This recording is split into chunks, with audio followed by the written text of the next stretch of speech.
კოლეგებო, განვაგრძოთ მუშაობა.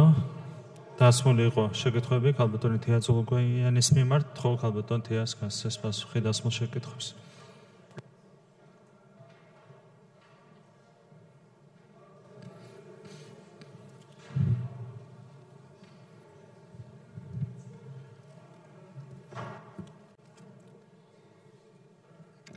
კიდევ ერთხელ მოგესალმებით, დავიწყებ ბატონი ანრის კითხვით, რომელიც ეხებოდა სახელმწიფო ინსპექტორის შესახებ კანონის ძალაში შესვლის საკითხს.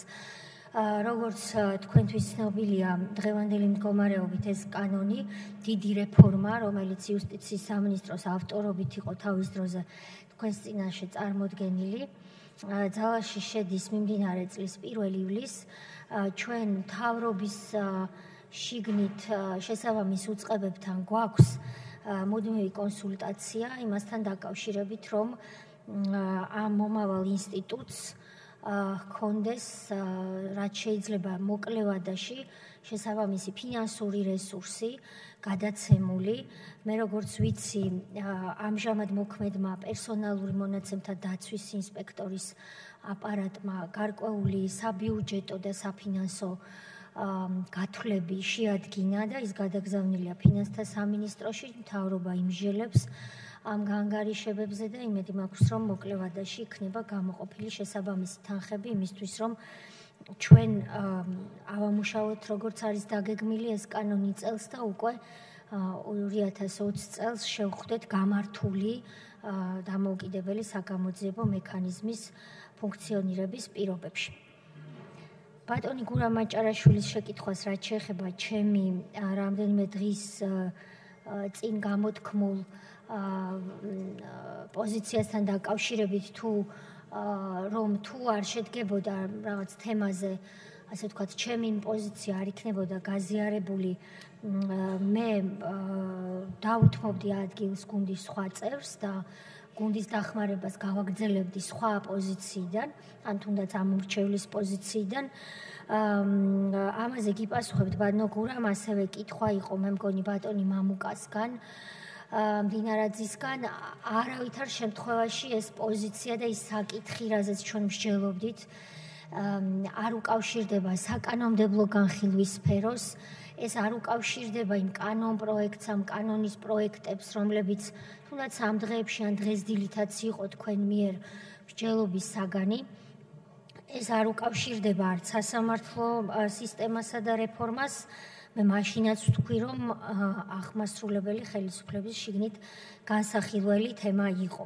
ამ საკითხზე ოპოზიციამაც დასვა სხვადასხვა ფორმით კითხვები და ამ საკითხს თქვენის ნებართვით მოგვიანებით დაუბრუნდები. რაც შეეხება იგეგმება თუ არა წელს ლაგოდეხისა და ყვარლის მუნიციპალიტეტების ტერიტორიაზე რაიმე ტიპის ინფრასტრუქტურული მშენებლობა,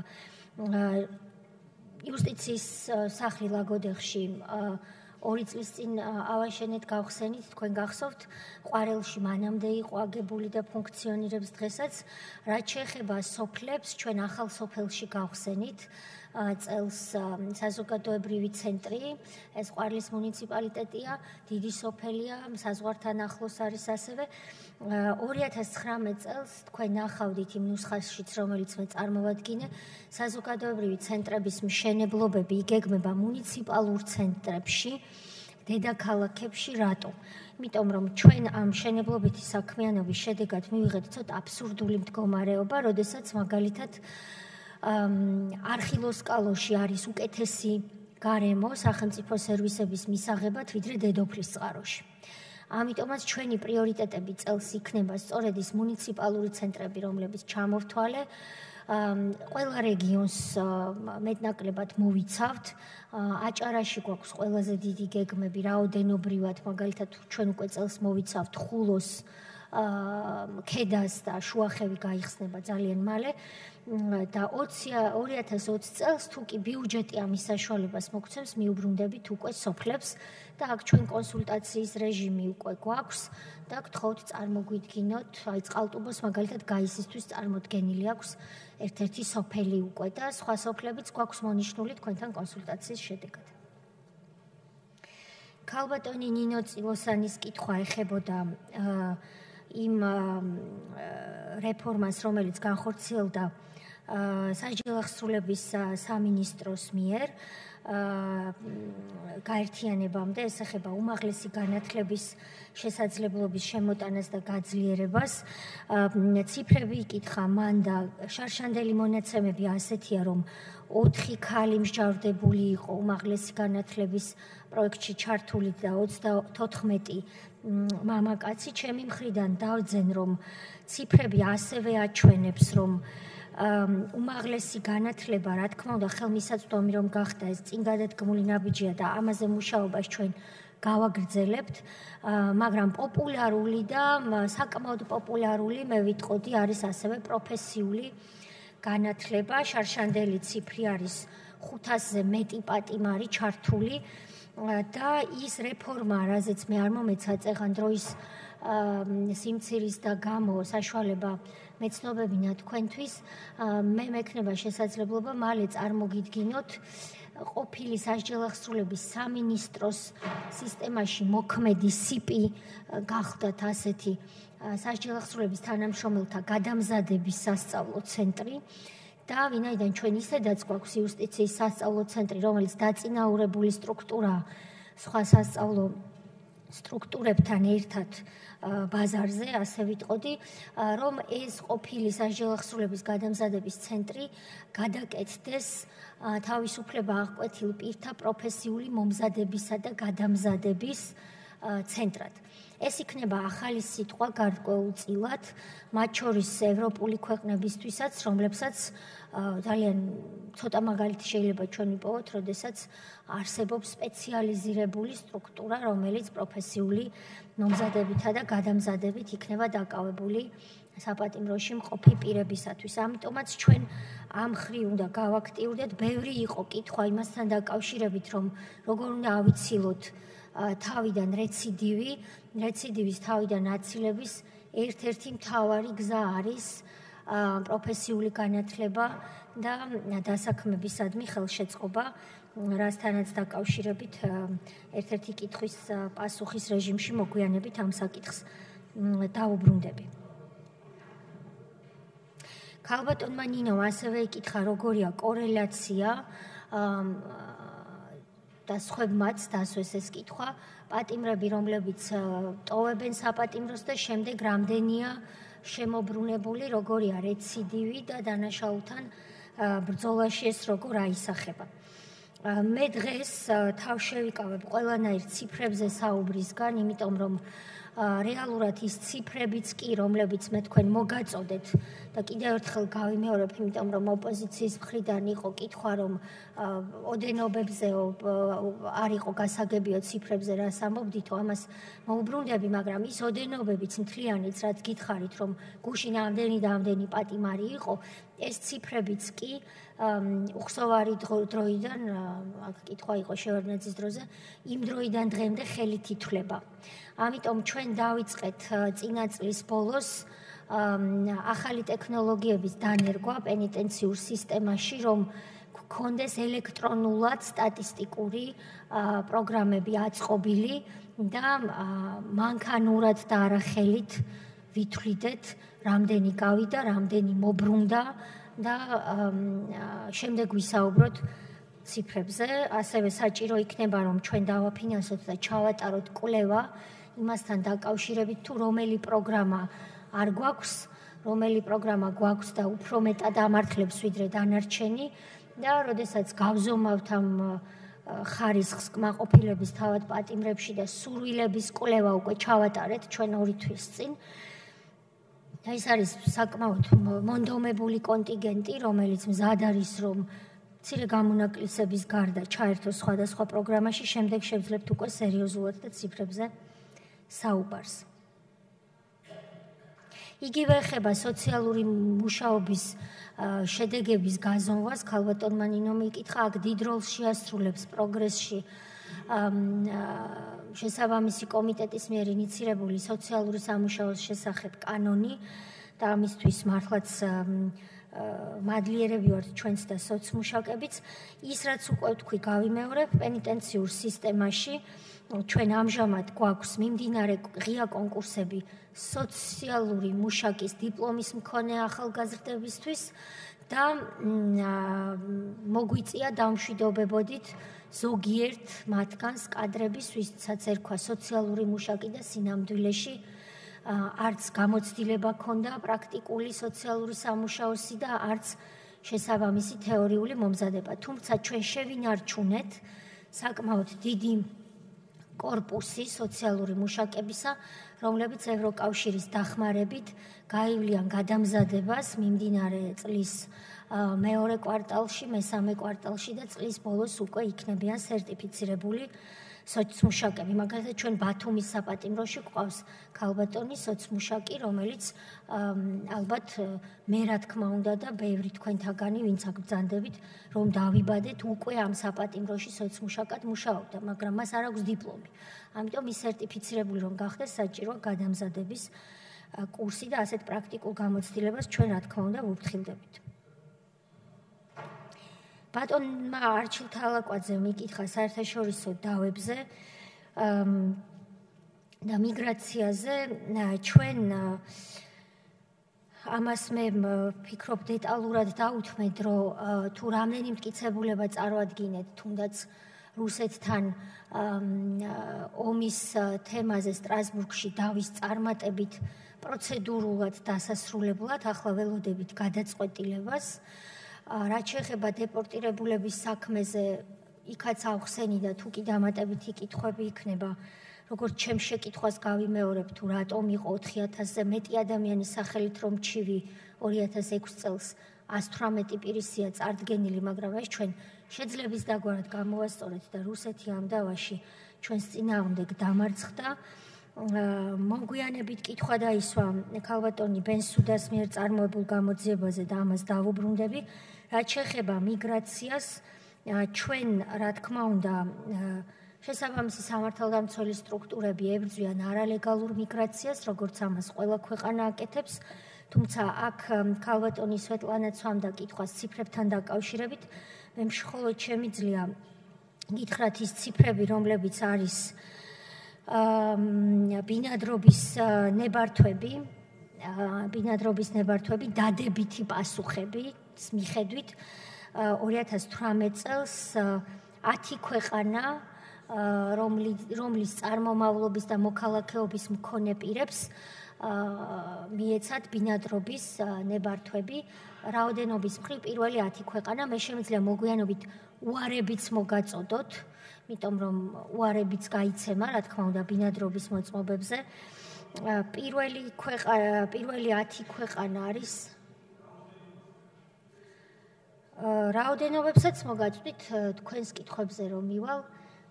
ბატონი მიშა თუ მომაქცევს ყურადღებას. მადლობა. ჩემს მოადგილეს მიმართავდი. მადლობა. ბატონმა იმზარმა დასვა კითხვა, რომ მისი დრო რომ დადგება, უარებიც გვჭირდება ბინადრობები. ახლა მე ვამბობ დადებითი პირველი 10 ქვეყანა: ირანი, ინდოეთი, თურქეთი, ჩინეთი, რუსეთი, აზერბაიჯანი, უკრაინა, ნიგერია, ეგვიპტე და ყაზახეთი. უარებს კი დახმარებას ვითხოვ, თუ შეიძლება რომ ბატონი ემზარის კითხვას გავცე პასუხი მოგვიანებით.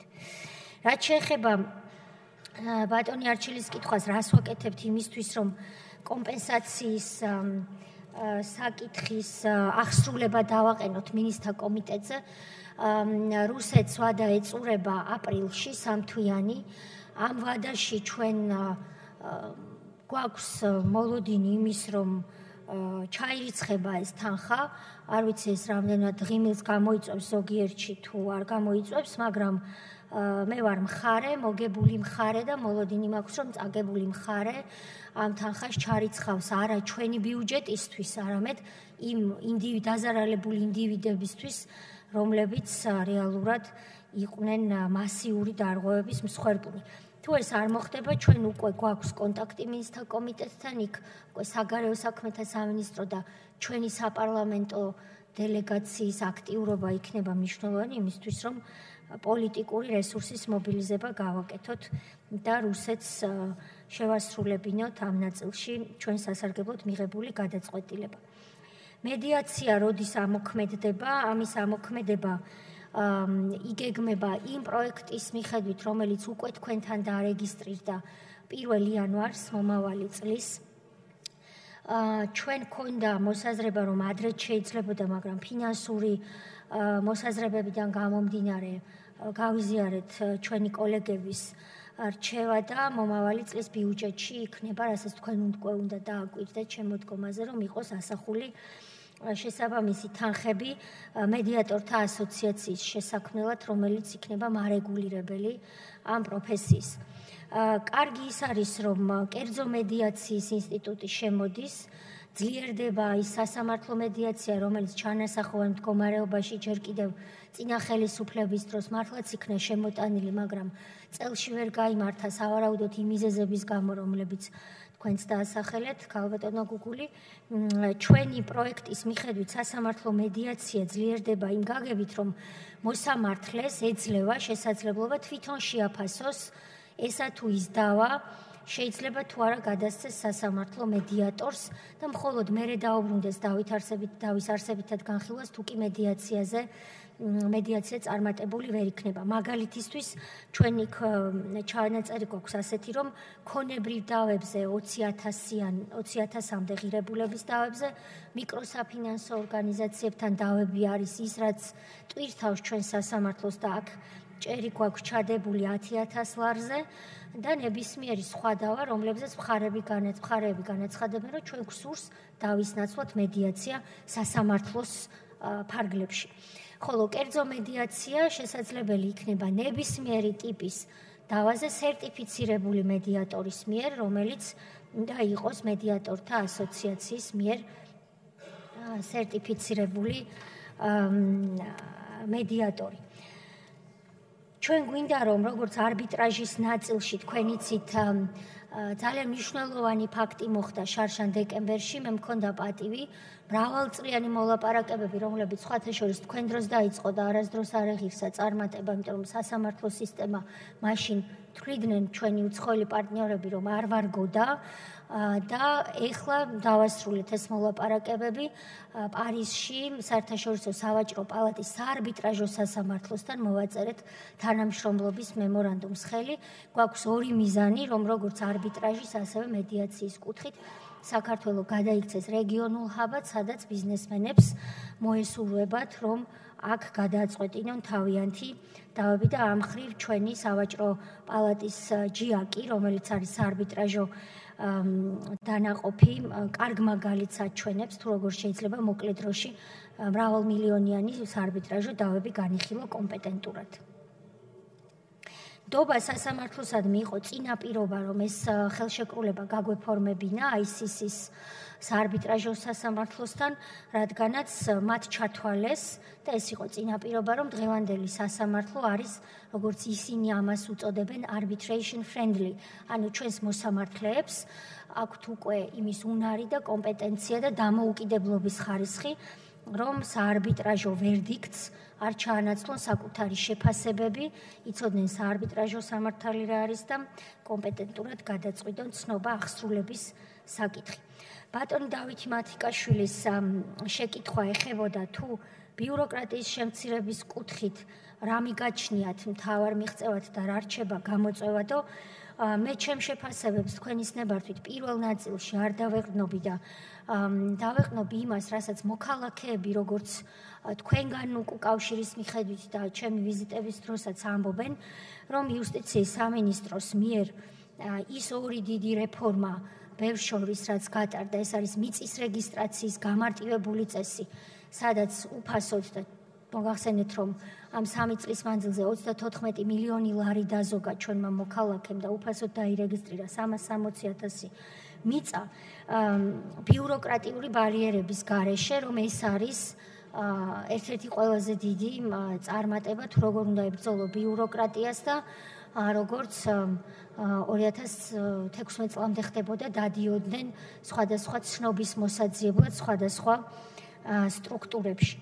ასევე საზოგადოებრივი ცენტრები, მე დაუბრუნდები ამას ბატონმა კობამ ნურსმანაშვილმაც, ბატონმა ზაქარიამაც, ასე ვთქვათ, იუსტიციის სახლი უფრო პოპულარული ინსტიტუტად დაასახელა, ვიდრე საზოგადოებრივი ცენტრი თითქოს.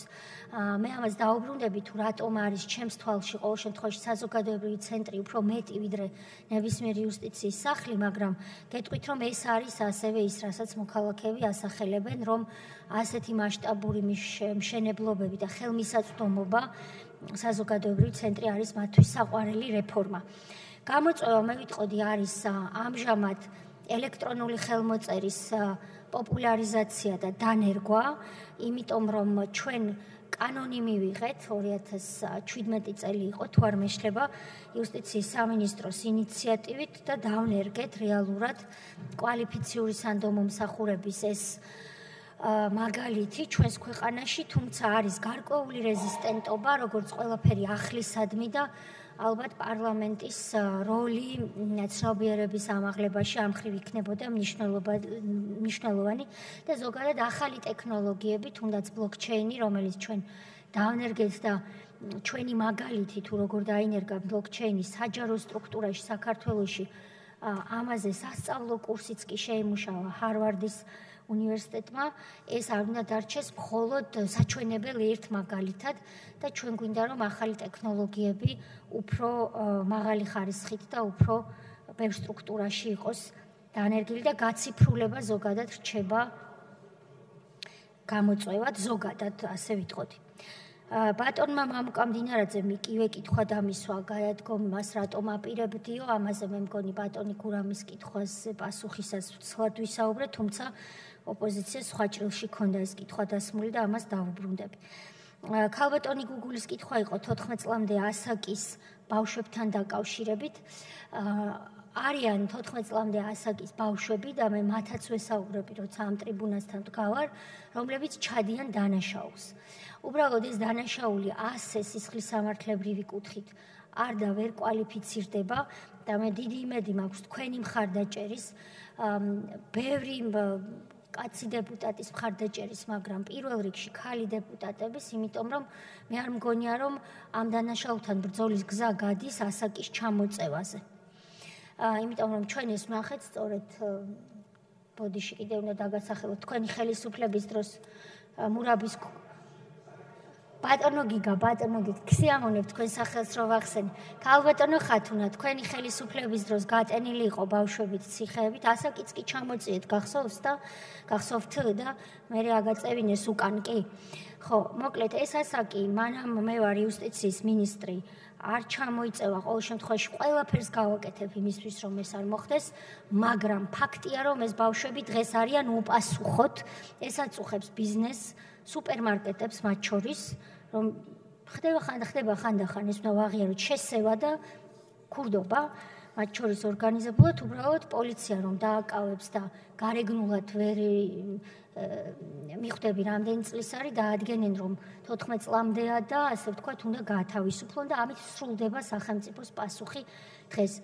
თლიანი ვთქვათ ერთწლიანი პროცესი ქონდა ჩვენ უწყებათა შორის სამუშაო, მათ შორის განათლების სამინისტრო იყო ამაში ჩართული, შინაგან საქმეთა სამინისტრო, პროკურატურა, ევროკავშირის ექსპერტები და ჩვენ ქმნით რეფერირების ცენტრს.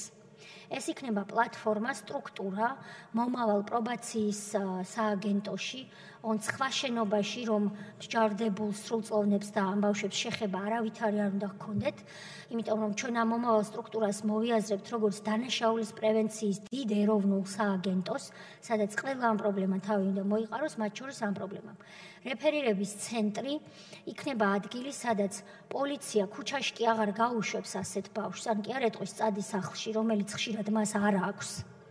არამედ გადმოამისამართებს რეფერირების ცენტრში, ასევე პროკურატურა დევნას რომ შეწყვეტს ამ მიზეზით, სახლში ან ქუჩაში კი არ გაუშვებს, რეფერირების ცენტრში გამოუშვებს და იქ უნდა ჩაირთოს მთელი სერია სერვისების. ზოგს უბრალოდ იცით ეს და კიდევ ერთხელ წარმოვიდგინოთ, რომ სჭირდება იყოს სპორტში ჩართული იმისთვის, რომ არ იფიქროს ცუდზე და ენერგია დახარჯოს. მარტივ შემთხვევებში. რთულ შემთხვევებში უფრო რთული და კომპლექსური პასუხი იქნება საჭირო, მათ შორის ამ რეფორმაში მოიაზრება ეგრეთ წოდებული ყბადაღებული სამტრედიის სკოლის რეფორმა და მისი დახურვა და აქ მართლაც დიდი მადლობა ეკუთვნის როგორც სერგეენკოს უწყებას, ასევე განათლების სამინისტროს, რომ ამ რეფორმას დათანხმდნენ, იმიტომ რომ ეს არ იყო წლების მანძილზე ეს პრობლემა მოყვება სხვადასხვა მთავრობებს. ეს არის ძალიან მოკლედ თუ რა არის იმ პაკეტში, რომელსაც მე შევძლებ და მალე წარმოგიდგენთ. წვევამდელებს რაც შეეხება ბატონ ირაკლის მინდა ვუპასუხო, რომ ეს არის ძალიან რთული და კომპლექსური პროცესი, რომ ჩვენ საკონტრაქტო სამსახურზე გადავიდეთ. ალბათ იმიტომ, რომ კომპლექსური იყო, მანამდე ეს ვერ მოხერხდა ვერც წინა ხელისუფლებების დროს და ვერც ჩვენი ხელისუფლების პირობებში. ჩვენ ახლა მხოლოდ ნება და მზაობა გამოვხატეთ, იმიტომ რომ ეს მართლაც 24 საათში და თუნდაც ერთ წელიწადში ვერ მოგვარდება და ეტაპობრივად ვფიქრობთ დავიწყოთ წელს უკვე ეს პროცესი და რამდენიმე მცირე დაწესებულება შევარჩიოთ საპილოტეთ, სადაც წვევამდელების ინსტიტუტს გავაუქმებთ, შემოვიღებთ საკონტრაქტო სამსახურს, რაც ასევე ჩვენი სურვილია უნდა ნიშნავდეს იმას, რომ თუ საკონტრაქტო სამსახურია, ჩვენ გვეთქმოდეს სიტყვა, ვის ავიყვანთ, მათ შორის წვევამდელებს, უკვე ანაზღაურებად სამსახურში, ან არაწვევამდელებს და სხვას. დეფიციტი, რა თქმა უნდა, გვაქვს, ესეც იკითხა ბატონმა ირაკლიმ, ჩვენ წლიურად გვესაჭიროება ყველა ობიექტის დასაცავად 1727 ახალწვეული და გვაქვს რეალურად დღეს სადღაც 40% დაკომპლექტებული. დანარჩენი ვერ გავიწვიეთ, იმიტომ რომ უნდა ვაღიაროთ, რომ ამ ჯარში, ამ ნაწილში ჩვენთან წამოსვლა წვევამდელებს დღეს არ უხარიათ, ბევრი მიზეზის გამო და ურჩევნიათ სხვა ძალოვან სტრუქტურაში მოიხადონ საჯარო სავალდებულო სამსახური. ეს არის ჩემი გამოწვევა და მე ვცდილობ, რომ ეს ხედვაც ვიქონიოთ და გავასწოროთ ერთად. რასაც ფინანსური გათხრებით 5 წლის მანძილზე 60 მილიონი ლარის ინვესტიცია სჭირდება, აქედან დაახლოებით 1/3 ან გაწეულია, ან ხარჯვის პროცესში არის.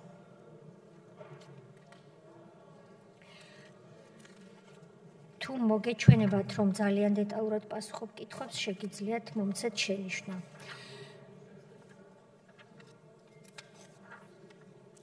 ქალბატონი სალომე სამადაშვილის კითხვა იყო პირველად ჰაგის სასამართლოსთან თანამშრომლობა, შემდეგ პროკურატურა, ხოლო კითხვები მან გახსნა, მე ასე მომეჩვენა ალბათ, თორემ ეს ასე როგორ იქნებოდა, ცინიკური რეპლიკით, რომ ტომტომთან თანამშრომლობა კარგიაო, რა სჭირს ტომტომს თქვენი დასაცინი, ეს მე არ ვიცი, მაგრამ მე ის ვიცი, რომ დასაცინი და სამარცხვინო ის არის, რომ მაშინდელი საჯარო რეესტრი 2010 წელს ტომტომთან ურთიერთობას ცდილობდა და ტომტომი ეუბნებოდა, არაო, იმიტომ რომ არც დაცული მონაცემები გაქვსო და არჩენის სისტემის ნდობა არ მაქვს, ეს ხდებოდა 2010 წელს.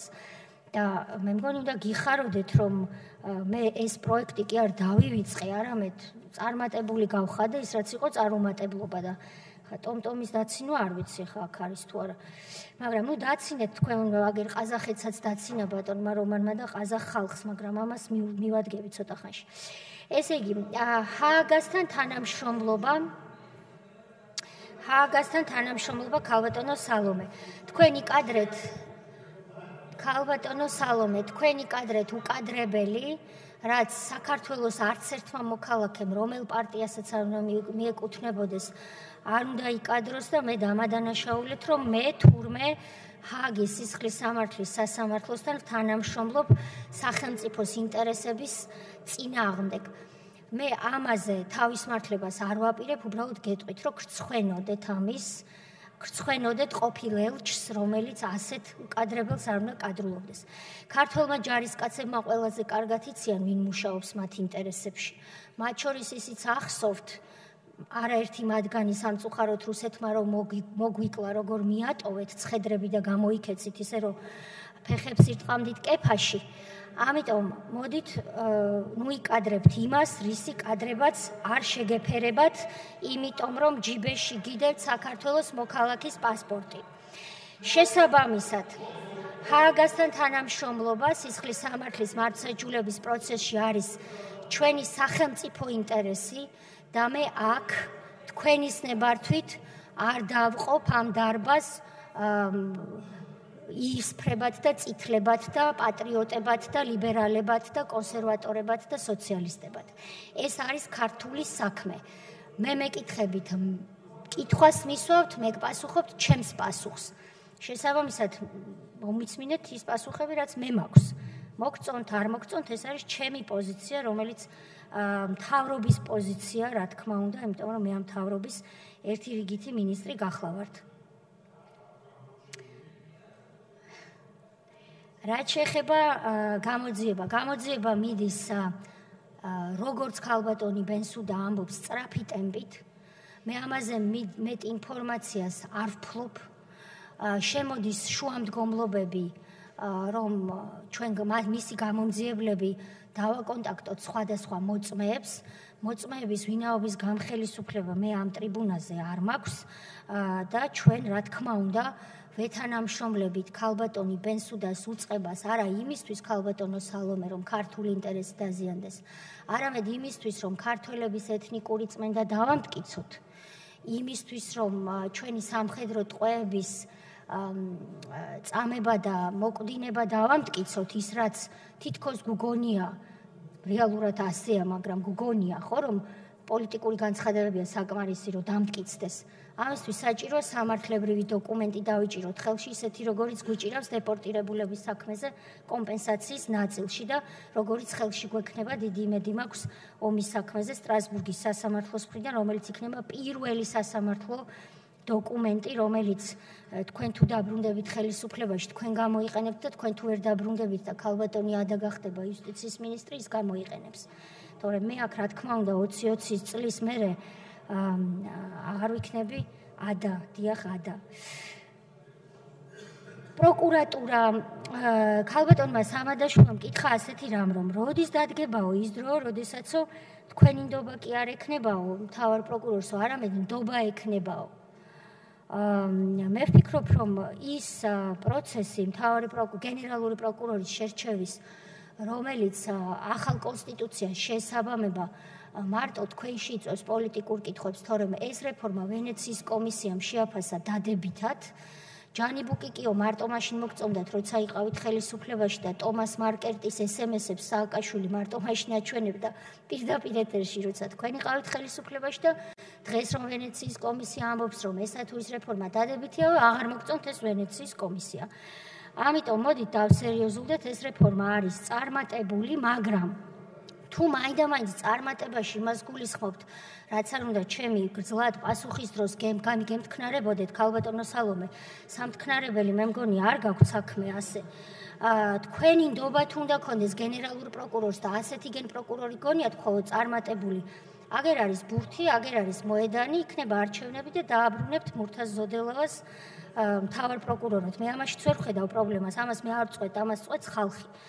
რაც შეეხება ბატონ რომან გოცირიძეს, რომელიც მე არ ვიცი ახლა რატომ უნდა მოვიხადო თქვენს მაგივრად ბოდიში, მაგრამ თქვენ ოპოზიცია ხართ, მე ხელისუფლება და ალბათ განმარტავ, რომ ეს არ იყო ყაზახი ხალხის დაცინვა, უბრალოდ ჩემი დაცინვა გინდოდათ და მე დამცინეთ, მაგრამ საერთაშორისო დონეზე ნუ დაცინებთ ჩვენს მეგობარ ხალხებს.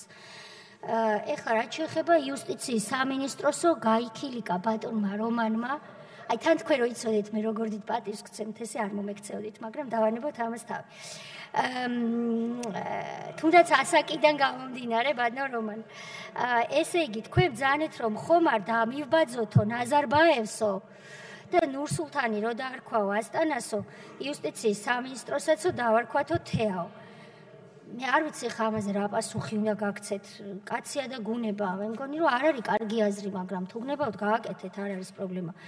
უბრალოდ იცით რა არის ბატონო რომან, ეს ცოტა სხვა რაღაცა მაფიქრებინა ამან და არ ვიცი თუ არ გეწყინებათ გეტყვით. ჩვენ გქონდა წარსულში, როდესაც მე ბავშვი ვიყავი, დრო როდესაც ქართული ფული შემოვიდა და გოციკოები დაარქვეს და არ ვიცი, რამდენად კარგი აზრია.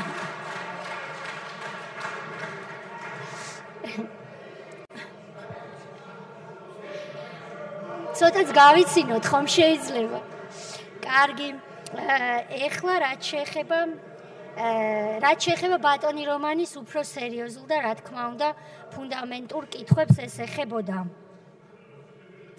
რუსთავი 2 რატომ არ არის საპატიმროებში და ამაზე ბატონი ნიკანორ მელიას კითხვაც არის შემოსული და რა თქმა უნდა ვუპასუხებთ.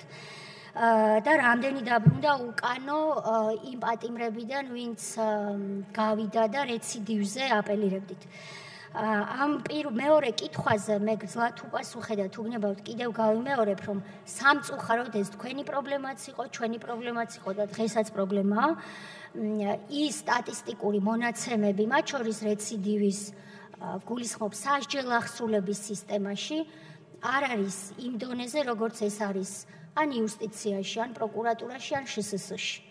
იქ სტატისტიკა დღემდე ხელით კეთდება და ეს არის ჩემი გამოწვევა, მეთქი ეს ვთქვი, რომ ჩვენ ახალი ტექნოლოგიები დავნერგოთ და პროგრამულად ვითვლიდეთ, რამდენი გავიდა, რა მიზეზით გავიდა, მოიხადა სასჯელი თუ პევეგეთი პირობით ადამიანზე ადრე გათავისუფლებით გავიდა, ეგრეთ წოდებული უდოთი, ძველებურად რომ ვთქვათ და ვინ დაბრუნდა უკან და რატომ. მანამ სანამ ეს არ არის სისტემა აწყობილი, მე ვფიქრობ, რომ რაიმე ტიპის ციფრებზე ჩვენგან არ იქნებოდა სერიოზული საუბარი, თუმცა კვლევა უნდა ჩატარდეს სერიოზული, მე ასე ვფიქრობ, დანაშაულის პრევენციის ქოლგის ქვეშ, რეციდივთან დაკავშირებით, რომ ჩვენ გქონდეს უფრო ეფექტური მექანიზმები განმეორებითი დანაშაულისგან თავის დასაცავად და მასთან საბრძოლველად. რუსთავი 2-ს რაც შეეხება, მე ასეთ პასუხს გეტყვით, რომელიც არის ბატონო რომან, რომელიც არის ორი სისტემის გაერთიანებამდელი პასუხი. ანუ ზაფხულში ხომ გაგვაერთიანეთ, გახსოვთ? სასჯელ ახსრულება რო შემოგვიერთეს.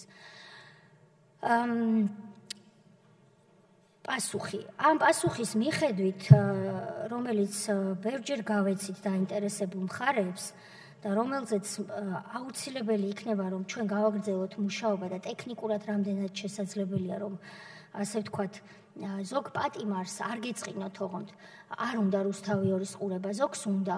ზოგს ის არხები არ უნდა, რომელიც გვაქვს და არც რუსთავი 2 არ უნდა და კიდევ სხვა უნდა. ზოგჯერ არის ხოლმე, რომ ის მაგალითად ეთნიკური უმცირესობების ენებზე, რომელი არხების გადაიცემა, ის კონკრეტული არხი არ უნდა და სხვა უნდა. არც ერთ საპატიმროში დღეს არ არის რუსთავი 2, თქვენ თუ გაქვთ ეჭვი მასთან დაკავშირებით, რომ მხოლოდ ნომერ მე-9-ში არ არის, იყო ასეთი ეჭვი.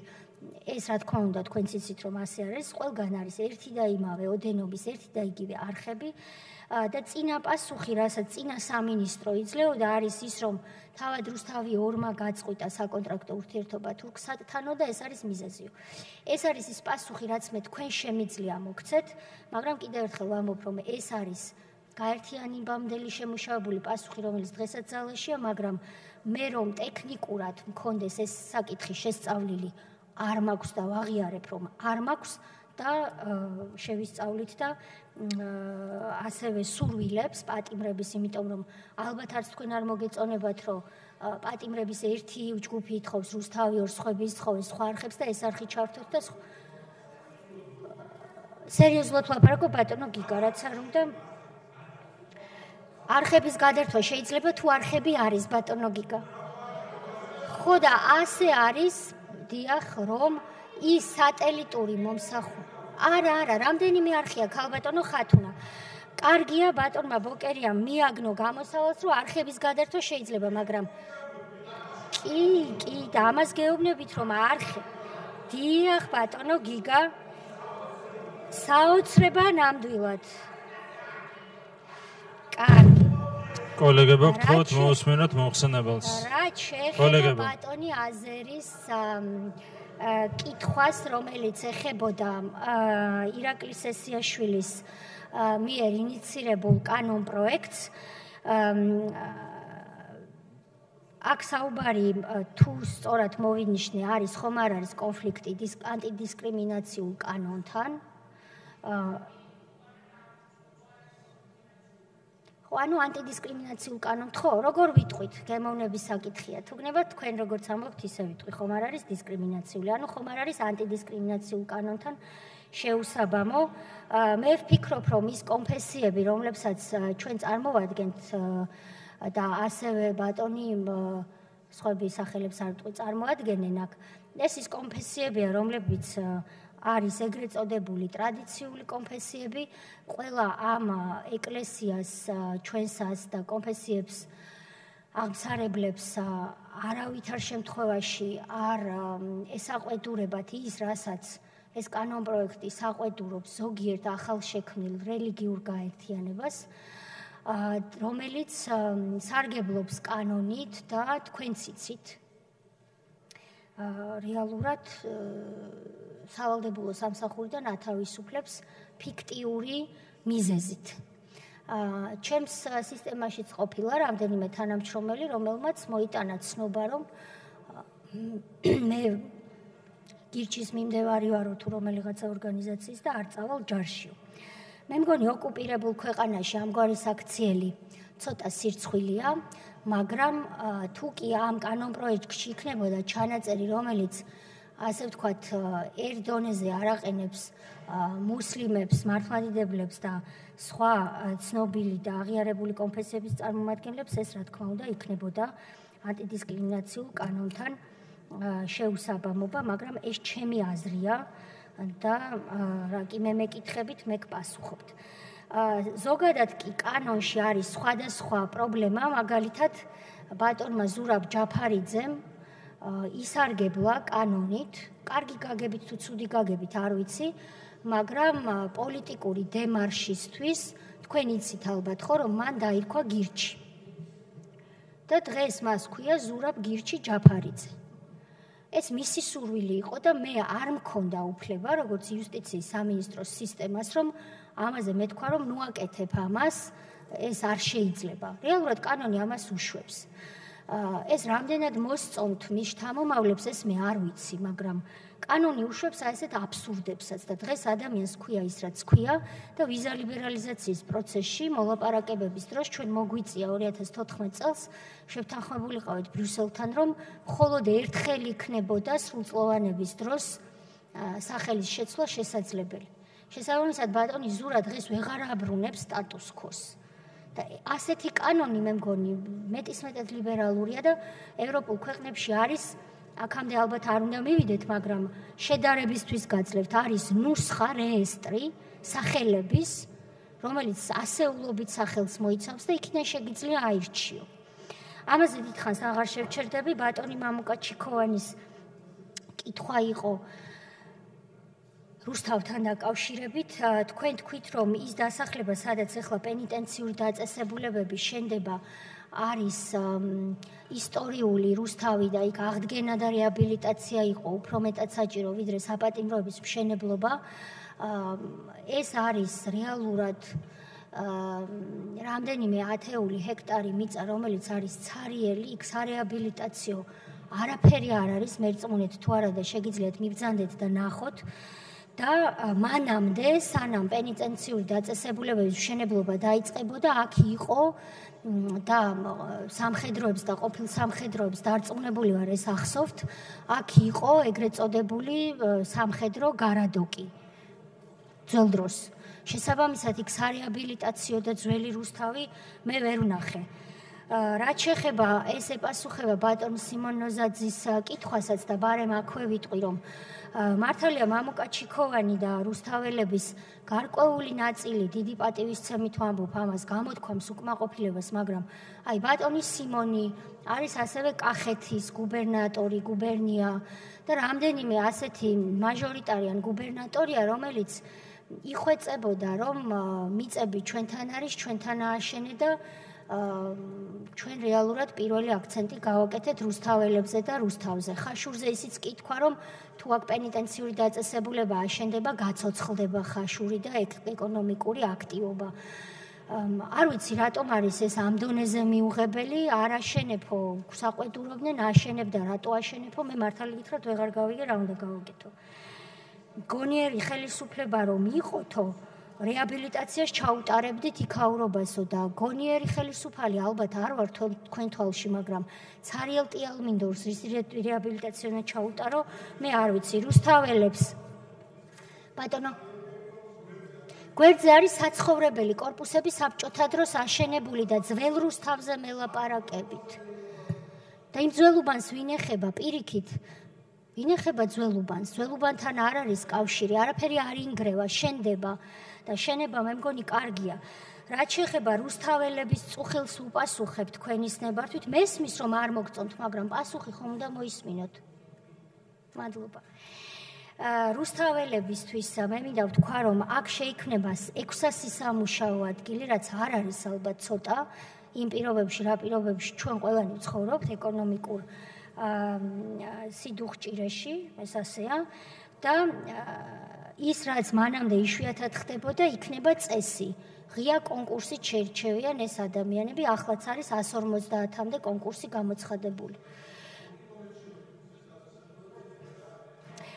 თქვენ ხომ გესმით, რომ ამ მიწას მე არ მივდივარ და არ ვირჩევ, რასაც სახელმწიფო და იმ ქონების მართვის სტრუქტურა მაძლევს, რაც აქვთ, ის სასჯელახსოვრების სამინისტრო მიიღო და მე გავაგრძელე თავს არ ვიმართლებ, იმიტომ რომ თავის სამართლებელი არაფერია, მაგრამ დამერწმუნეთ, რომ ეს არ იქნება არავითარი პრობლემური პროექტი რუსთაველებისთვის პირიქით.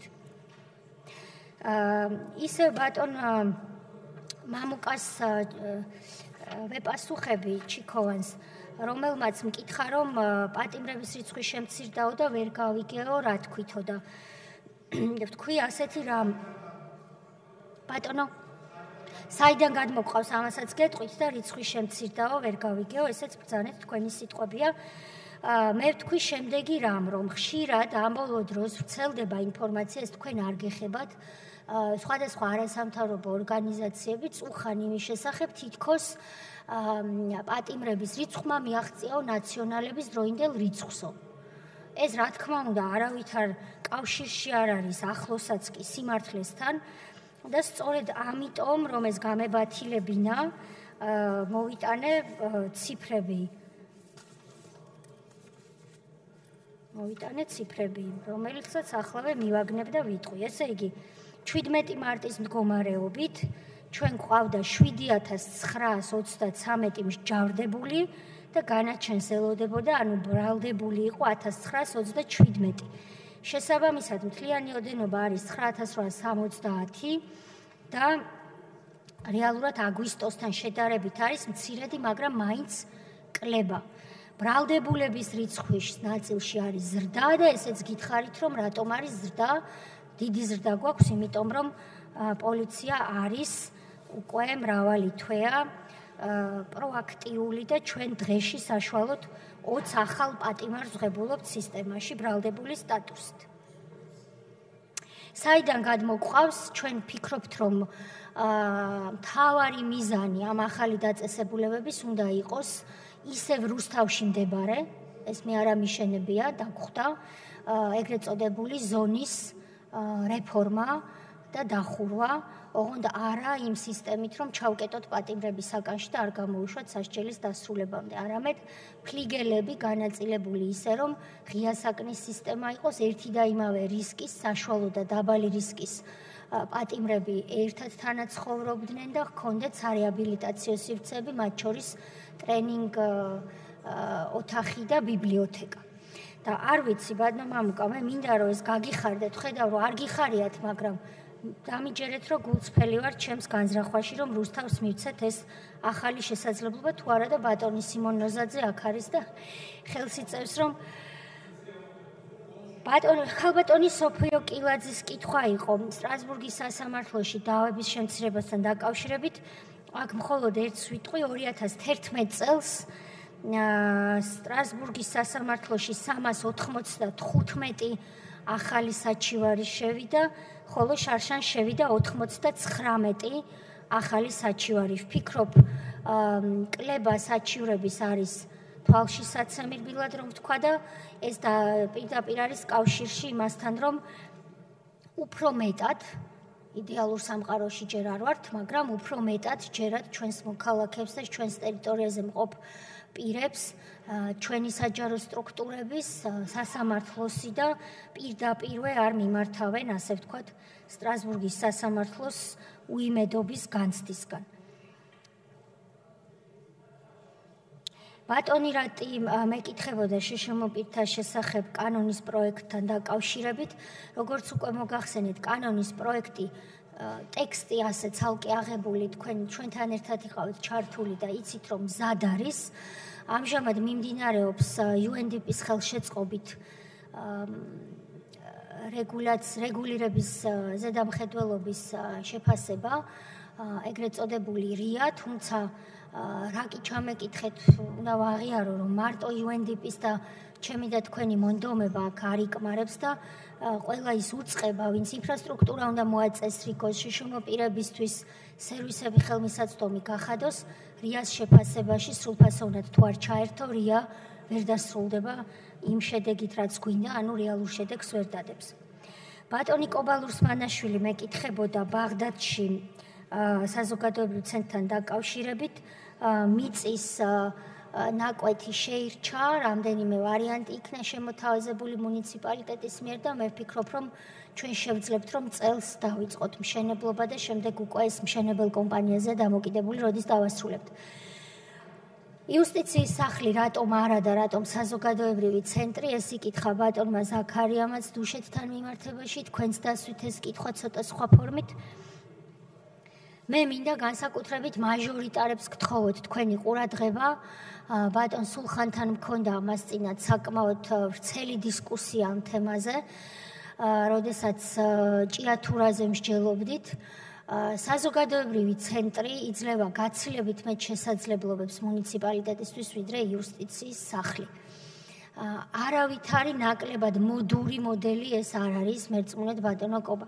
საზოგადოებრივ ცენტრში გაიცემა ყველა ის საჯარო სერვისი, რომელიც გაიცემა თბილისის დიდ იუსტიციის სახლში. აბსოლუტურად ყველა. იგივე ხარისხით, რაც გაიცემა თბილისში, ბათუმში, ქუთაისში, სადაც იუსტიციის სახლებია. მაგრამ საზოგადოებრივი ცენტრი ასევე იძლევა იმას, რაც იუსტიციის სახლს არ აქვს. ეს არის შეხვედრების დარბაზი, ახალგაზრდებს მოწონთ ეს განსაკუთრებით. ორი აკრძალვა მხოლოდ პოლიტიკური და რელიგიური ნიშნით არ ვთავთ ნებას, რომ ეს დარბაზი იქნეს გამოყენებული. პროექტორით და სხვა თანამედროვე საშუალებებით არის ეს დარბაზი აღჭურვილი და ჩვენ მაგალითად საშუალებას გვაძლევს, რომ British Council-თან შესანიშნავი თანამშრომლობის და ბრიტანული სახელმწიფოს დახმარებით, მაგალითად საოკუპაციო ხაზთან ტყვიავში ეს დარბაზი მათ დაუსთმოთ ინგლისურის შესასწავლად. ორსანტიაში, რუხში, მეჯვრისხევში და მე მგონია, რომ საზოგადოებრივი ცენტრი არის მიწყენენ ჩემი თანამშრომლები იუსტიციის სახლებში, უკეთესი პროექტია ბევრად მუნიციპალიტეტებისთვის. ასევე იქ არის ბიბლიოთეკა, ელექტრონული ბიბლიოთეკა მათ შორის, კომპიუტერების დარბაზი და რაც შეეხება ბატონ ზაქროს და დუშელებს, მე მინდა მათ უთხრა, რომ ის საზოგადოებრივი ცენტრი, რომელიც დუშეთში იგება, ამ ყველაფერს მოიცავს და პლუს აქვს ქორწინების დარბაზი, რომელიც დუშეთს არ აქვს. უფრო მეტიც, თუ თავი არ შეგაწყინეთ, გეტყვით, ბევრი წერილი მივიღე და ცოტა გაკვირვებული მართლაც ვარ. დუშეთში გზიდანაც ჩანს ეს ძველი საბჭოთა ინფრასტრუქტურა, რომელიც ძველ დროს იყო საკმაოდ ლამაზი შენობა, მაგრამ იყო სახინკლე. ეს უნდა ვთქვა. ხლა თუ კი ჩემი პრობლემა და შეცდომა ის არის, რომ ეს ძველი სახინკლე, რომელიც იყო მიგდებული, მიტოვებული და კბილებ ჩაცვენილივით გამოიყურებოდა, ამის სრული რეკონსტრუქცია ხდება, ამაზე იხარჯება მილიონზე მეტი ლარი, იმისთვის, რომ იქ თანამედროვე ინფრასტრუქტურა გაკეთდეს, სადაც ქორწინების დარბაზიც იქნება, სადაც გზაზე რომ ჩაივლიეს ძველი საბჭოთა წარსული არ იქნება, არ შემოგყურებს თვალებში და დღეს ჩვენი რეესტრები დუშეთში სხვადასხვა ადგილას ხედან და ბოდიშს ვიხდი, მაგრამ უნდა დავაზუსტო რა კი ამას მოსახლეობა მეკითხება დუშეთიდან, პასუხიც ჩემი უფლება, რაც არ უნდა ცუდი მოსასმენი იყოს. დღეს ჩვენ ვართ იმ საბჭოთა აღმასკომის შენობებში და სხვადასხვა დაწესებულებებში დუშეთში, სადაც ელემენტარულად საპირფარეშო არ არის იმისთვის, რომ მოქალაქემ შევიდეს. მაპატიეთ ამას, რომ ვაზუსტებ, მაგრამ ნუ დაგხვევთ დუშეთს უკან, ასეთი წერილი მივიღე, რაც ჩემთვის აბსოლუტურად გასაოცარია. არავითარი უკან დახევა არ ხდება, ხდება წინსვლა. და მე დარწმუნებული ვარ, რომ დუშეთის მოსახლეობა და მიმდებარე სოფლები იამაყებს იმ მართლაც დიდი ინფრასტრუქტურით, რომელსაც ჩვენ წლის ბოლომდე გავხსნით. მესმის, რომ კარგ ამბებზე საუბარი მოსაწონი არ არის, მაგრამ ცუდ ამბებზეც მალე გადავალ. ბატონ სიმონს ნაწილში მე მგონი ვუპასუხე, რომ ვიმსჯელოთ ამ მიწის გადმოცემაზე. თუ კი ახლა ხაშურელები არ მისაყვედურებენ, რომ აქ რატომ მოხვედი და რატომ აშენებო, ჩვენ მცირე ციხეების სისტემაზე აუცილებლად უნდა გადავიდეთ, რომ ეგრეთ წოდებული ზონების საბჭოთა სისტემას დავემშვიდობოთ, იმიტომ რომ ჩვენ სიპიტის ვიზიტი გქონდა შარშან შემოდგომაზე და ძალიან მალე გვექნება საბოლოო ანგარიში და იქ არის რეალურად ზონებისადმი სერიოზული კრიტიკა. ეს დღესვე შემიძლია გითხრათ და ვერავინ იტყვის, რომ ეს კრიტიკა დაუსაბუთებელია. ბატონი გიორგი ლომია მეკითხებოდა უქონელ პატიმრებთან დაკავშირებით. ეს არის რეალური პრობლემა მართლაც. არიან პატიმრები, რომლებსაც შეიძლება ეკუთვნოდეს მცირე რაოდენობა, მაგრამ არსებობს ეს პრობლემა. პირობით ვადამდე ადრე გათავისუფლება და ისინი უარს ამბობენ, იმიტომ რომ არ იციან უბრალოდ სად წავიდნენ. საცხოვრისიც არ აქვთ, ან ეკონომიკურად შეჭირვებულები არიან. მცირეა მათი რიცხვი, მაგრამ ასეთებიც ყოფილა. რა თქმა უნდა, უფრო დიდია რიცხვი მათი, ვისაც ოჯახები ვერ ურიცხავენ თანხებს, ამიტომაც დიახ, ჩვენ ვფიქრობთ დასაქმებაზე, როგორ დავასაქმოთ, ამაზე ბევრ საუბრობ და ასევე ბატონი კახიშვილი და ამბობდა და ვეთანხმები, რომ თუ ბიზნეს სექტორმა არ გამოიჩინა ინტერესი, რა თქმა უნდა, სახელმწიფო საწარმოებს და კომპანიებს სასჯელახსრულების ტერიტორიაზე ვერ შექმნის, ეს არ არის მისი ფუნქცია, ამიტომ ეს უნდა იყოს თანამშრომლობის ფარგლებში კერძო სექტორთან.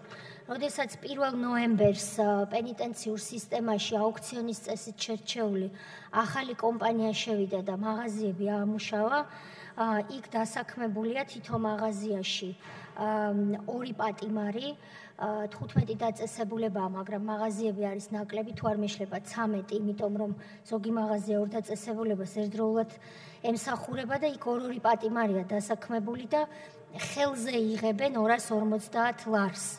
რასაც აგროვებენ ან ოჯახს უგზავნიან, მაგრამ ეს ხელფასიც გვეცოტავა ჩვენ და მომავალი კვარტლის დასაწყისში კვებაზე ტენდერი გამოცხადდება, იმედი მაქვს, რომ ბევრი კომპანია მიიღებს მონაწილეობას, პირობებში სავარაუდოდ ჩვენ ჩავდებთ იმას, რომ მთლიანობაში ამ კვების კომპანიამ სამზარეულოებში, საცხობებში და სხვა ადგილებში 100-მდე პატიმარი უნდა დაასაქმოს და დარიცხული 600 ლარი მაინც უნდა გადაუხადოს პატიმარს. იმედია, რომ ბიზნესს ეს დაინტერესებს, იმიტომ რომ კვების ინდუსტრიიდან სასჯელახსე პენიტენციურ სისტემაში საკმაოდ დიდ შემოსავალს იღებენ. ასევე ჩვენ გამოგვეხმაურა ერთ-ერთი ბიზნეს ასოციაცია, სავაჭრო პალატა და აქვს შემოთავაზება, რომ ერთ-ერთი საპატიმროს ტერიტორიაზე, გლდანში ან რუსთავში, იმედია ეს არ გახდება კრიტიკის საგანი კიდევ, იმიტომ რომ იქ მიწები არის, მათ შორის მე-16 დაწესებულებაში გახსნან სოციალური საწარმო და იქ მოყვანილი ბაღჩეული გაიყიდოს მათ მაღაზიებში უკვე გარეთ და ამით პატიმრებმა მიიღონ შემოსავალი. ეს არის რაც ბატონი ლომიას კითხვაზე შემეძლო მეთქვა. ბატონმა დიმიტრი ხუნდაძემ იკითხა მრავალშვილიანი სტატუსის დადგენის წესი მთავრობამ შეიმუშავა თუ არა, პროექტი მომზადებულია, კონსულტაციებიც უწყებებთან დასრულებულია და ჩვენ უახლოეს დღეებში შევძლებთ, რომ უკვე მთავრობას განხილვისთვის და იმედი გვაქვს მოწონებისთვის ეს წესი წარმოვდგინოთ. ქალბატონმა ადამ შემახსენა მართლაც ის საკითხი, რაზეც ჩვენ ბევრჯერ ვისაუბრეთ, ქონებების რეგისტრაცია. როგორც ჩანს, ბოლოს, როდესაც თქვენ კითხვა დასვით, მას შემდეგ კომუნიკაცია არ ქონია და ალბათ ეს ჩემი ბრალი უფროა. ამის შემდეგ ჩვენ გქონდა მთავრობის ფარგლებში არაერთი შეხვედრა, ჯერ კიდევ წინა პრემიერ-მინისტრის დროს, მანამ სანამ სამინისტროები გაერთიანდებოდნენ, ეს ის დროა, თარიღი არ მახსოვს, მაგრამ მახსოვს ის, რომ ამ თათბირზე ჩვენ გამოვთქვით მზაობა, რომ ის ეგრეთ წოდებული ბაინდერები, რომელიც დევნილებმა შეკრიბეს საკუთრების უფლების დამდგენი, ამა თუ იმ ხარისხით დამდგენი დოკუმენტაცია, ეს უნდა გაეციფრულებინა შესაბამის უწყებას, რომელიც მაშინ იყო ტოლულთა და განსახლების სამინისტრო და გაციფრულებული ბაზები გადმოეცა იმისთვის, რომ ჩვენ რეგისტრაციებს შევდგომოდით.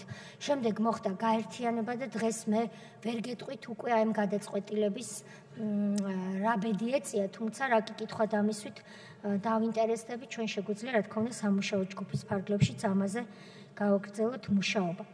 ქალბატონო ადა, თქვენ კითხეთ ასეთი რამ. უпростоრად მითხარით, როგორც მოცემულობა, რომ ჩემი პასუხისმგებლობა დგას, თუ სწორად გავიგე იმ სიასთან დაკავშირებით, რომელიც თქვენ შემოგივიდათ. არა, ქალბატონო ადა, ჩემი პასუხისმგებლობა ამ სიასთან დაკავშირებით არ არსებობს. ჩემი პასუხისმგებლობა მოსამართლეთა ამ სიასთან დაკავშირებით არის ნული. ერთადერთი პასუხისმგებლობა, რაც მაქვს, არის ის, რომ ჩავრთე ტელევიზორი და ტელევიზორში მოვისმინე, რომ თურმე იურიდიულ კომიტეტში დეკემბერში საბჭოს გადაუგზავნია მოსამართლეთა სია. ხო, თქვენ შეიძლება პასუხისმგებლობას იმას გულისხმობთ, რომ რატომ არ ვიცოდი ტელევიზორიდან, რატომ გავიგე, რატომ არ გაგაგებინეთ, რატომ არ ეს აღარ არის იუსტიციის მინისტრის ფუნქცია.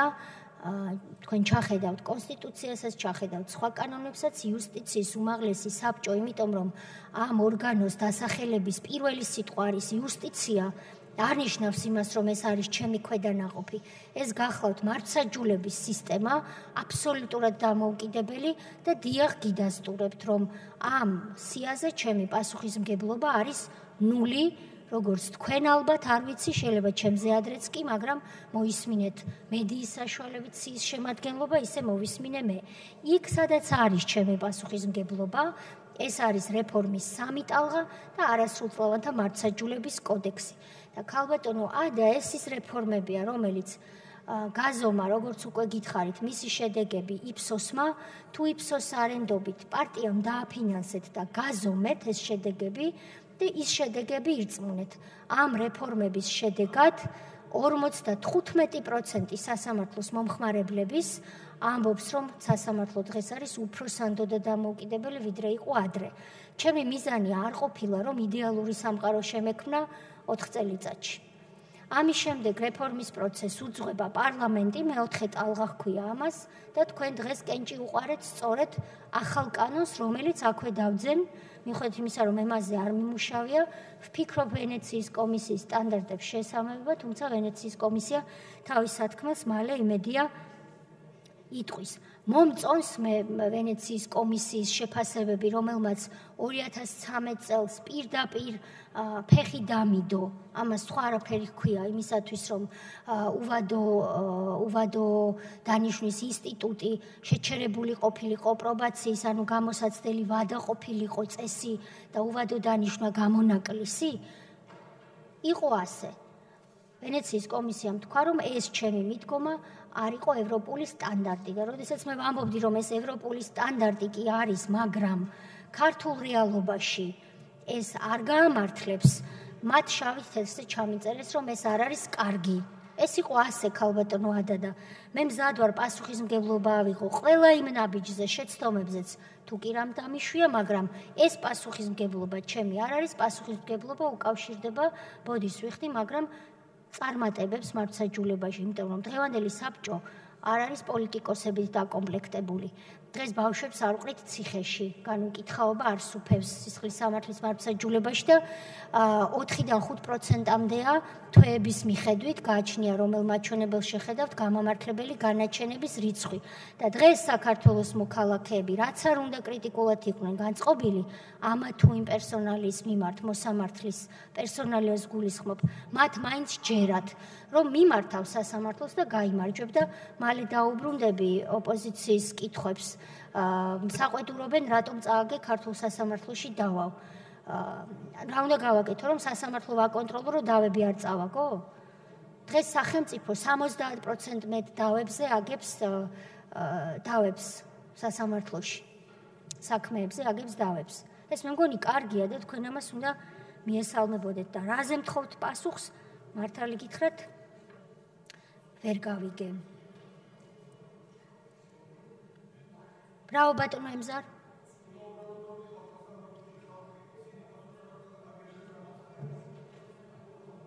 მე შემიძლია ვაგო პასუხი ბატონო იმაზე, რაც არის ჩემი უფლებამოსილებები და თუ გნებავთ მაგებინეთ პასუხი ჩემს წარმოშობაზე თქვენთან ერთად, მაგრამ სხვაზე ვერაფერზე პასუხს ვერ მაგებინებთ, რაც არ არის ჩემი პასუხისმგებლობა. ბატონი ნაკაკი ზოიძე და ბატონი ლევან კობერიძე ნარკოპოლიტიკის კანონპროექტთან სვამდნენ კითხვებს. თქვენ ჩემი მიდგომა იცით, თითოეულმა თქვენგან ვაიცით, არა მხოლოდ ბატონმა ლევანმა და აკაკიმ, მე მომხრე ვარ ისეთი ნარკოპოლიტიკის და ამას 2013 წლიდან ვიცავდი, როდესაც სამწუხაროდ თქვენ ჩვენთან ერთად ჯერ არ იყავით, რომ საჭირო იყო დაბალანსებული ნარკოპოლიტიკა, უფრო მკაცრი ბრძოლა რეალიზატორებთან და მაშინ ჩვენს კანონპროექტში, რომელიც მთავრობამ ხარი არ დაგვიჭირა, არ დამიჭირა, ასე დავარქმევ, იყო ოდენობების ნაწილშიც კი ეკონომიკური ოდენობა შემოტანილი, რაც დღესაც ვფიქრობ, რომ კარგი აზრია და თუ კარგი აზრი გეჩვენებათ, თქვენც აიღეთ და გაიზიარეთ, რომ რაღაცა ოდენობის შემდეგ ვიღაცამ არ თქვას, რომ მე 10 კილო კანაფს ვინახავდი, იმიტომ რომ გამოვიზამთრო და ავტომატურად ჩაითვალოს, რომ თუ შენ 10 კილოგრამ კანაფს ინახავ, ესე იგი გამსაღებელი ხარ. ეს დაარტყამდა მკაცრად, არა მხოლოდ კანაფის ნაწილში, არამედ სხვა ნივთიერებებზეც რეალიზატორებს მაგალითად. მაგრამ ეს არ იქნა გაზიარებული. თქვენ არ ვიცი რამდენად გაქვთ განცდა იმის, რომ იუსტიციის მინისტრი უნდა იყოს ყოვლის შემძლე, მაგრამ არ უნდა იყოს ყოვლის შემძლე, მარტო ერთი იყო ჩემი წინამორბედი. მე ასეთი არა ვარ. შესაბამისად, რაც არ იქნა გაზიარებული პროექტი თაროზეა შემოდებული, მაგრამ მე მისი ერთგული ვრჩები, რომ იქ სადაც არის მომხმარებელი, ის განვიხილოთ როგორც მკურნალობის საჭიროების მქონე პირი და სხვაგვარი მოპყრობის პირი, ხოლო იქ სადაც სახეზეა რეალური დანაშაული, იქ ვიქონიოთ მკაცრი პასუხი და ეგრეთ წოდებული 4 სვეტზე დაფუძნებული თავისი ზიანის შემცირებითა და სხვა კომპონენტებით ეს პოლიტიკა შევიმუშაოთ სრულფასოვნად, თორემ გარკვეული კომპონენტები ჩვენ უკვე წინ გადავდგით ნაბიჯები და გავაკეთეთ, მათ შორის აღარ მოყვები იმას, რომ ექიმს აღარ ვატყობინებთ, ვანო მერაბიშვილის ბრძანება იყო, გახსოვთ, რომ ექიმისთვის უნდა, პოლიციისთვის უნდა შეგეტყობინებინა, ექიმი თუ იყავი, რომ ზედოზირების შემთხვევაო. ეხლა გამოვლენ და იქნებიან ლიბერალები, რა თქმა უნდა, მაგრამ ადრე ასე იყო. ეს შევცვალეთ. და ამაში დიდი წვლილია ბატონი დავით სერგეინკოსი, ბატონი არჩილი აქ არის და სხვა წვლილებზე ნარკოპოლიტიკის ლიბერალიზაციისა, მათ შორის ციხეებში ის მოყვება უფრო კარგად და ჩემზე მეც. შემდეგი დაუბრუნდეთ ამ საკითხს, თუ თქვენი თხოვნა და მოთხოვნა ეს არის, მაგრამ ალბათ ჯობდა რომ თავიდანვე გვეფიქრა ეტაპობრივ გარდაქმნაზე, ვიდრე ყველაფრის ერთად სურვილზე და სამწუხაროა, რომ თქვენც არ გაიზიარეთ ჩემი ეს გულის ტკივილი და რჩევა მაშინ, მაგრამ სჯობს გვიან ვიდრე არასდროს და თქვენ იცით, რომ მე ამ საქმეს უერთგულებ ბოლომდე, ვინც ავად არის უმკურნალოდ, ვინც დამნაშავეა, მასთან გქონდეს უმკაცრესი პასუხი, რომ ახალგაზრდობა არ იყოს ცდუნების წინაშე და არ იყოს, ასე ვთქვათ, ჩაძირული ნარკოტიკშიო, რომ ამბობენ ჩვენი მშობლები და მათი მშობლები. ბატონმა გიორგი კოპაძემ მკითხა აბასთუმანში თუ იგეგმება საზოგადოებრივი ცენტრის მშენებლობა, აქაც იგივე პასუხი მაქვს, რომ 19 წელს ჩვენთვის პრიორიტეტი არის მუნიციპალური ცენტრები და თუ კი აბასთუმანი მოძებნის შესაბამის მიწის ნაკვეთს და 2020 წელს ჩვენ გვექნება შესაბამისი თანხები, რა თქმა უნდა, ხელს შეუწყობთ ამ პროექტს მით უმეტეს, რომ აბასთუმანი მნიშვნელოვანი, ბევრი მხრივ მნიშვნელოვანი ადგილია. ბატონი სერგო რატიანი მეკითხებოდა ბატონ შოთაძეს, მადლობა რომ გადაუხადეო. დიახ. ახლაც ასე ფიქრობ თუ არაო, მე მგონი ასე გავიდაო დრო და ბატონ სერგო, ადამიანები, რომლებიც გუწფელად მსახურობენ, თუნდაც დაუშვან შეცდომები, მე ჩვევაში მაქვს რომ გადაუხადო, მადლობა. ამიტომ დიახ, მე იგივე პოზიციაზე ვარ და როდესაც რაღაცა მithქვამს, არ მჩვევია ხოლმე ეს გადავთქვა, რაც არ უნდა თვეები გავიდეს. ასევე არ გეწყინოთ და გეტყვისთ, რომ მე არ ვარ ადეიშვილი, რომელმაც მე მგონი მურთაზოდელავას მადლობა კი არ გადაუხადა, უთხრა რომ 1 ოქტომბერი დადგა, ხო ნახე რა შედეგებიც არის და წავიდეთ ქვეყნიდან და თვითონ გაიქცა და ბატონი მურთაზი მიატოვა. მადლობის გადახდას ვინ ჩივის. მე არ ვარ ასეთი. რაც გაიგეთ ის გითხარით. დიახ. კი, ისტორიაშიც შეიტანეთ, იმიტომ რომ ეს ისტორიული ფაქტია, როგორც ადეიშვილის გაქცევა და მიატოვა საკუთარი მთავარი პროკურორი, ასევე ჩემ მიერ მადლობის გადახდა წარმავალი მთავარი პროკურორისთვის, იმიტომ რომ თქვენ ჩათვალეთ, რომ თურმე მთავარი პროკურორი იმიტომ უნდა გადადგეს, რომ სასამართლომ გაამართლა ადამიანი. მაშინ ყველა ქვეყნის ყველა მთავარი პროკურორი დღეში რამდენჯერმე უნდა გადადგეს და არც იმას არ უნდა გვიყიჟინებდეთ, რომ გამამართლებელი განაჩენების რიცხვი გაზარდაო. მაჩალიკაშვილზეც მკითხეთ, ბატონო სერგო. ძველი დრო გამახსენდა მაესტრო ზევებ დებატში რო ვიყავით, თქვენ ხელისუფლებაში ყავით, მე ოპოზიციაში. ეს დროს შეიძლება დაბრუნდეს, რა თქმა უნდა, მე გაქცევას არსად არ ვაპირებ ზოგიერთი წინამორბედივით. მაჩალიკაშვილი სახელმწიფომო ჩაიდინა დანაშაულიო და საპარლამენტო კომისია უნდა შეიქმნას თუ არა და ემხრობით თუ არაო. მე არ ვთვლი რომ სახელმწიფომ ჩაიდინა დანაშაული, იმიტომ რომ ეს არ არის დამტკიცებული. თქვენ იძახით ხან გოგაშვილი ხან რაღაცების გვარებს იძახით. ეს თქვენ დაადგინეთ თუ ვინ ეჭვი არსებობს, კი ბატონო, მე ეს ეჭვი არ მაქვს, რომ სოსო გოგაშვილმა ვიღაცა დახვიტა, თუ ამ სიტყვებით გინდათ, ამ სიტყვებით გეტყვით. ეს ეჭვი თუ გაქვთ, მაშინ ან დაამტკიცეთ ეს, ან ნოატრიალებთ სახელებს და გვარებს ცუდ უბრალოდ აქეთ იქით. და სხვა ნაკლები მოგვიძებნეთ ყველას, ბევრი ნაკლი გვაქვს, მაგრამ არა ის, რაც არ გაგვიკეთებია. რაც შეეხება საპარლამენტო კომისია უნდა შეიქმნას თუ არა, ეს თქვენი გადასაწყვეტია და გადაწყვიტეთ. მაგრამ მე თუ მეკითხებით ჩემ პოზიციას, ის საპარლამენტო კომისია, რომელიც თქვენ შექმნით ხორავას ქუჩის ტრაგედიის გამოსაძიებლად და დამიბარეთ და კითხვები ვერ შეიმუშავეთ, თუ შეიქმნება მაჩალიკაშვილის საქმეზე საპარლამენტო კომისია და მე არ ვიცი დამიბარეთ თუ არა, რა შუაში ვარ, მაგრამ დამიბარეთ თუ გნებავთ, მაგრამ ვისაც არ დაიბარეთ, კითხვები მაინც მოამზადეთ და წესიერად გამოიძიეთ თუ იძიებთ.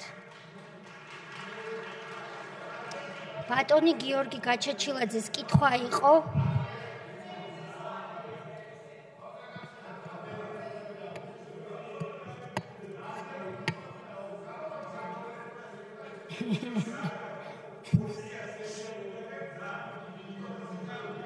ბანოგინა თქვენ რაც არ უნდა ბევრჯერ მითხრათ რომ მაგარი ვარ, მაინც ვერ მიმიზიდავთ თქვენს პარტიაში, ამიტომ გავაგრძელებ.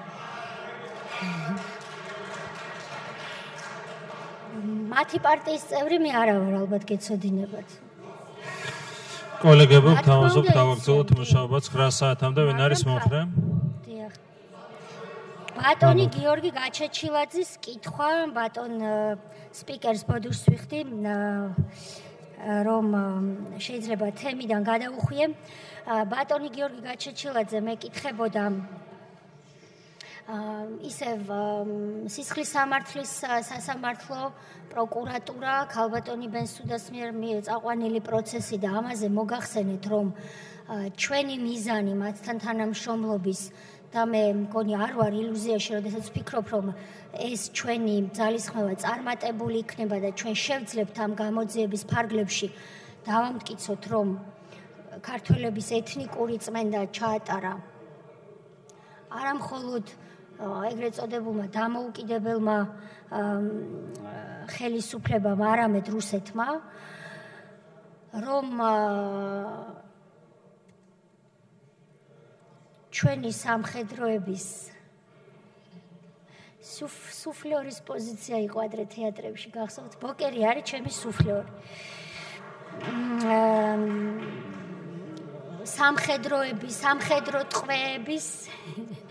სამხედრო ტყვეების ანწუხელიძის, სოფრომაძის და სხვების წამება და მოკვდინება და ბევრი სხვა ის თემა, რომელიც არის ჩვენი ქართული თემა, მე ასე დავარქმევ. ქალბატონო სალომე, ბატონო გიორგი გაჩეჩილაძე, რომელ პარტიასაც არ უნდა განეკუთვნებოდეთ. ჩვენ ამას მივახწევთ, დარწმუნებული ვარ, საკმარისი არის აქ ერთი რამ. ამისთვის, რომ ჩვენ ამ პოზიციაზე ვიდგეთ ერთად. ქართველმა ჯარისკაცებმა თქვენზე კარგად იციან ამ შემთხვევაში ნაციონალურ მოძრაობას და ევროპულ საქართველოს გულისხმობ, ვინ არის მათი რეალური გულშემატკივარი. ჩვენ იუსტიციის სამინისტრო ვიცავთ მათ ინტერესებს და მათ ეს იციან, იმიტომ რომ ჩვენი ჯარი ასევე იყო იმ კონფლიქტის დროს მსხვერპლი და დაზარალებული, რბილად რომ თქვა, შესაბამისად აქ საუბარი რაღაცა ტიპის კითხვის ნიშნებზე არის, ერთხელ უკვე ვთქვი, უკადრებელი საქციელი. 2011 წლის დავას შეეხო ბატონი გიორგი გაჩეჩილაძე, 2011 წელს საქმე არ ეხებოდა ბატონო გიორგი სისხლის სამართლის სასამართლოს ჰააგაში, ეს ეხებოდა ჰააგაში მოქმედ სხვა სასამართლოს, რომელსაც საერთაშორისო მართლმსაჯულების სასამართლო ჰქვია, ისიც ჰააგაშია, გაეროს სასამართლოს სახელით არის ცნობილი და დიახ ადეიშვილი იყო მინისტრი, მისი მოადგილე ქალბატონი თინა, რომელიც იცავდა ამ საქმეს და 2011 წელს რუსეთის წინააღმდეგ დავაში ისინი დამარცხდნენ და ბატონი სერგი ამას ხშირად გვახსენებდა ხოლმე, ეხლა არ ვიცი, აღარ გვახსენებთ ბატონო სერგი. მოკლედ თემა არის ასეთი, რომ 2011 წელს წინა ხელისუფლების მიერ შეტანილმა დავამ რუსეთის წინააღმდეგ ICJ-ში განიცადა მარცხი, იმიტომ რომ საქმე იყო მოუმზადებელი. ამას მე კი არ ვამბობ. დაუშვებლად ცნო, დიახ, დაუშვებლად ცნო, იმიტომ რომ თქვენ არ მიმართეთო, ასე თქვა სასამართლო, მე ჩემს სიტყვებს არ ვამბობ, არ მიმართეთო ყველა იმ მექანიზმს და გზებს, რომლისთვისაც უნდა მიგემართათო. შემდეგ 2011 წლის რუსეთთან მოლაპარაკებასო, რადარ მიმართეთ ბატონო გიგა რუსეთთან მოლაპარაკებას? რატომ არ მიმართეთ? და რას იშველიებდით, რომ ალასანია ხო იყო და რუსეთს ხო დაუპირისპირდა გაეროშიო სამარცხვინო. სამართლებრივი პროცესითიც რა არის. მოკლედ, ბატონ გიორგი გაჩეჩილაძეს პასუხობ თქვენთანაც დაბრუნდები, რა თქმა უნდა, მალე. 2011 წლის ეს გადაწყვეტილება არის საბოლოო და გასაჩივრებას არ ექვემდებარება. ეს წერია ICJ-ის რეგლამენტში. ეხლა თქვენი საყვედური არის რა, რომ მე რომ დავაშავეო, აგვისტოს ომი რო წავაგე და გამოვიქეცი და ტერიტორიები დავკარგეო, შენო რატო ვერ აღადგინეო რუსეთთანო ისეთი ურთიერთობაო, რომ გაერთიანო ქვეყანაო. ზალკალიანი რო იყო დაბარებული კომიტეტზე, ამას არ იძახდით. ეხლა ჩემთან მიმართებაში იძახით, რომ 2011 წელს დავარო დაუშვებლად მიცნო ჰააგის სასამართლომ, შენო რატო არ გააცოცხლე ეს დავაო. ეხლა მე თქვენ გიხსნით, რომ იმიტომ რომ ამ თემებზე რუსეთს რაც ეხება ბატონო გიგა, ჩვენ რომ ერთ პლატფორმაზე ვერასდროს ვერ იქნებით, ეს ხო იცით, მაგრამ ამ თემაზე რომ ჩვენ განსხვავებული პოზიციები ვერ გვექნება, იქნებ ეს დაიჯეროთ. ამიტომ მე მაქვს ჩემი სტრატეგია, როგორ გავაცოცხლო ის თქვენი გაფუჭებული საქმე, რომელიც თქვენ არაკომპეტენტურობით, უნარობით გააფუჭეთ. რატომ არ გაგზავნე ნოტაო? ვინ მისაყვედურა აღარ მახსოვს. ნოტა რატომ არ გაგზავნეო? რა მნიშვნელობა აქვს რომელიღაცამ თქვენ პატივცემულმა ოპოზიციამ წევან მისაყვედუროთ ნოტა რატომ არ გაგზავნეო? აგერ არის ნოტა. არის თუ არა ეს ნოტა, ბატონო გიგა? არის თუ არა ეს ბილეთი? 2014 წლის 17 დეკემბერი. არა, ერთი წუთით, მოთმინება. კოლეგებო, მოგვიანებით შეგიძლიათ დაასუსტოთ შეკითხვები და პოლემიკის რეჟიმში ვერ გავაქცევთ. მე გავხდი იუსტიციის მინისტრი, თქვენ დამახვედრეთ წაგებული დავა და მე დრო გაუშვი და 6 წელი მზივარ არ ხეინათ. ეს არის ტყუილი ნომერი 1, იმიტომ რომ დეკემბერში 14 წლის არის ნოტა გაგზავნილი. თუ გნებავთ ამ ნოტას გადმოგცემთ. ეხლა რა ხდება 2014 წლის შემდეგ? თქვენ დავა რომ საბოლოო გადაწყვეტილებით წააგეთ ამ დავის ქალბატონო სალომე, თქვენ მიერ დაკარგული ტერიტორიები, მოგებული ტერიტორიები და ომია და ეს ნოტა არის ქაღალდის ნაგლეჯი. ეს არის თქვენი პოლიტიკური დემაგოგია. რა აზრი აქვს? ალბათ არ აქვს აზრი, მაგრამ მე მგონი მგლის თავზე სახარების კითხვასაც აქვს ხანდახან აზრი. ეხლა ჩვენ გვაქვს ერთადერთი გამოსავალი ბატონო კარლო, ერთი წუთით. ჩვენ კოლეგებო, ამ რეჟიმში ვერ გაგრძელდება ბუნებრივია მუშაობა, უნდა ვაცალოთ მოხსენებას და ასრულებს პასუხებს, შემდეგ ექნებათ ხალბატონო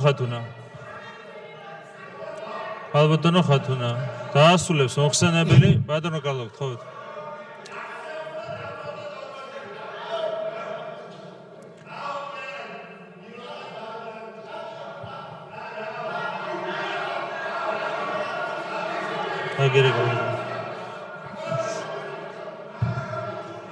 კოლეგებო, გთხოვთ ყველას, ბატონო კარლო, გთხოვთ ყველას, ოპოზიცია.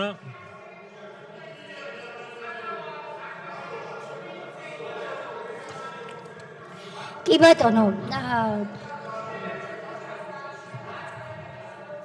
კოლეგებო, ამ რეჟიმში ვერ გავაგრძელებთ. ხალბატონ თეას აცადოთ, გასცემს კითხვებს პასუხს და ხალბატონო ხათუნა დაასრულებს პასუხის გაცემას კითხვებზე, მოხსენებელი და შემდეგ დააზუსტეთ კითხვები.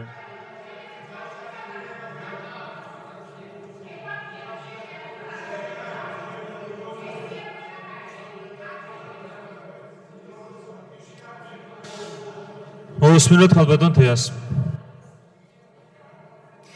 დიახ, გეთანხმებით ხალბატონო ხათუნა, დღეს არის 20 მარტი 2019 წელი და თუ დამაცლით პასუხს, თუ არა გადავალ შემდეგ კითხვაზე. ესე იგი, ტყვილი ნომერი პირველი, რომ იუსტიციის სამინისტრო არაფერს აკეთებდა 6 წელი და დრო გაწელა. 14 წელს ნოტა გაიგზავნა, თუმცა რუსეთი აბა მიხვდით რა იყო პასუხი. რასაც თქვენ გიკეთებდნენ, იმას აკეთებენ ჩვენ შემთხვევაში. ხო, რუსეთი ხო არ იცვლება, თუ იცვლება და გამომეპარა რამე. არ გვიპასუხა და არ წამოვიდა იმაზე, რაც ჰააგის სასამართლოს პრეტენზია იყო. ეხლა ჩვენ ყველას ერთად გვაქვს ესეთი გამოსავალი ჩემი აზრით. თუ სხვა რეცეპტი გაქვთ, მითხარით და გავიზიარებ. რომ ის 2011 წლის judgment ქვია ამას მნიშვნელობა აქვს, იმიტომ რომ ამ ტიპის სასამართლო გადაწყვეტილება არის საბოლოო და გასაჩივრებას არ ექვემდებარება, ჰააგის რეგლამენტში შეგიძლიათ ჩახედოთ. რომ ჩვენ ეს გადაწყვეტილება გადავასინჯინოთ ახალი გარემოებით. ამისთვის ჩვენ გვჭირდება ახალი გარემოება. ახალი გარემოება არა მხოლოდ ჰააგაში, არამედ სამართლის ზოგადი პრინციპია, უნდა იყოს ისეთი გარემოება, რომელიც თქვენ 2011 წელს მაშინ არ იცოდით, ან და არ შეიძლებოდა გცოდნოდათ. ასეთი გარემოება, მე არ ვიცი თქვენ მაშინ რა იცოდით, რა შეიძლებოდა გცოდნოდათ, არა, ეს შემიძლია მხოლოდ ფაქტებით ვიმსჯელო. არ ვიცი რა შეიძლება ეს იყოს ის, რაც თქვენ მაშინ არ იცოდით. ერთადერთი არის, რომ თუ კი და მე ამის დიდი იმედი მაქვს, ამ დავისთვის ბევრი რამე გაკეთდა ომის საქმეზე სტრასბურგის სასამართლო მოგცემს იმ გადაწყვეტილებას, რომლის იმედიც ყველა საქართველოს მოქალაქეს გვაქვს, რომ ეს შეიძლება იყოს გამოყენებული ახალ გარემოებად. ეს არის ჩემი პოზიცია და სტრატეგია. თუ გაქვთ სხვა რეცეპტი, მოგვეცით ეს რეცეპტი. რატომ ხართ ჩუმად? მომცემთ რეცეპტს. რეცეპტი მჭირდება, მათ შორის რუსეთთან ურთიერთობის. კი ბატონო. ეს არის სამართლებრივი სტრატეგია. ამისთვის ჩვენ გვაქვს რეგლამენტით მოცემული 10 წელი. ეს 10 წელი გადის 2021 წლის აპრილში.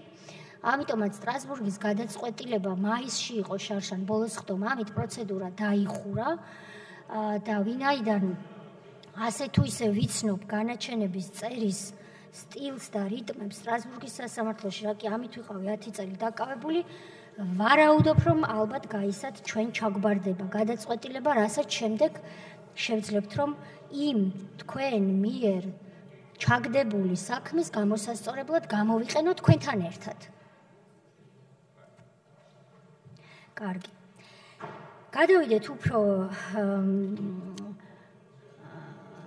სასიამოვნოდ სასაუბრო დეპუტატთან ბატონი სულხან მახათაძე მეკითხებოდა რომ შეიძლება თუ არა რომ მუნიციპალიტეტებმა მიიღონ ფინანსური მონაწილეობაო საზოგადოებრივი ცენტრების მშენებლობაში.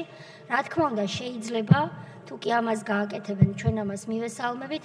ზუსტად ასეთი მაგრამ მსგავსი ტიპის გამოცდილება ჩვენ გვაქვს ხარაგაულში, როდესაც ბატონი კობა იყო გამგებელი, მაშინ ჩვენ შევძელით და ასე ვთქვათ მუნიციპალიტეტთან ფინანსური და ლოჯისტიკური თანამშრომლობის ფარგლებში ღორეშაში, კიცხში გავხსენით საზოგადოებრივი ცენტრები. ეს შეგვიძლია ავიღოთ მაგალითად სხვა მუნიციპალიტეტებში და სოფლებშიც. ქალბატონი ლელა მეკითხებოდა რატომ გაქვთ უბრალოდ კი არ მეკითხებოდა რატომ გაქვთ უნდობლობა არასამთავრობო ორგანიზაციების მიმართო.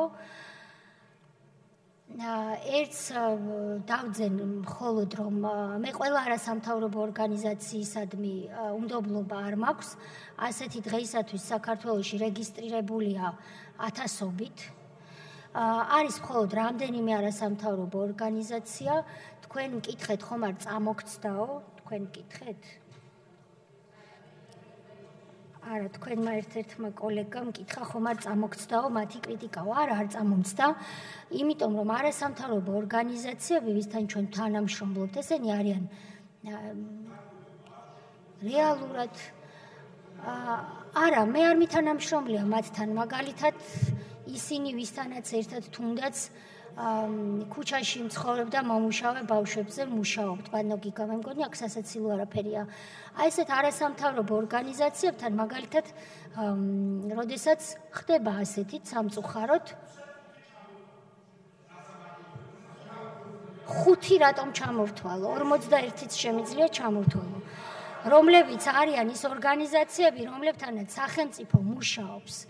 მაგრამ არიან ორგანიზაციები, რომლებიც რა თქვენთვის მომისმენია და რა მათთვის მომისმენია, ვერ გავიგე ვინ არის და მე ასეთ რამდენიმე ორგანიზაციას ვუწოდე რომ პოლიტიკური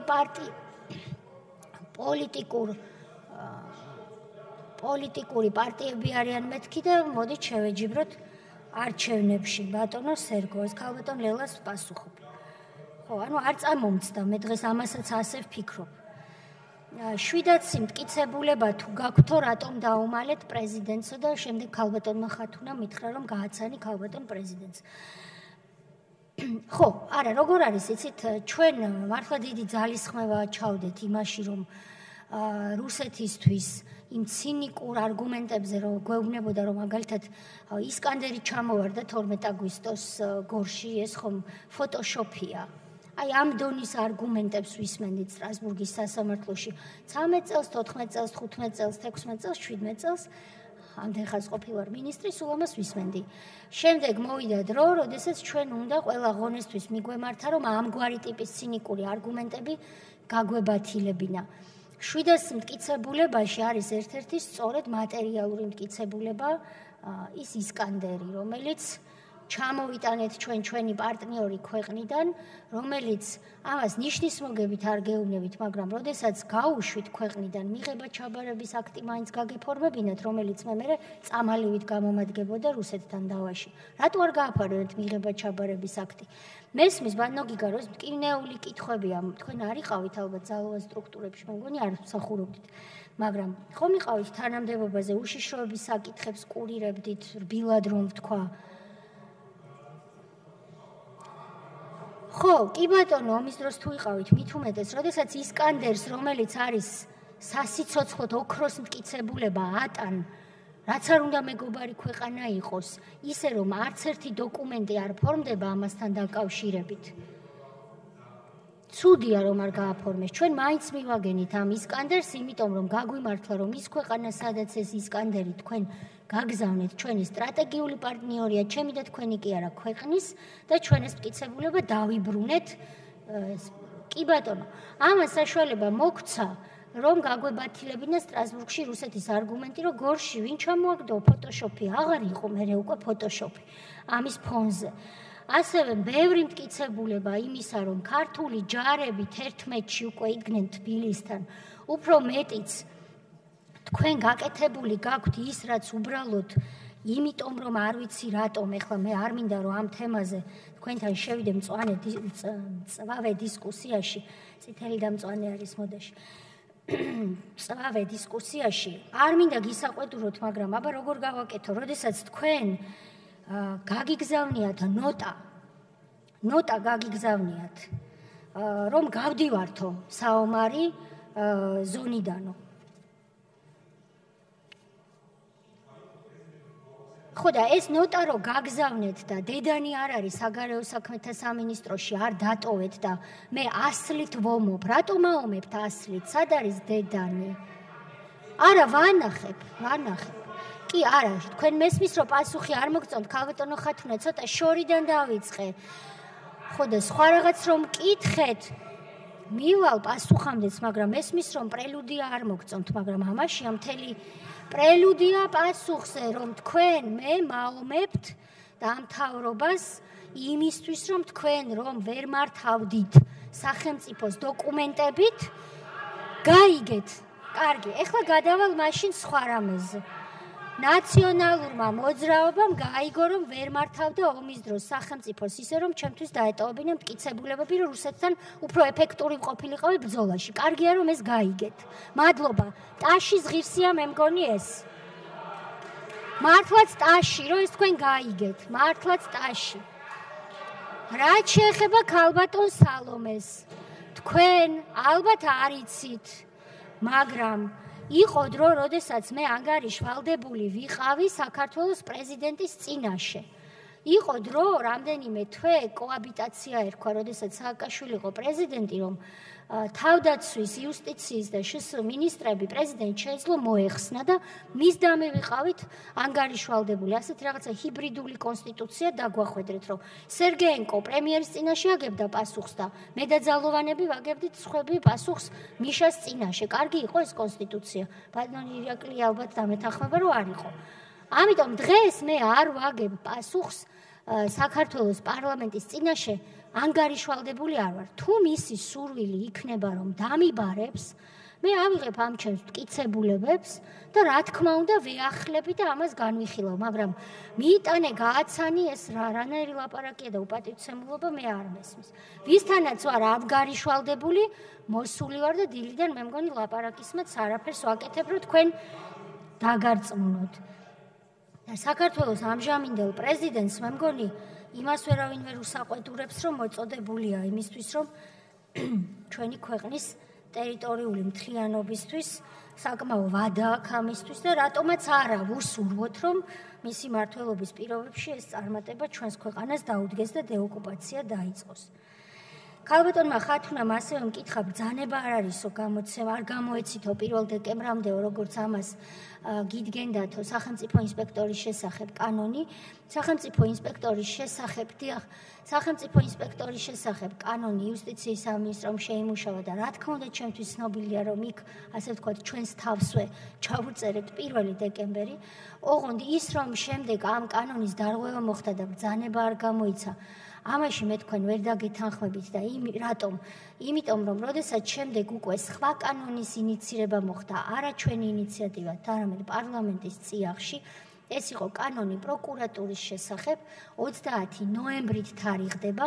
იმ კანონმა უკვე თქვა, რომ ეს უფლებამოსილება ბრძანების იყო გენერალური პროკურორის. ამიტომ მე 1 დეკემბერს, აი ჩახედეთ თქვენს და თუ გნებავთ მე ცალკეც ვიმჟელოთ. 1 დეკემბერს მე აღმოჩნდი მდგომარეობაში, რომ სახეზე მქონდა ერთი კანონი, რომელიც მეუბნება, რომ 1 დეკემბრამდე გამოეცი ბრძანება, ამასობაში სხვა კანონი, რომელიც თქვენ თვითონვე უნდა გენახათ, რომ გარდამავალდებულებებში ალბათ იყო კონფლიქტი ერთმანეთთან, მეუბნებოდა, რომ არა, 1 დეკემბერს შენ ხარ უკვე სხვა სამართლებრივ მდგომარეობაში და გენერალური პროკურორია ამაზე უფლებამოსილი. 17 დეკემბერს კი უკვე ფიცი დადო ქალბატონმა სალომემ და კონსტიტუციაც და ის ახალი კანონებიც ყველა შევიდა ძალაში. ხოლო ბრძანება, რომ მე მაინც გამომეცა მიუხედავად ამ ყველაფრისა, მაგალითად 1 დეკემბერს, ვიცოდი რა 30 ნოემბერს 30 ნოემბერს, რომ ეს ბრძანება გენპროკურორის გამოსაცემია.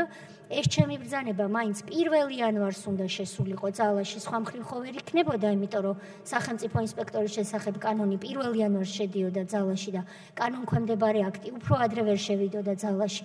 ამიტომ აი სამართლებრივი გარკვეული კაზუსი შექმნილი იყო, ამიტომ მე არ მგონია რომ ეს საყვედური მაინდა-მაინც საფუძვლიანია.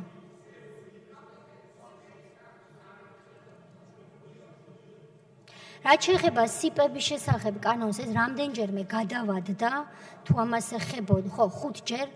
მე ვთვლი, რომ საჯარო სამსახურის შესახებ კანონი მართალია კომპლექსური კანონია, ბევრ მოქნილობას კარგავს, ბატონი ბენდუქიძე რო იყოს ცოცხალი, მე მგონი არ მოეწონება და ხანდახან მეც გამიკრიტიკებია ეს კანონი და მიფიქრია, რომ მასავით ხომ არ ვსაუბრობ მეთქი, მაგრამ ამ კანონს აქვს ძალიან ბევრი სხვა ღირსება და მაგალითად მე ვგეგმავ, რომ საჯარო სამსახურის კანონში ის გამონაკლისი, რომელიც თავის დროზე ჩაიდო სასჯელ აღსრულების სისტემას არ ეხებაო, ეს გავაუქმოთ. ამიტომ მე მოგმართავთ საკანონმდებლო არა, ის ნორმა, რომელზეც მე ვსაუბრობ, დღესაც ვადაშია, ძალაშია და რეალურად პრობაციის სისტემა, სასჯელ აღსრულების სისტემა წერია, რომ გარიცხული არიან საჯარო სამსახურის კანონის მოქმედებისგან და 5000 ადამიანი არის არასტაბილურობის განცდაში. ამიტომ მე მალე შემოგთავაზებთ, რომ ეს ნორმა გავაუქმოთ და ჩვენი მთლიანი სისტემა იუსტიციის დაუქვემდებაროთ საჯარო სამსახურის შესახებ კანონს. შეიძლება იქ რაღაც გამონაკლისები იყოს, რომ ახალ მინისტრს მაგალითად მე ვფიქრობ, უნდა მივცეთ საშუალება, რომ ვინც იქნება მან დანიშნოს მაგალითად პენიტენციური სამსახურის გენდირექტორი და ის არ იყოს საჯარო სამსახურის კანონით სამარადჟამოდ დაცული, ასე ვთქვათ.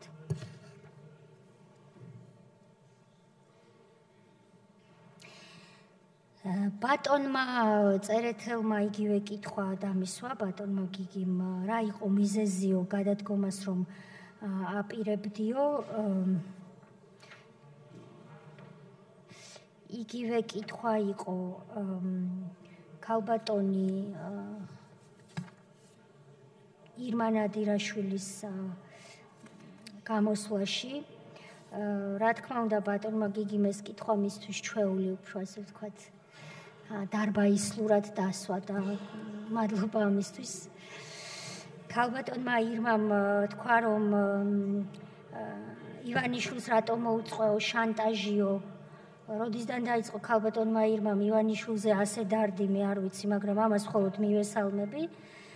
რაც შეეხება უფრო სერიოზულად ამ კითხვას, მე ბევრჯერ ავხსენი, რომ ეს პოზიცია, რაც მე მქონდა, მე ვფიქრობდი და დღესაც ვფიქრობ, რომ ჩემი პოზიცია, მე არ ვიცი, რამდენად სხვა ადამიანების თვალში აღმასრულებელ ხელისუფლებაში ეს სწორი პოზიცია იყო, ამიტომ ეს პოზიცია გავხადე სამსჯელოდ და ვთქვი, რომ თუ ამ პოზიციას ვერ გაიზიარებთ, მოდით სხვამ შეასრულოს ეს უფლებამოსილებები და ნებისმიერი ადგილიდან მე კვლავ დავრჩები, მიუხედავად იმისა, რომ პარტიის წევრი არ ვარ, ქართული ოცნების გუნდის წევრი და ნებისმიერ პოზიციაზე მათი დამხმარე და გულშემატკივარი, იმიტომ რომ ეს ასე. თუ რას ეხებოდა ეს საკითხი, მაპატიეთ და მე არ თვლი საჭიროთ ამაზე საუბარს, იმიტომ რომ ეს არ არის სისტემა, რომელიც პარლამენტს ეხება და ეს არ არის სისტემა, რომელიც რაიმე ტიპის საზოგადოებრივ ინტერესს ეხება. შეიძლება ჩემი შეცდომა, შეიძლება ის არის, რომ მე მედიასთან არ ვიტყუები, დაიჯერებთ, მაგრამ ეს ასეა. ბევრჯერ იყო მითქმა-მოთქმა, უშვებენ, გადადგება, გადადექი და მუდმივად ვამბობდი, რომ ამაზე საუბარი არ ყოფილა და როდესაც მართლა იყო საუბარი და მკითხეს დავადასტურე, რომ იყო საუბარი მეთქი. ალბათ ჯობდა არ დამედასტურებინა? თქვენ ამას სერიოზულად მეკითხებით? კარგი. თქვენ გაქვთ ყველაფერზე კითხვის დასმის უფლება გარდა პირადისა და პირადზეც შემიძლია გესაუბროთ, არ არის პრობლემა. ბატონმა თენგიზგუნავამ მკითხა ბატონებზე ნაკანი და ონიანი. მე არ ვიცნობ მათი პირობით ვადამდე გათავისუფლების საქმეებს, რომ ვიცნობდე, არ მომერიდება და გეტყვით, რომ ვიცნობ და დაგისაბუთებდით, რა წერია მასში და რას ვფიქრობ, მე არ ვიცნობ. ამ საქმეებს, რა თქმა უნდა, იცნობენ ადგილობრივი საბჭოები, რომლებიც, როგორც იცით, შერეული საბჭოებია. ამ საბჭოში პენიტენციურ და პრობაციის სისტემებს ორი წარმომადგენელი ყავს, ერთი წარმომადგენელი ყავს იუსტიციის უმაღლეს საბჭოს, ერთი არის არასამთავრობოების წარმომადგენელი და ერთი აკადემიური წრეების. ეს საბჭო მე არ დამიკომპლექტებია ასე, ეს ბევრად ძველ დროში, ჩვენი ხელისუფლების დროს მიღებული კანონია. შესაბამისად არ არის? ერთადერთი ვის შეიძლება, იმიტომ რომ პენიტენციურისა და პრობაციის თანამშრომელია, თქვენ არ ჩათვალოთ დამოუკიდებლად, ეს არის ორი ადამიანი. დანარჩენები, რა თქმა უნდა, იუსტიციის უმაღლესი საბჭო, არასამთავრობო სექტორი, მე არ მონაწილეობ არც ნაკანის, არც ონიანის და არც ხვების საბჭოების საქმიანობებში მე არ ვერევი. არა, ჩემი თანამშრომლების საქციელზე მე ვაგებ პასუხს და თქვენ თუ რამეს სხვა რამის თქმა გნებავთ და ვერა ამოთქვამთ, ბატონო გიგა, ჩართეთ მიკროფონი, მწვანეს დააჭირეთ, იმიტომ რომ ჩემზე მწვანე მოქმედებს და ხო, არა, ბატონო გიგა, თქვენ რაღაცის ამოთქმა გინდათ და ამოთქვით, რისი ამოთქმაც გინდათ. მე არ ვამბობ, რაზე მქონდა პოზიცია. ბატონი ზურაბ ჭიაბერაშვილი. ბატონმა ზურამ დამისვა კითხვა თამაზახობაძის საქმეზე და ასეთი ეპატაჟური ის ქონდა ტონი მიღებული, რომ თქვენ წარმოგიდგენიათ იუსტიციის მინისტრმა სამივე ინსტანცია წააგო. მე რით არის ცუდი, რომ იუსტიციის მინისტრმა სასამართლოში დავაწააგო? რა გინდათ თქვენ, რომ მე მექვემდებარებოდეს სასამართლო? დიახ, დავაწავაგეთ, დიახ. როდესაც დავაწავაგეთ, იქ შეიქმნა და მე მინდა რომ მოისმინოთ, თუ პასუხი გაინტერესებთ, თუ არ გაინტერესებთ, სხვა კითხვაზე გადავა. დიახ, მადლობა. ესე იგი, როდესაც წავაგეთ, სასამართლომ, იმედი ახლა სასამართლო არ ჩამithვლის ამას კრიტიკაში, სარეზოლუციო ნაწილში ჩაწერა, რომ ეს ადამიანი უნდა აღდგენილიყო ტოლფას თანამდებობაზე, დეფისი და კონკრეტული პოზიციის დასახელება. და თქვა იქვე, იმის საწინააღმდეგო, რასაც თქვენ ბრძანებთ, ბატონო ზურაბ, რომ დისკრიმინაციული ან რაიმე პოლიტიკური ნიშნით გათავისუფლება არ დასტურდებაო. თქვენ ამბობთ პირიქით. შესაბამისად, როდესაც სასამართლომ თქვა ტოლფას თანამდებობაზე დეფისი კონკრეტული პოზიცია, ნახეთ ჩვენ ეს კონკრეტული პოზიცია უკვე იყო კონკრეტული პირის მიერ დაკავებული. ამ კონკრეტულმა პირმა იჩივლა უკვე მან, როგორც მესამე მხარემ და მოითხოვა ბათილობა.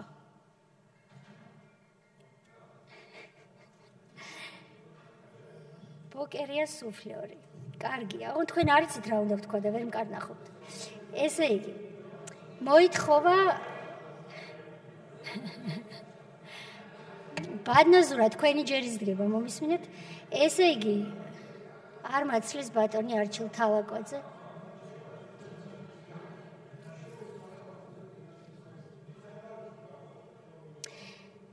ამ ადამიანმა იჩივლა და ინსტანციების აღწერით თავს არ მოგაწყენთ და უზენაესმა სასამართლომ უთხრა ამ ადამიანს, რომ შენს გათავისუფლებასო, იმის აღდგენა არ გულისხმობსო.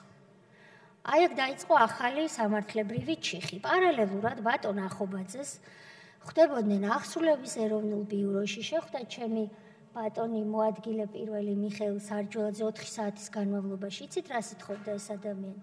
რომ აღდგენა არ მინდა, უბრალოდ განაცდურზე ერთი თეთრი მაინც დამიმატეთო და ვაჭრობდა რეალურად თანხაზე. ბოლოს ერთ თეთრზე არა, ვაჭრობასაც დინამიკა ჰქონდა, თავიდან ვაჭრობდა, რომ ერთი წლის განაცდური დამიმატეთო და მერე როდესაც ერთი წლის განაცდური არავინ არ დაუმატა, იმიტომ რომ ამას სასამართლო გადაწყვეტილება არ ითვალისწინებდა, შემდეგ ჩამოვიდა ერთ თეთრზე. ეს მე მგონი საჯარო მოხელისთვის საკადრისის აქციელი არ არის.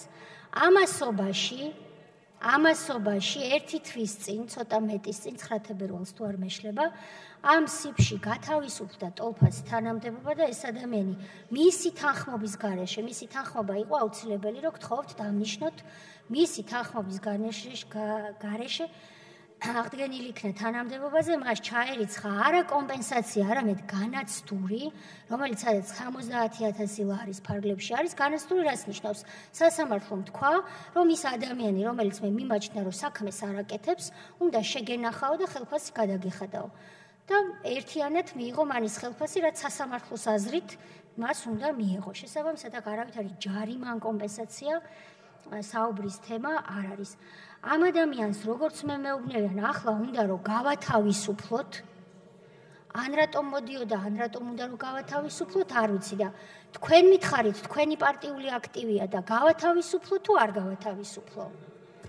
კარგი, ამ სახუმარო ნოტაზე მე მგონი სასამართლო გადაწყვეტილება რატომ ვერ სრულდებოდა ცნობილია, ამჯერად თუ ამას დაიჯერებთ, მაგრამ ბატონზურა, ამან კი არ შემაწუხა. მე იმან შემაწუხა, რომ თქვენ აი ესეთი რაღაცა პოზა მიიღეთ და ესეთი რაღაცა ბძანეთ, რომ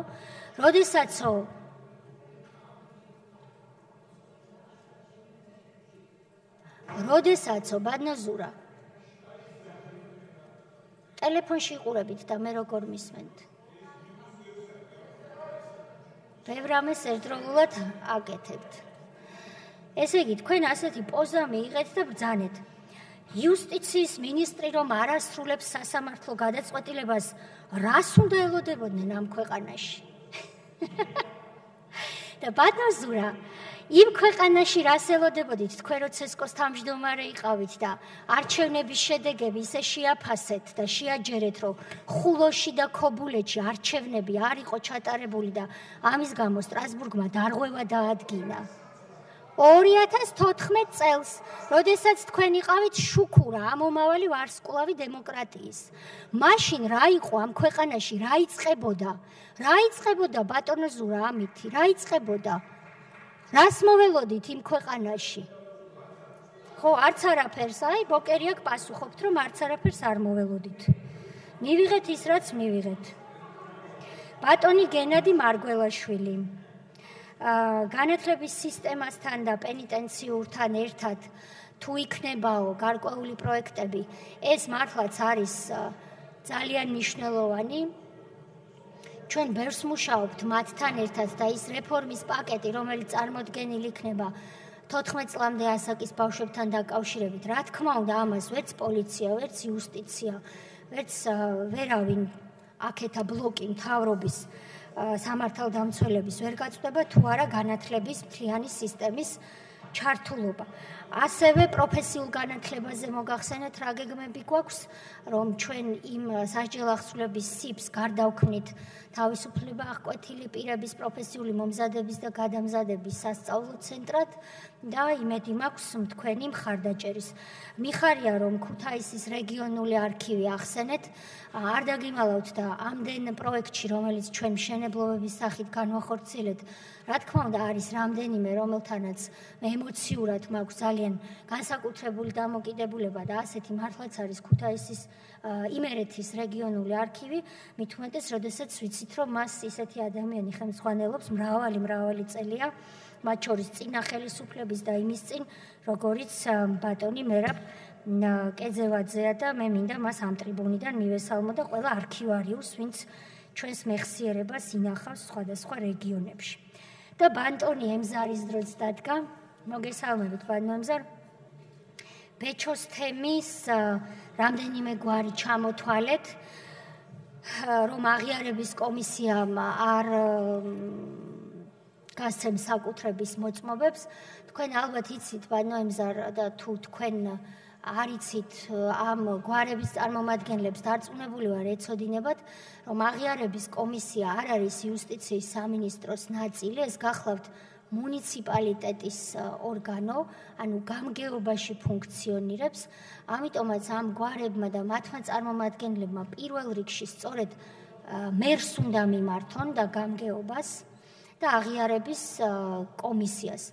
ხოლო თუ მესტიის მერიაში და მუნიციპალიტეტში ვინმე მათ ეუბნება, რომ ამას ერთპიროვნულად წყვეტს მინისტრი, მე მინდა ამ ტრიბუნიდან მათ უსაყვედურო და ვუთხრა, რომ აღიარების კომისიის საკითხებს წყვეტენ ისინი, აქ ვერ ერევა მინისტრი და მით უმეტეს ერთპიროვნულად ასეთი გადაწყვეტილებების მიღება არ ხდება. ამიტომ რა არ ეხებათ თუ თქვენ მთავაზობთ მათთან შეხვედრას დღე და საათი თქვენ რაც მითხარით არ ვიცი რამდენად მისაღებია და შევხმიანდეთ შეხვედრა ჩავნიშნოთ ამ კვირაში ან მომავალ კვირაში აუცილებლად, მაგრამ სხდომა რომ დასრულდება, გავისაუბროთ და ალბათ ვის როდის ცალია ამაზე ნუ მოვაცდენ სხვა დეპუტატების ყურადღებას. 426-ე მუხთან დაკავშირებით მე ვერ შევჯერდი პროკურატურასთან მაშინ, როდესაც გეუბნებოდით, რომ პროექტი მზად არის მუხლის რეფორმის. შემდეგ გავიდა დროც, შემდეგ მადლობა გადაუხადე შოთაძეს და ამანაც დრო წაიღო ბატონის ერგორატიანის აზრით და მოკლედ კარგია რომ თქვენ ეს დააინიცირეთ.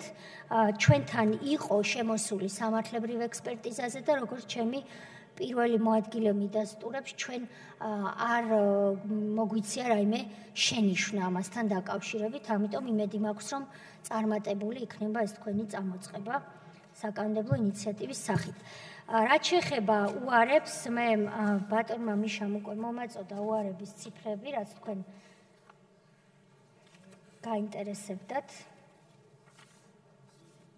ესე იგი, ბინადრობებზე უარების პირველი ოდენობების პირველი ათეული ქვეყანა, ვინც ყველაზე მეტ უარს იღებს, ეს არის ირანი, თურქეთი, ინდოეთი, ერაყი, ეგვიპტე, სირია, პაკისტანი, ნიგერია, რუსეთი, იორდანია. თქვენ ნახავთ, რომ დადებითებში და უარებში ბევრი ქვეყანა ერთი და იგივეა, ვინც როგორც დადებითებში, ისე უარყოფითებში ლიდერობს და ალბათ ამ ცარიელი ციფრებით რაიმე ტიპის სერიოზული დასკვნები ვერ გაკეთდება.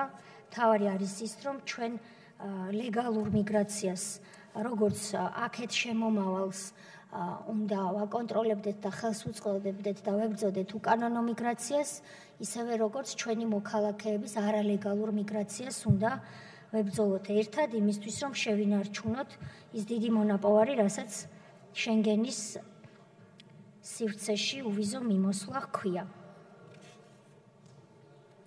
სულ რამდენიმე კითხვა დამრჩა. ბატონი გიგაბოკერიას კითხვა იყო. დიახ, კითხვები.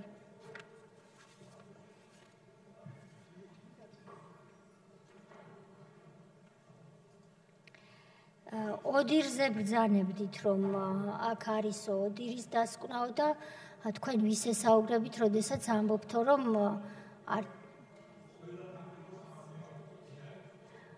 ხო, ყველასთან ვისთან საუბრობთო, რომ ყველა თანხმდებაო, კი.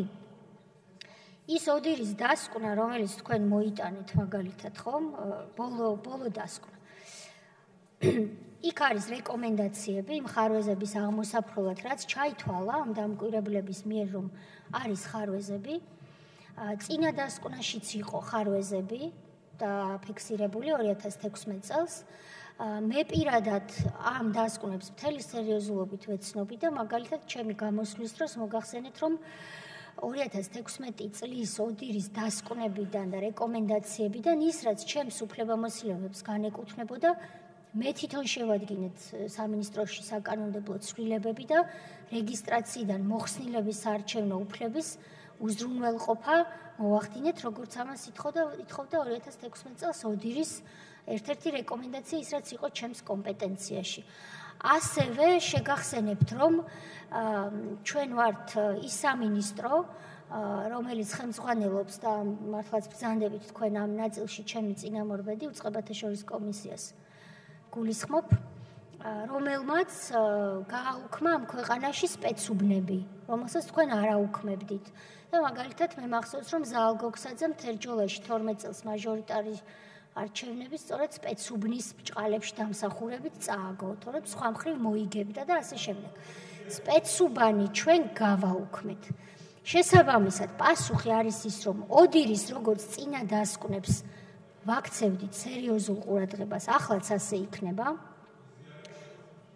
და ოდირმა თქვა, ისევე როგორც ბევრმა დამკვირვებელმა, რომ ეს არჩევნები ჩატარდა, რა თქმა უნდა, რადიკალური განცხადებების და ანტაგონიზმის ფონზე, მაგრამ არავინ არ აყენებს ეჭქვას შედეგს თქვენს გარდა. სამართლიანი არჩევნები იყო, მაგრამ იყო ხარვეზები, რომელიც მაგალითად ჩემს ნაწილში რეკომენდაცია ნახეთ, რომ უწყებათა შორისი კომისია, რომელსაც თქვენ ხელმძღვანელობდით, ნაციონალური მოძრაობის დედა ბოძი, მამა ბოძი. ახლა ხელმძღვანელობ მე. არც მალავრონ პოლიტიკურად მე ვარ აი ამ ფლანგის გულშემატკივარი და მათ მიერ დამტკიცებული მინისტრი ვარ და მათ პოლიტიკას ვატარებ.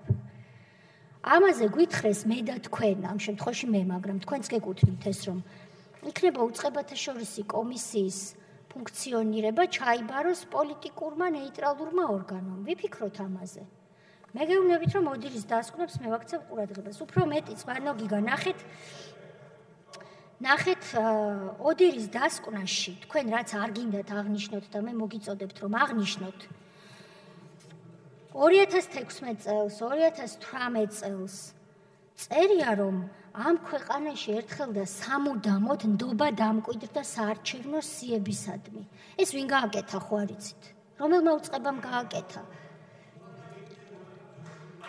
ვინ გააკეთა ეს გეკითხებით? აი, როდესაც 2004 წელს ოდირი ხო იყო 2004 წელს თუ 2004 წელს ის ოდირი ეს ოდირი არ იყო. 2004 წელს ოდირის დასკვნაში წერია, როდესაც თქვენ ახალმოსულიყავით ხელისუფლებაში და უცბად ამას ვერ მოაგვარებდით, წერია, რომ საარჩევნო სიის მონაცემები არის very poor. არ გითარგმნით? კი. აი, ბატონმა გიგიმ თქვა, რომ 15 წელი გავიდა. 15 წელი სანამ გადიოდა 2008 წლის არჩევნები დადგა. ეს იცით რომელი არჩევნებია? თქვენ რომ საპრეზიდენტო არჩევნებზე მეორე ტური მოპარეთ საქართველოს მოსახლეობას და ამომრჩეველს, ეს ის არჩევნებია. იმ არჩევნებზე 4 წელია, რაც თქვენ ხელისუფლებაში ხართ, იგივე ოდირი, რომელიც ის ოდირია, რომელიც ეხლაც ოდირია, ამბობს, რომ სიის inaccuracies, უზუსტობები არის მთავარი წუხილი. რას აკეთებდით 4 წელი? არ გინდოდათ და იმიტომ. შემდეგ 13 წელი, ახლა უკვე თქვენ არაფერ შუაში ხართ. დადგა 13 წელი და თქვა ეს, რომ მთლიანობაში პრინციპში საარჩევნო სიისადმი ნდობა გაჩნდაო, დადგა 16 წელი და თქვას, რომ ზოგადი ნდობა არსებობსო სიისადმიო და 18 წელს თქვეს, რომ საარჩევნო სია არის ამ ქვეყანაში როგორც იქნა სანდო. ეხლა ეს რომ არის იუსტიციის სამინისტროს და სერვისების განვითარების სააგენტოს წარმატება, ეს თქვენ გაღიზიანებთ და არ მოგწონთ, მაგრამ აი ესეთია ბატონო გიგით 15 წლიანი ევოლუცია. მინუსი, თქვენ თქვით 15 წელი გავიდაო. კი, ხართ დარბაისელი, რა გავაკეთო? ანგარიშწორების შისე თქვენ მე მეკითხებით ბატონო გიგა? კარგი რა. ეხლა 82 სიაში რატომ არავინ არის შესულიო? 82 სიაში ჯერ ეს ერთი ამ სიას რატო იჩემებთ, რომ მარტო თქვენი პროდუქტია, არ ვიცი. ჩემი არ არის, ეს არის საერთო საქმე. მე ასე ვუყურებ ამას. და სიაში ვინ რატომ არ შედის, ამაზე შესაბამისი უწყებები მუშაობენ. იუსტიციის სამინისტროს კომპეტენცია ეს შეიძლება იყოს იმ ნაწილში, თუ კვეთაში მოვიდა სხვადასხვა საერთაშორისო გამოძიებებთან და დავებთან, ასეთი რამ საუბარი, იმიტომ რომ კვეთა კომპეტენციების არ ყოფილა, როდის ჰქონდეთ საუბარი ბოლოს ზალკალიანთან. ეს მკითხეთ, მე თქვენ გეკითხებით სააკაშვილს ბოლოს როდის ელაპარაკეთ და რაზე? თუ თქვენ აღარ ახართ მის პარტიაში, თავმჯდომარე უნდა იყოსო. ეხლა ნიშნავენ გონი თავმჯდომარეს მაინც ხო? კარგი. ბატონარს გადაცემ სიტყვას პროცედურასთან დაკავშირებით. მესამე კითხვა იყო, რომ ჩემგან თურმე ბატონო გიგა არასდროს არ მოგიხსენიათ საბჭოთა რეჟიმის შეფასება და მისი მსახურების შეფასება და არც თქვენი წინა ხელისუფლებისო. თქვენი კი არა, თქვენს წინ იქამდე, ხო, თქვენს წინამდე ხელისუფლებისო და კიდევ უფრო ძველი საბჭოთაო, ასე თქვით, მე ვიწერდი ყველაფერს. პასტითო. ბატონ არსის გადაცემ სიტყვას პროცედურასთან დაკავშირებით. დავასრულებ ბატონი გიგაბოკერიას ბოლო კითხვა და შემდეგ მე მაქვს 6 დეპუტატის კითხვა და ამით ვასრულებ, თუ გსურთ გავაგრძელებ პასუხებს, თუ არა შეგვიძლია, რა თქმა უნდა, როგორც თქვენ გადაწყვეტთ. მოკლედ, იმას ვამბობდი, რომ რაც შეეხება თქვენს წინა ხელისუფლებას და მის შეფასებას, მე ამ შეფასებისგან მარტო იმიტომ შევიკავებ თავს, რომ თქვენს რიგებში მოკავშირელები მრავლად არიან. დიახ, აქაც იჯდნენ, აღარ სხედან. თქვენი ლიდერი არის ყოფილი მოკავშირელი და ჩემი წინამორბედი სააკაშვილი, რომელმაც მოისხა რეფორმატორის მანტია და გაყარა მოსამართლეები და ამას დაარქვა მოსამართლეთა რეფორმა თუ მართლმსაჯულების რეფორმა და ის იყო თვით დემოკრატიის განსხეულება. ეს არის ჩემი შეფასება, არა პირდაპირ და თუ გნებავთ ცინიკურად მიუხედავად იმისა, რომ მე თქვენ ცინიზმში ვერასდროს ვერ გაჯობებთ და არც გეჯიბრებით. რაც შეეხება საბჭოთა რეჟიმის შეფასებას, მე არ ვიცი რა შეფასებას ვთხოვთ და რატომ გონიათ, რომ აქ შეიძლება იყოს ასთა სხვადასხვაობა. რა თქმა უნდა იყვნენ. რა გავაკეთოთ? ვინც თანამშრომლობდა ამ რეჟიმთან და აკეთებდა კიდევ უარეს საქმეს, რომ თანამშრომლობდა, ასე ვთქვათ, ჩვენი ქვეყნის ინტერესის საზიანოდ. ხო იყო ასეთები? არა, მე ვსაუბრობ საქართველოს ახლა რომ მოქალაქეები არიან და მაშინ საბჭოთა მოქალაქეები იყვნენ და ეთნიკურად სხვადასხვა წარმოშობის, მაგრამ არ მინდა ქართველები დავარქვა, იმიტომ რომ ეთნიკურად ყველა ქართველი არ იყო.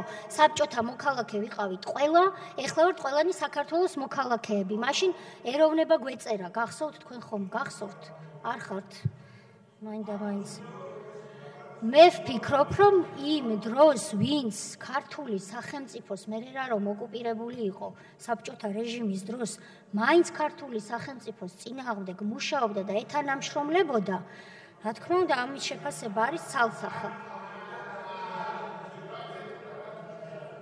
არ ვიცი, ბატონო გიგა რას ეძებ. ბატონ არსის გადაცემ სიტყვა მესამე დითხოს უკვე. შეფასება არ მოგწონთ.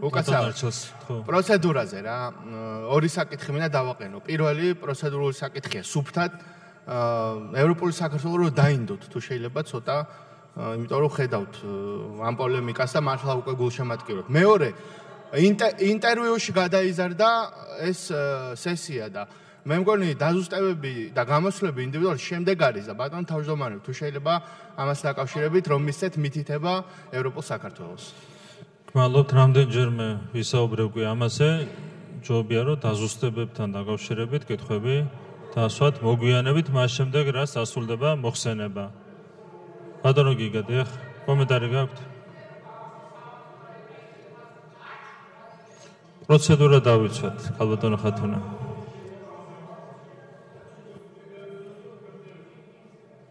ბატონი მერაბ ქვარაიას კითხვა იყო შეწყალებასთან დაკავშირებით, როგორც ჩვენ ყველამ ნახეთ, საქართველოს პრეზიდენტის ინიციატივაა, რომ შეწყალების საქმეები და მასთან დაკავშირებული საკითხები შესასწავლად გადაეცეს იუსტიციის სამინისტროს. რა თქმა უნდა, მისი ეს განცხადება ჩვენთვის იუსტიციის სამინისტროსთვის და საქართველოს მთავრობისთვის სიურპრიზი არ ყოფილა. ჩვენ მანამდე გქონდა კონსულტაციები, რომ პრეზიდენტის ეს ინიციატივა განგვეხილა, თუმცა დეტალური განხილვა არ შემდგარა და ამ კითხვას კიდევ უფრო მეტად იმიტომ ვცემ პასუხს, ბატონო მერაბ, რომ თუ ამას უსმენენ ის პატიმრები, ვისაც შეწყალებისთვის მიმართული აქვს საქართველოს პრეზიდენტისთვის, მათ იცოდნენ, რომ ეს განცხადება მხოლოდ რომ იუსტიციაში გადადის არის პოზიცია საქართველოს პრეზიდენტის, რომ ჩვენ ამ პოზიციაზე ვმუშაობთ, ეს არნიშნავს იმას, რომ შეწყალების კომისია უკვე არის იუსტიციაში და მუშაობს, ეს ამას არნიშნავს.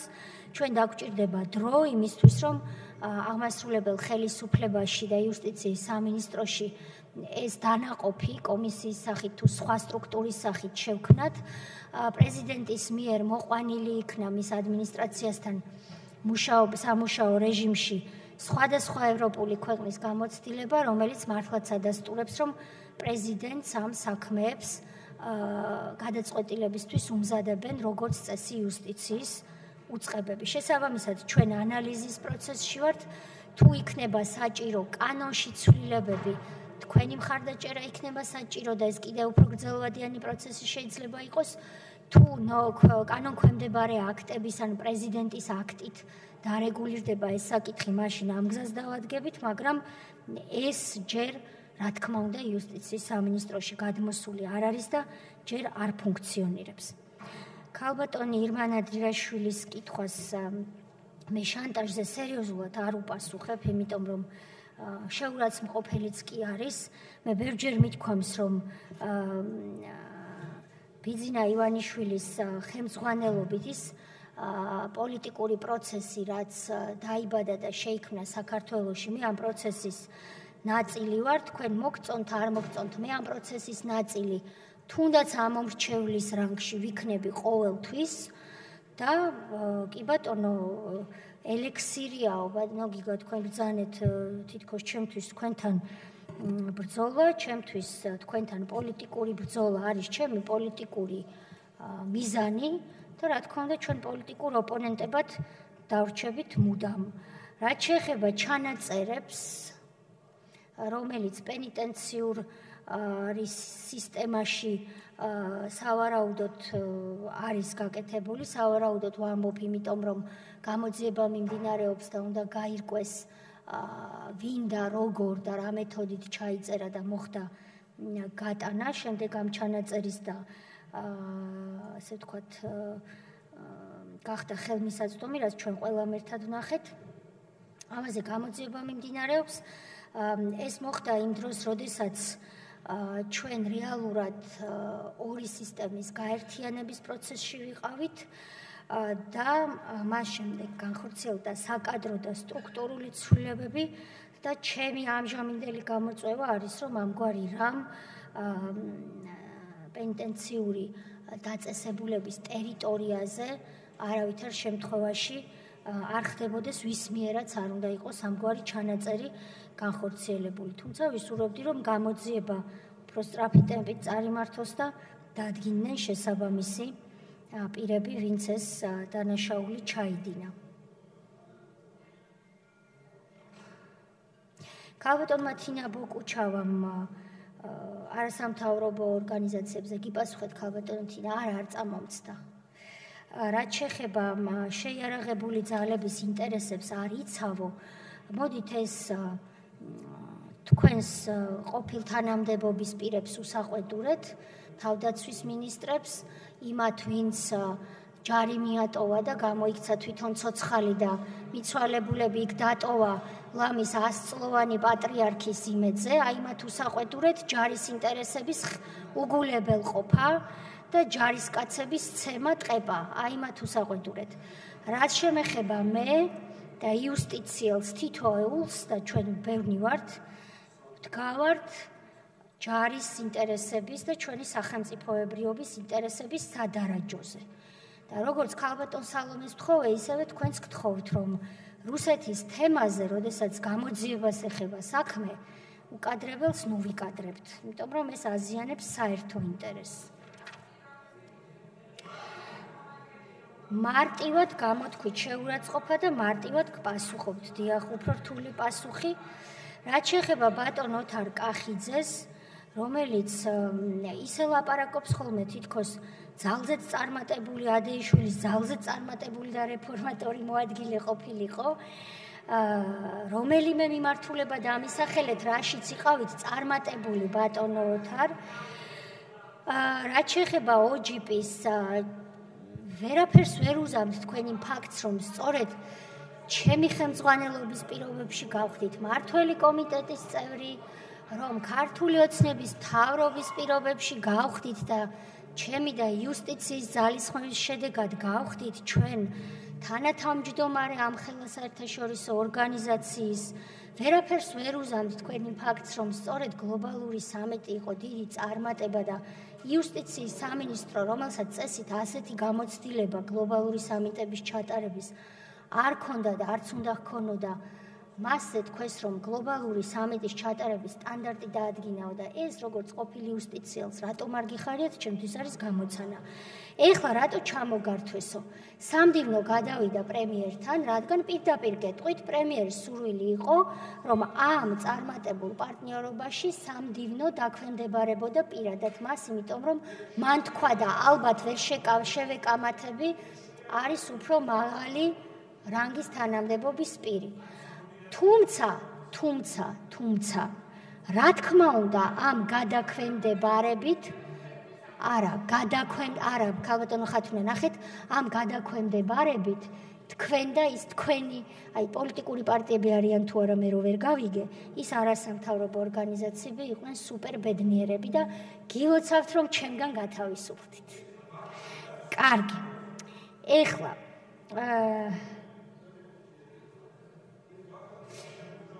ბატონი სერგი კაპანაძე. თქვენო კანონის ერთი თვის წინ წერილი გამოგიგზავნეთო და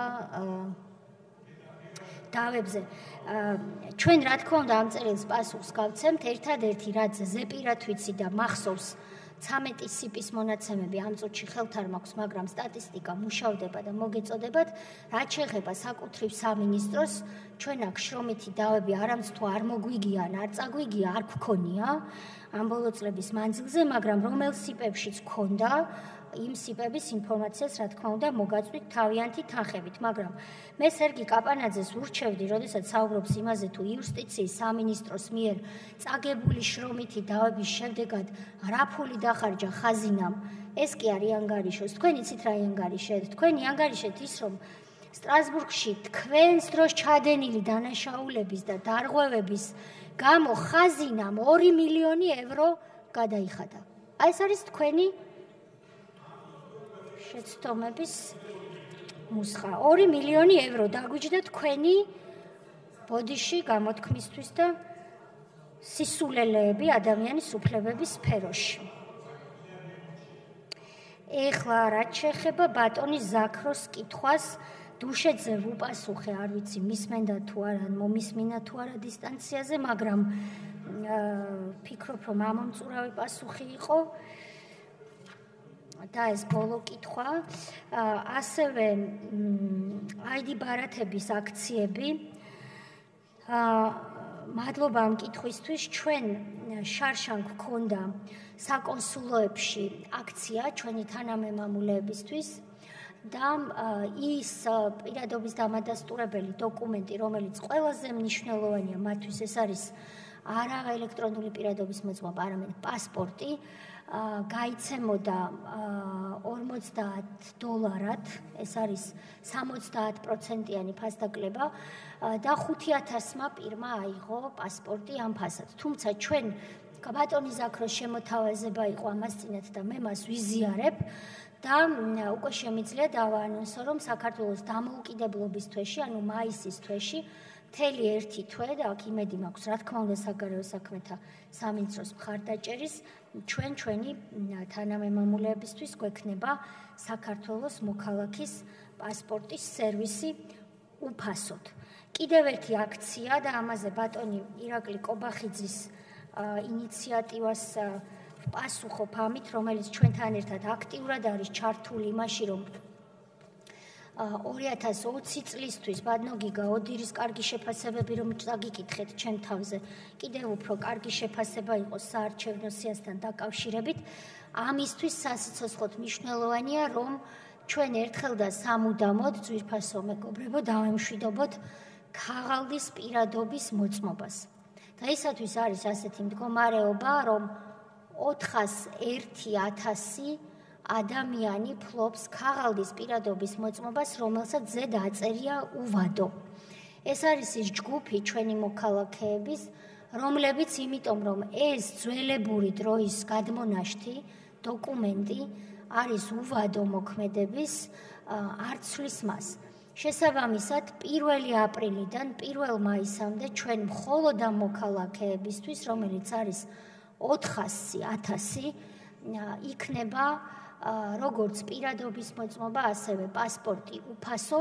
ამის იქით მე არ ვიცი რა შეიძლება გააკეთოს იუსტიციის სამინისტრომ, რომ ეს ადამიანები დაარწმუნოს, რომ როდესაც თქვენ ფლობთ ქაღალდის პირადობის მოწმობას, თქვენი პიროვნება, ვინაობა არის გაყალბებადი, შეიძლება ისე გადაფორმდეს ან გადმოფორმდეს თქვენი ქონება, რომ ვერც კი გაიგოთ, ასევე არის პრობლემები, თუ კი არაკეთილსინდისიერი ხელისუფლება იქნა სათავეში ჩვენი ქვეყნის საარჩევნო უფლება წაგართვათ ვინმემ, ამიტომაც ყველას 401,000 ადამიანს მოგიწოდებთ, ვისაც ჯიბეში, ჩანთაში, უჯრაში გაქვთ ქაღალდის პირადობის მოწმობა, რომელიც ადვილად არის გაყალბებადი, თუ ეს ვინმეს დასჭირდა და მასზე დაწერია უვადო, ისარგებლოთ ამ აქციით და როგორც პირადობის მოწმობა, ასევე პასპორტი, ეს ორივე საკმაოდ ძვირად ღირებული პროდუქტებია, 1 აპრილიდან 1 მაისამდე მიიღოთ სრულიად უფასოდ და აქ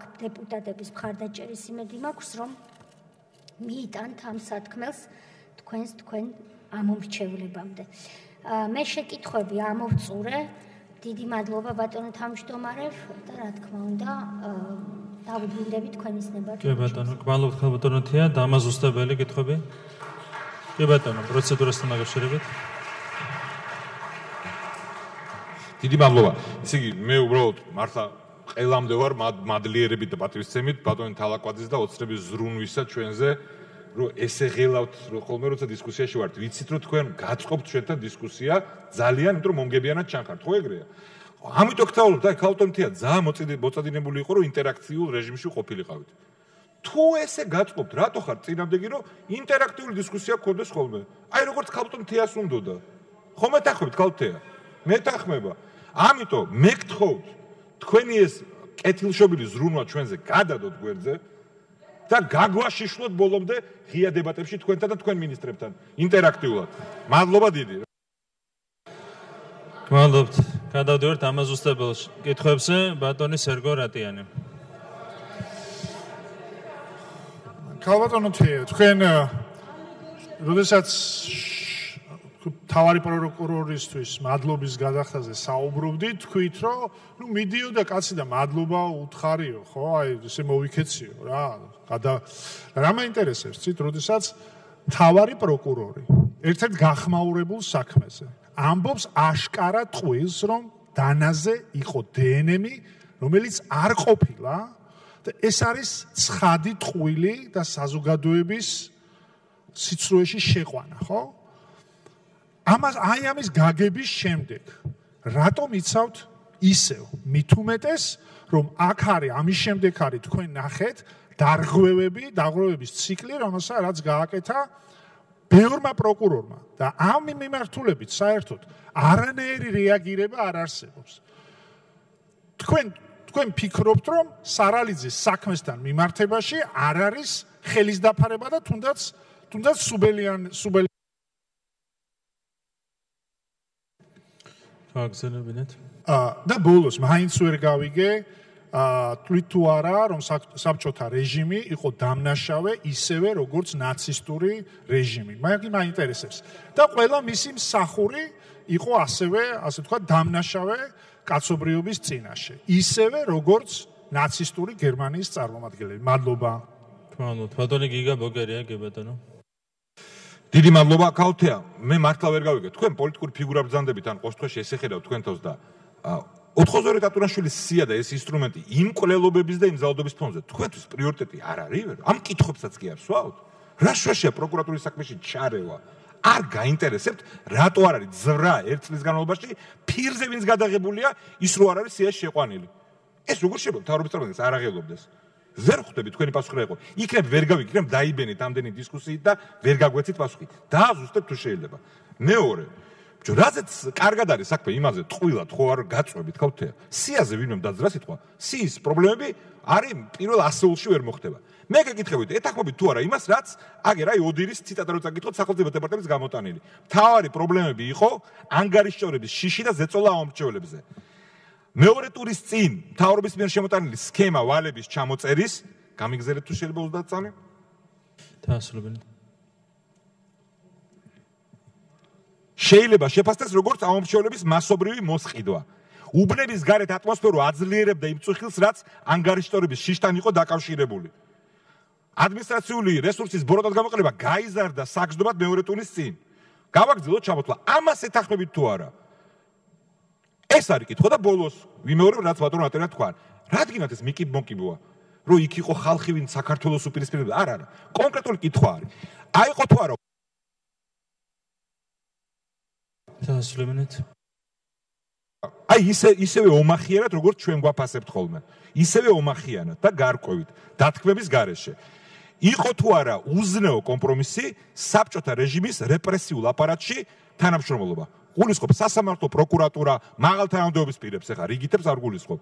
ეს იყო თუ არა უზნეო საქციელი, ყველასი. ვინც რეპრესიებში არ მისმენს დაკვირვებით. იცის ყველაფერი. თუ არ და შევახსენებ კიდე ერთხელ. მადლობა. მადლობთ ქალბატონი ხათუნა გოგორიშვილი. მადლობთ ბატონერეკი. ქალბატონთეა, თქვენ დღეს რამდენჯერმე თქვით და სრულიად გეთანხმებით, რომ საკითხი, რომელიც შეეხება საერთაშორისო სასამართლოში საქართველოს პოზიციის დაცვას რუსეთის წინააღმდეგ, საქართველოს ყველა მოქალაქეს ერთნაირად უნდა აღელვებდეს და ყველას რაც შეუძლია, ყველაფერი უნდა გააკეთოს. ყველაფერი გვერდზე უნდა გადადოს. სრულიად გეთანხმებით. რა დააშავა პრეზიდენტმა, რას ერთში თამქალს გამაგებინეთ. გუში კი, იმიტომ რომ თქვენ თქვით, რომ თქვენი იმის გამო, რომ კონსტიტუცია არ გაძლევთ ამის საშუალებას და უფლებას და არ ემორჩილებით თუ არ ექვემდებარებით პრეზიდენტს, არ ეუბნებით ქვეყნის პრეზიდენტს, აი დრო არ მაქვს, თორე ციტატა მოვიწერეთ თქვენი რამდენი საინტერესო მტკიცებულება წარადგინეთ, იმიტომ რომ გუშინ საღამოსაც ქვეყნის მოქმედმა პრეზიდენტმა გააკეთა ისევ განცხადება და დღეს უმრავლესობის ლიდერიდან დაწყებული კომიტეტის თავმჯდომარეები დამთავრებული მისი ცხნით და გასუფთავებით არიან დაკავშირი ამ განცხადებას გულისხმობ, რომ ესე არ უთქვამს და ისე თქვა ტრადიციული. რაც კამპანიის განმავლობაში მუდმივად გესმოდა. ქალბატონთა ყველაფერს რო თავი დავანებოთ. გუშინდელი მისი განცხადება არის პირდაპირ მტკიცებულება რუსეთისთვის, იმიტომ რომ ისევ თქვა, რომ ძინარე ცხინვალი დაიბომბაო და მე თქვა, რომ აღარ იყო ხალხიო, ჯერ თქვა, რომ ხალხი იყო. მიდით ერთხელ გადააბიჭეთ ამ კონსტიტუციურ ურთიერთობებს. აიღეთ ეს მტკიცებულებები და უთხარით ჩვენ პრეზიდენტს, ვინ დაიწყო ომი. თქვენთვისაც პრობლემა მოიხსნება, აღარ ექნება რუსეთს დამატებითი მტკიცებულება. მადლობთ ქალბატონი სალომე სამადაშვილი. მადლობთ ქალბატონთეა, თქვენ აქ დღეს შეიარაღებული მოხვედით რაღაც ნოტებით და ერთ-ერთი თქვენი მთავარი ტალანტი, რაც აღმოგვეჩნდათ გასული წლების მანძილზე, ეს არის მთავარ პროკურორებზე ძალიან ღირსეული კანდიდატების შერჩევა და მე მაინტერესებს თუ იცნობთ მიმოწერას ჰააგის საერთაშორისო სიცხლის სამართლის სასამართლოსთან ესეთი პროკურორი ყავდათ საინტერესო ხედვები ქონდა ადამიანის განვითარების ეტაპებზე ბატონი კბილაშვილი მეორე პროკურორი ყავდათ რომელსაც რაც მოსწონდა სახლში მიიქონდა და რაც არ მოსწონდა და ვინც არ მოსწონდა სარდაფში ჩაყავს აი ეს ხალხი რა წერილებს წერდა ჰააგაში სიცხლის სამართლის საერთაშორისო სასამართლოს როდესაც თქვენი ხელმძღვანელობის ქვეშ მუშაობდნენ გაქვთ თუ არა ეს წერილები წამოღებული და შეგიძლიათ თუ არა გაგვიზიაროთ შინაარსი რას წერდნენ ეს პროკურორები აღნიშნულ ტრიბუნალს ჩემთვის ძალიან საინტერესოა მადლობთ დასრულეთ მადლობთ ბატონი მამგეჩიკოვანი ქალბატონთია თქვენ გულწრფელი ვიქნები და კიდევ ერთხელ დამატებით გამოვხატავ რუსთაველების დიდი ნაწილის ასე რომ ვთქვათ უმრავლესობის აზრს სიამოვნებით დაუთმობთ ბატონ სიმონს მსგავსი ინვესტიციის განხორციელება თუ მას თავის მუნიციპალიტეტში სურს რუსთავს ბევრად უკეთესი პერსპექტივა აქვს განვითარების და ახსენეთ რომ რაღაც საბჭოთა ჯარი იდგა საბჭოთა საქართველოს დროს საბჭოთა კავშირის დროს ბევრი ცუდი რამ კეთდებოდა მაშინ და ბევრი რამ ცუდი რამ ხდებოდა ახლა დრო შეიცვალა ახლა გვაქვს ქალაქის განვითარების გეგმა ადგილზე საკმაოდ ნორმალური განვითარების გეგმა და ალბათ უპრიანი იქნება ნებისმიერი მსგავსი გადაწყვეტილების დროს ჩავიხედოთ და ვიხემძღვანელოთ აი ამ გეგმის მიხედვით არ ღირს იგივე გავიმეოროთ, ჯარი ჩავაყენოთ, ან კოლონია ავაშენოთ, 12 დასრულებინეთ 12 მეტრი თქვით რომ თავისუფალი ტერიტორია 12 მეტრი გზა და მე იწყება ეგრეთ წოდებული ძველი ქალაქი მეორე მხარეს ასევე 12 მეტრიანი გზის მონაკვეთი და იწყება როგორც აღიხსენეთ ახალგაზრდული სკაუტური რაღაც ძალიან დიდი ცენტრი და თქვენ აი ამ განვითარებას პირდაპირ თქვენი გადაწყვეტილებით გკლავთ დასაქმებას რაც შეეხება 2 კილომეტრში რო დასაქმდნენ და აშენდეს მსგავსი დაწესებულება, ამით მე მგონი ამ დასაქმებულების უფლებები არანაირად არ დაირღვება. დაასრულებინეთ.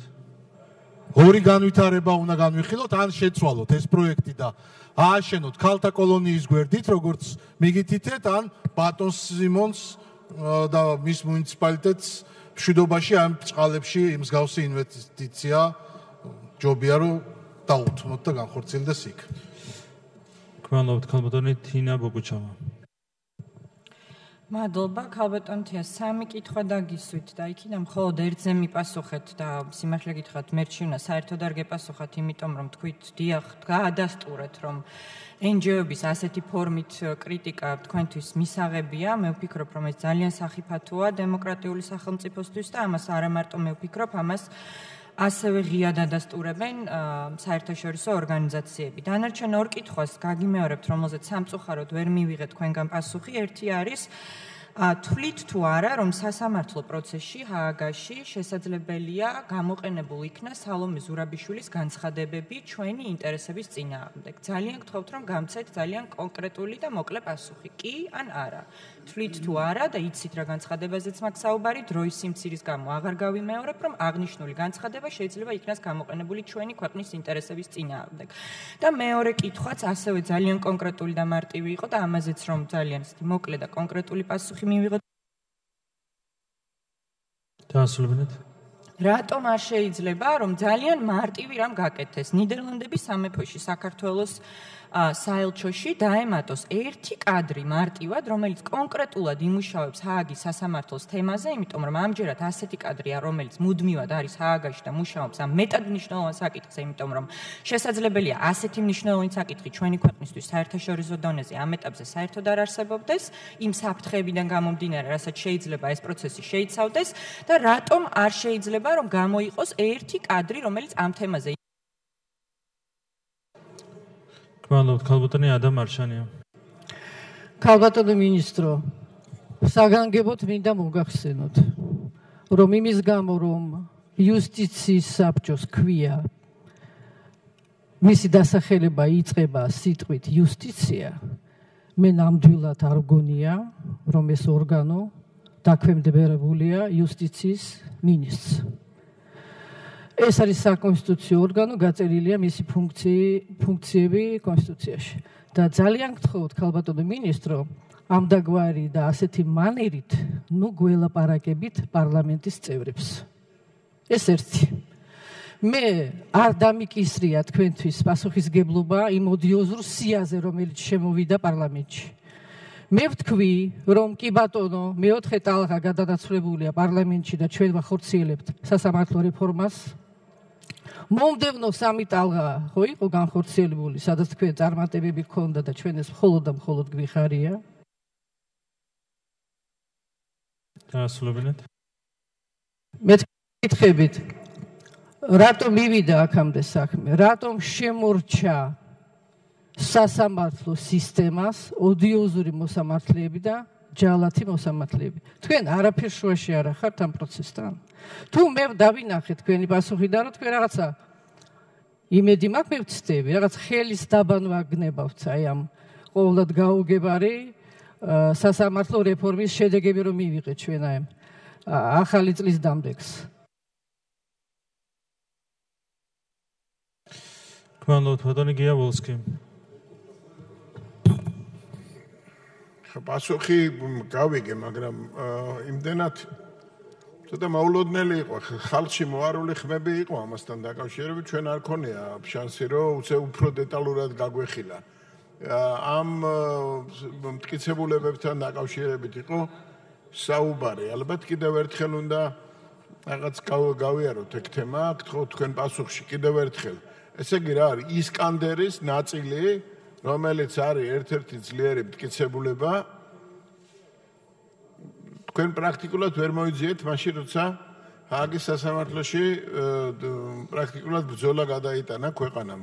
არა აქვს მნიშვნელობა რომელი პოლიტიკური ძალას წარმოადგენს ვინ, ყველას ჩვენთვის ინტერესი აქვს. ფერმა არც იცოდა იქ ზურგს უკან რა ხდებოდა. მაგრამ კიდე რაღაც თემები იყო ამასთან დაკავშირებით, რომელიც ჰააგის ტრიბუნალში ჩვენი პოზიციის სიძლიერეს ეხება და გთხოვთ ამ დაასრულეთ. გთხოვთ ამ საკითხებთან დაკავშირებით უფრო დეტალურად დაგვიზუსტოთ. ბატონი გიგი წერეთელი.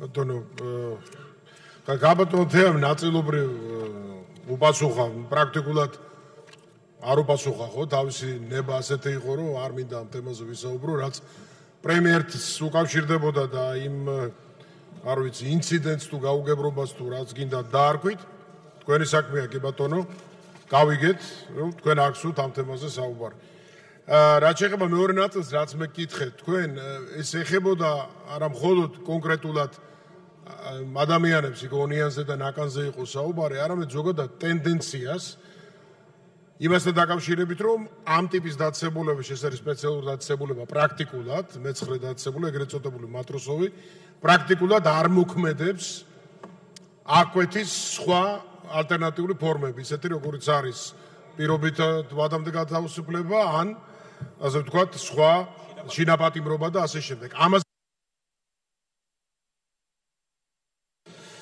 გმადლობთ ქალბატონი ნინო წილოსანი კითხვის დაზუსტების ნაცვლად მინდა გამოვხატოთ ჩემი კმაყოფილება ქალბატონო მინისტრო დღევანდელი თქვენი მოხსენების და პასუხების მიმართ, სადაც ჩვენს და მთლიანად საზოგადოებას ძალიან ნათლად დაანახეთ ჩვენი ფსევდოგმირი ოპოზიციის კითხვების და ბრალდებების აბსურდულობა.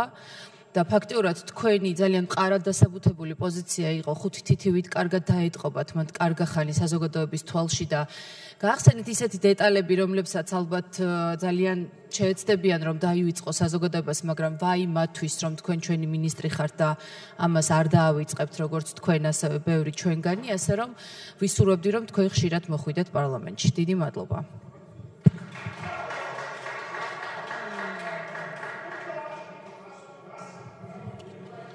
ქალბატონი ლელაქებურია ქალბატონო თეა იმ ავადსახსენებელი 9 წლის დროს მოიგონეს გამოცდების ტიპი ეროვნული გამოცდები ქვია და დღეს ყველა მოსწავლე მიცის რომ თუ დავალება არ პასუხობს შეკითხვას ის დავალება ნულდება ეს ისე თქვენი პასუხების შეფასება რომ გაუადვილდეს პატივცემულ უმრავლესობას მე როდესაც კითხეთ რატომ უმალავთ პრეზიდენტს თქვენი პრეზიდენტს თქვენი უსაზღვრო გონებრივი შესაძლებლობების იმედი მქონდა და მეგონა მიხვდებოდით რომ ეს შეკითხვა რიტორიკული იყო და თქვენგან პრეზიდენტის განცხადების შეფასებას ვითხოვდი იმ პრეზიდენტის რომელიც ლამის ცეცხლით და מחვილით აირჩიეთ და რომლის არჩევნებსაც ადამიანის სიცოცხლე შეეწირა და თქვენ იმ ადამიანზე იაკერზაიას გულისხმობ პასუხიც კი არ გამეცით გმადლობთ ბატონი ოთარ კახიძე მადლობა ქალბატონო თეა ძალიან საინტერესო პასუხი მივიღეთ თქვენგან უბრალოდ თითქოს არის აი ჩვენს ხდომას არასამთავრობო ორგანიზაციების წარმომადგენლები უყურებენ პრემიერ-მინისტრის კაბინეტის წარმომადგენლებიც ალბათ თვალყურს ადევნებენ ბატონმა არჩილმაც ალბათ იცის და ჩემმა კოლეგებმა უმრავლესობიდან რომ თქვენ ჩამოგაცილეს ღია მმართველობის პარტნიორობის ხელმძღვანელობას პირდაპირ ჩამოგაცილეს იმიტომ რომ თქვენ არ აღმოგაჩნდათ ელემენტარული უნარი რომ თავარი პარტნიორები ვინც არიან ამ პროცესში და ღია მმართველობის პარტნიორობა ამას გულისხმობს პარტნიორობა სახელმწიფოსა და არასამთავრობო სექტორს შორის ამის უნარი არ აღმოგაჩნდათ რომ ელემენტარული ურთიერთობა დაგემყარებინათ სამოქალაქო სექტორთან და ამ უუნარობის გამო ჩამოგართვეს. ხა ეს პრემიერმა მოითხოვა მიპასუხეთ. და უწყებათა შორისი საბჭოდანაც საბჭოს ჩამოცილებას პრემიერის მოთხოვნა იყო თუ აქაც იგივე უუნარობა გამოავლინეთ. ეგ მაინტერესებს. მადლობთ ბატონი ზურაბ ჯიაბერაშვილი. ქალბატონო თეა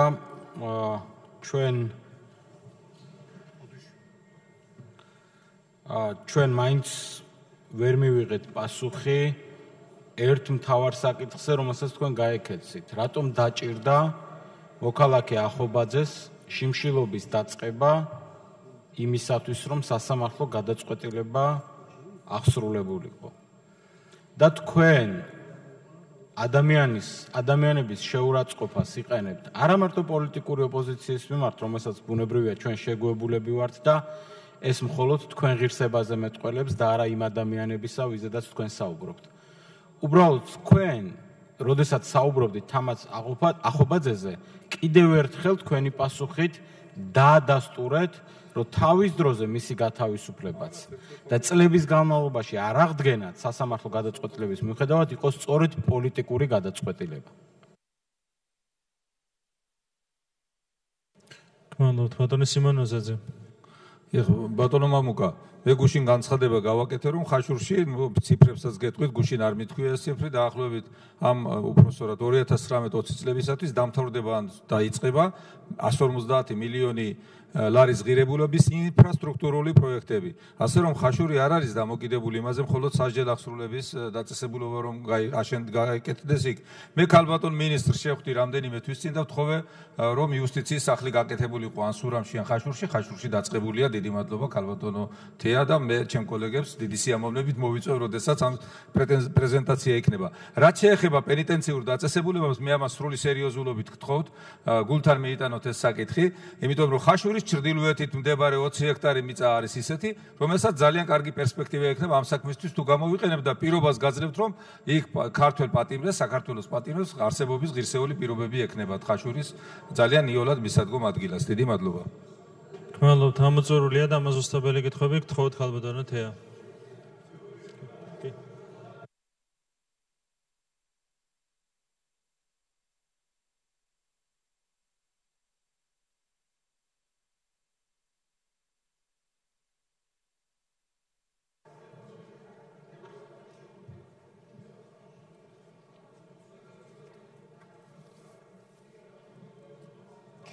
ქალბატონ თინა ბოკუჩავას მართლაც ჰქონდა შეკითხვა, რომელიც თუ დამიჯერებთ გამომრჩა, ეს ეხება ჰააგის საელჩოში პოზიციის დამატებას, რომ იქ ჩვენ უფრო სამართლებრივი კვალიფიკაციით აღჭურვილი, ალბათ ამას გულისხმობდით, კადრი გვყავდეს სახელმწიფოს, იმისათვის, რომ ამ კადრმა ადგილზევე მიადევნოს თვალი იმ გამოძიებას, რომელიც მიჰყავს პროკურორის ოფისს და თუ კი ეს გამოძიება მივა გარკვეულ შედეგებამდე უკვე საქმე გადაინაცვლებს შესაბამის სისხლის სამართლის პალატაში. ამიტომ ეს მინიმუმ რამდენიმე წლიანი პროცესია.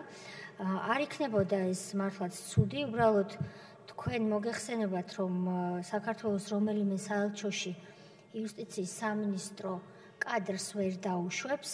თუ საქმე შეეხება მომავალში იმას, რომ იუსტიციის სამინისტრომ წარგზავნოს თავისი თანამშრომელი, რომელიც საელჩოს ინფრასტრუქტურის ფარგლებში იმუშავებს, ამაზე მე და ბატონ გოჩალურთქიფანიძეს, რომელიც ჩემი მოადგილეა და კურირებს მართლაც ამ გამოძიების თემას და საერთაშორისო თემებს ჩვენ სამინისტროში გვიმსჯელია ბევრჯერ, თუმცა მაინც ეს არის უწყებათა შორისი თემა და ჩვენ ამ დისკუსიას გავაგრძელებთ იმისათვის, რომ იუსტიციის სამინისტროს თანამშრომელი არა მხოლოდ სხვათა შორის ჰააგაში, არამედ ევროსაბჭოში წარმომადგენლობაშიც, ჩვენ ამაზეც გვქონდა საგარეო საქმეთა სამინისტროსთან ასთა გაცვლა გამოსვლა, რომ მით უმეტეს, როდესაც თავმჯდომარეობის პერიოდი მოდის თქვენ იცით,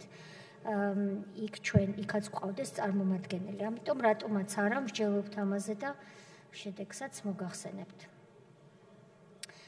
ქალბატონი ადას კითხვას და შეგონებებს, რატომ არიან ჯალათი მოსამართლეები, მე არც მინდა რომ დიახ გამოიყენებს თუ არა არა მხოლოდ საქართველოს პრეზიდენტის, არამედ ნებისმიერი ჩვენგანის საჯარო პირის საჯარო განცხადებებს დამიპირისპირებს თუ არა მეორე მხარე დავაში, მეორე მხარე თავისუფალია ეს და ნებისმიერი სხვა განცხადება დაგვიპირისპიროს, მეორე მხარეს ჩვენ იცით ბანალურ რამეს ვამბობ, მაგრამ ვერ გავაკონტროლებთ როდის რა არგუმენტს და ვის განცხადებას დამიპირისპირებს.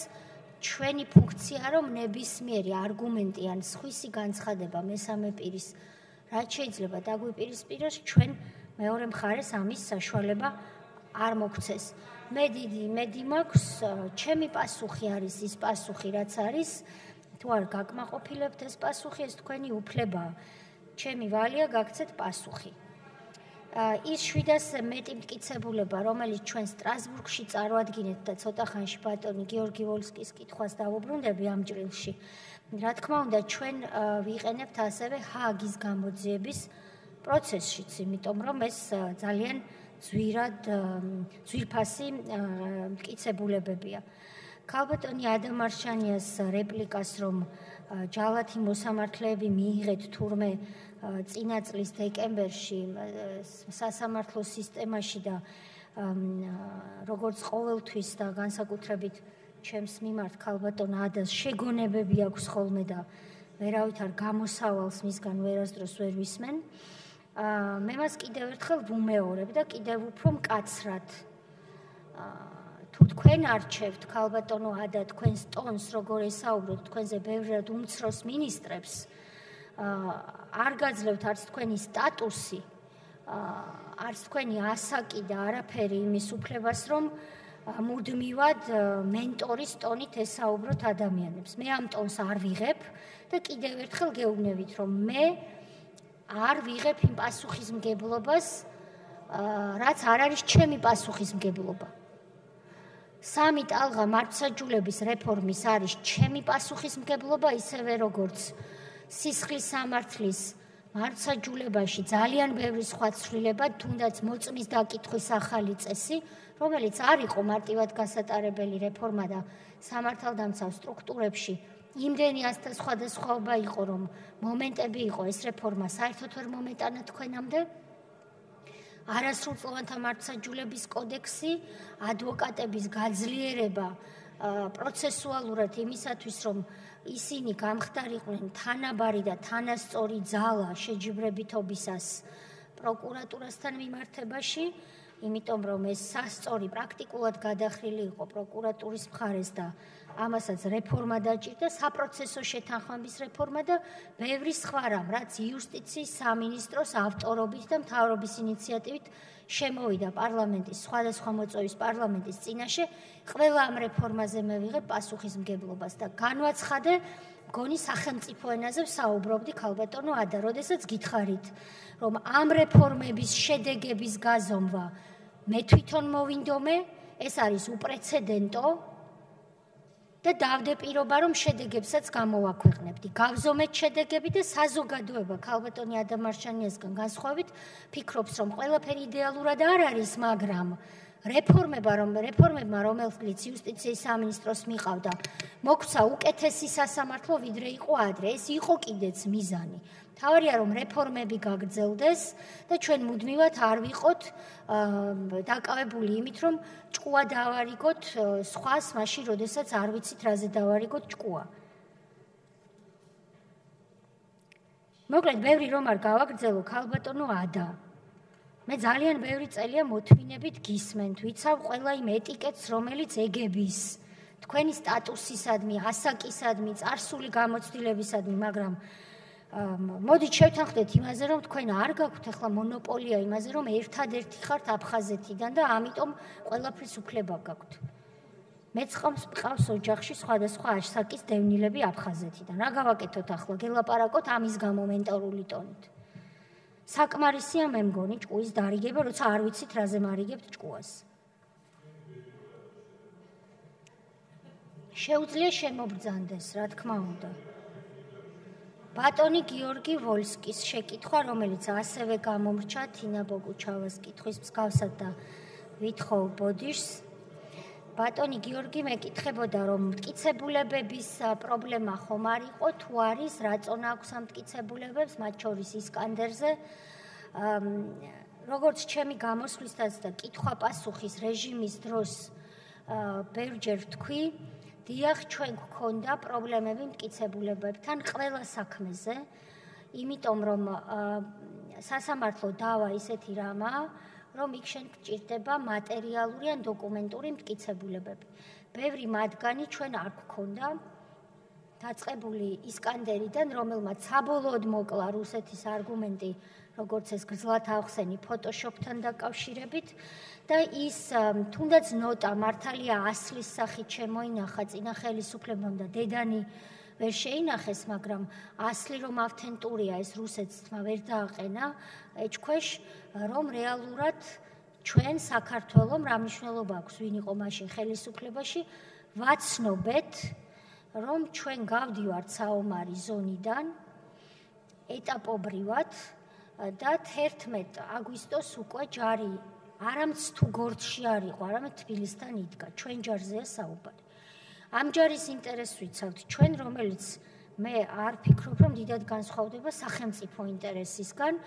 მტკიცებულებებში ვერც ერთი მხარე ვერასდროს ვერ იტყვის, რომ არის 100% ზურგგამაგრებული, იმიტომ რომ მტკიცებულების შემდეგ შეფასება და ინტერპრეტაცია მოსამართლის გამომძიებლის პირველ შემთხვევაში და შემდეგ შემთხვევაში მოსამართლის მიერ ხდება, მაგრამ მე მინდა ერთი რამ ცალსახად გითხრათ, რომ ჩვენ ყველაფერი გავაკეთეთ, რომ მისხალ ეს მტკიცებულებები გვეგროვებინა, მათ შორის ყოფილი ხელისუფლების წარმომადგენლებთანაც ჰქონდა ჩემს მოადგილეს შეხვედრა, იმიტომ რომ ეს არ არის პარტიული საქმე, ეს არის სახელმწიფო საქმე და ჩვენ ჰქონდა ურთიერთობა საჯარო მოხელეებთან, რომლებიც ახლაც მსახურობდნენ და მაშინაც მსახურობდნენ, ან კიდევ მსახურობდნენ და აღარ არიან საჯარო მოხელეები და სწორედ ერთ-ერთი მათგანის დამსახურებაა, რომ მიგვითითა იმ ძველ რომელიღაც საწყობზე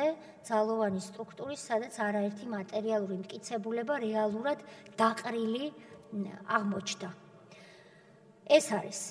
დიახ, ჩვენ ვიყავით მძიმე მდგომარეობაში, მაგრამ ყველაფერი გავაკეთეთ იმისთვის, რომ ღირსეულად დაგვეცვას სახელმწიფო პოზიცია, ყოველ შემთხვევაში შანსების მაქსიმალური ოდენობა დაგვედო ჩვენს მხარეს. ეხლა ველოდებით სტრასბურგისგან გადაწყვეტილებას ომის საქმეზე და ჰააგის სასამართლოში მიმდინარეობს გამოძიება, სადაც იგივე მტკიცებულებებს ვიყენებთ, მაგრამ გამოძიება სტრასბურგისგან იმით განსხვავდება ჰააგისა, რომ ისინი თვითონაც აგროვებენ მტკიცებულებებს და მაგალითად ამჟამად მოთხოვნები, შუამდგომლობები არის დაყენებული ზოგიერთი მოწმის დაკითხვაზე, რომელთა ვინაობის გამჟღავნების უფლება მე არ მაქვს.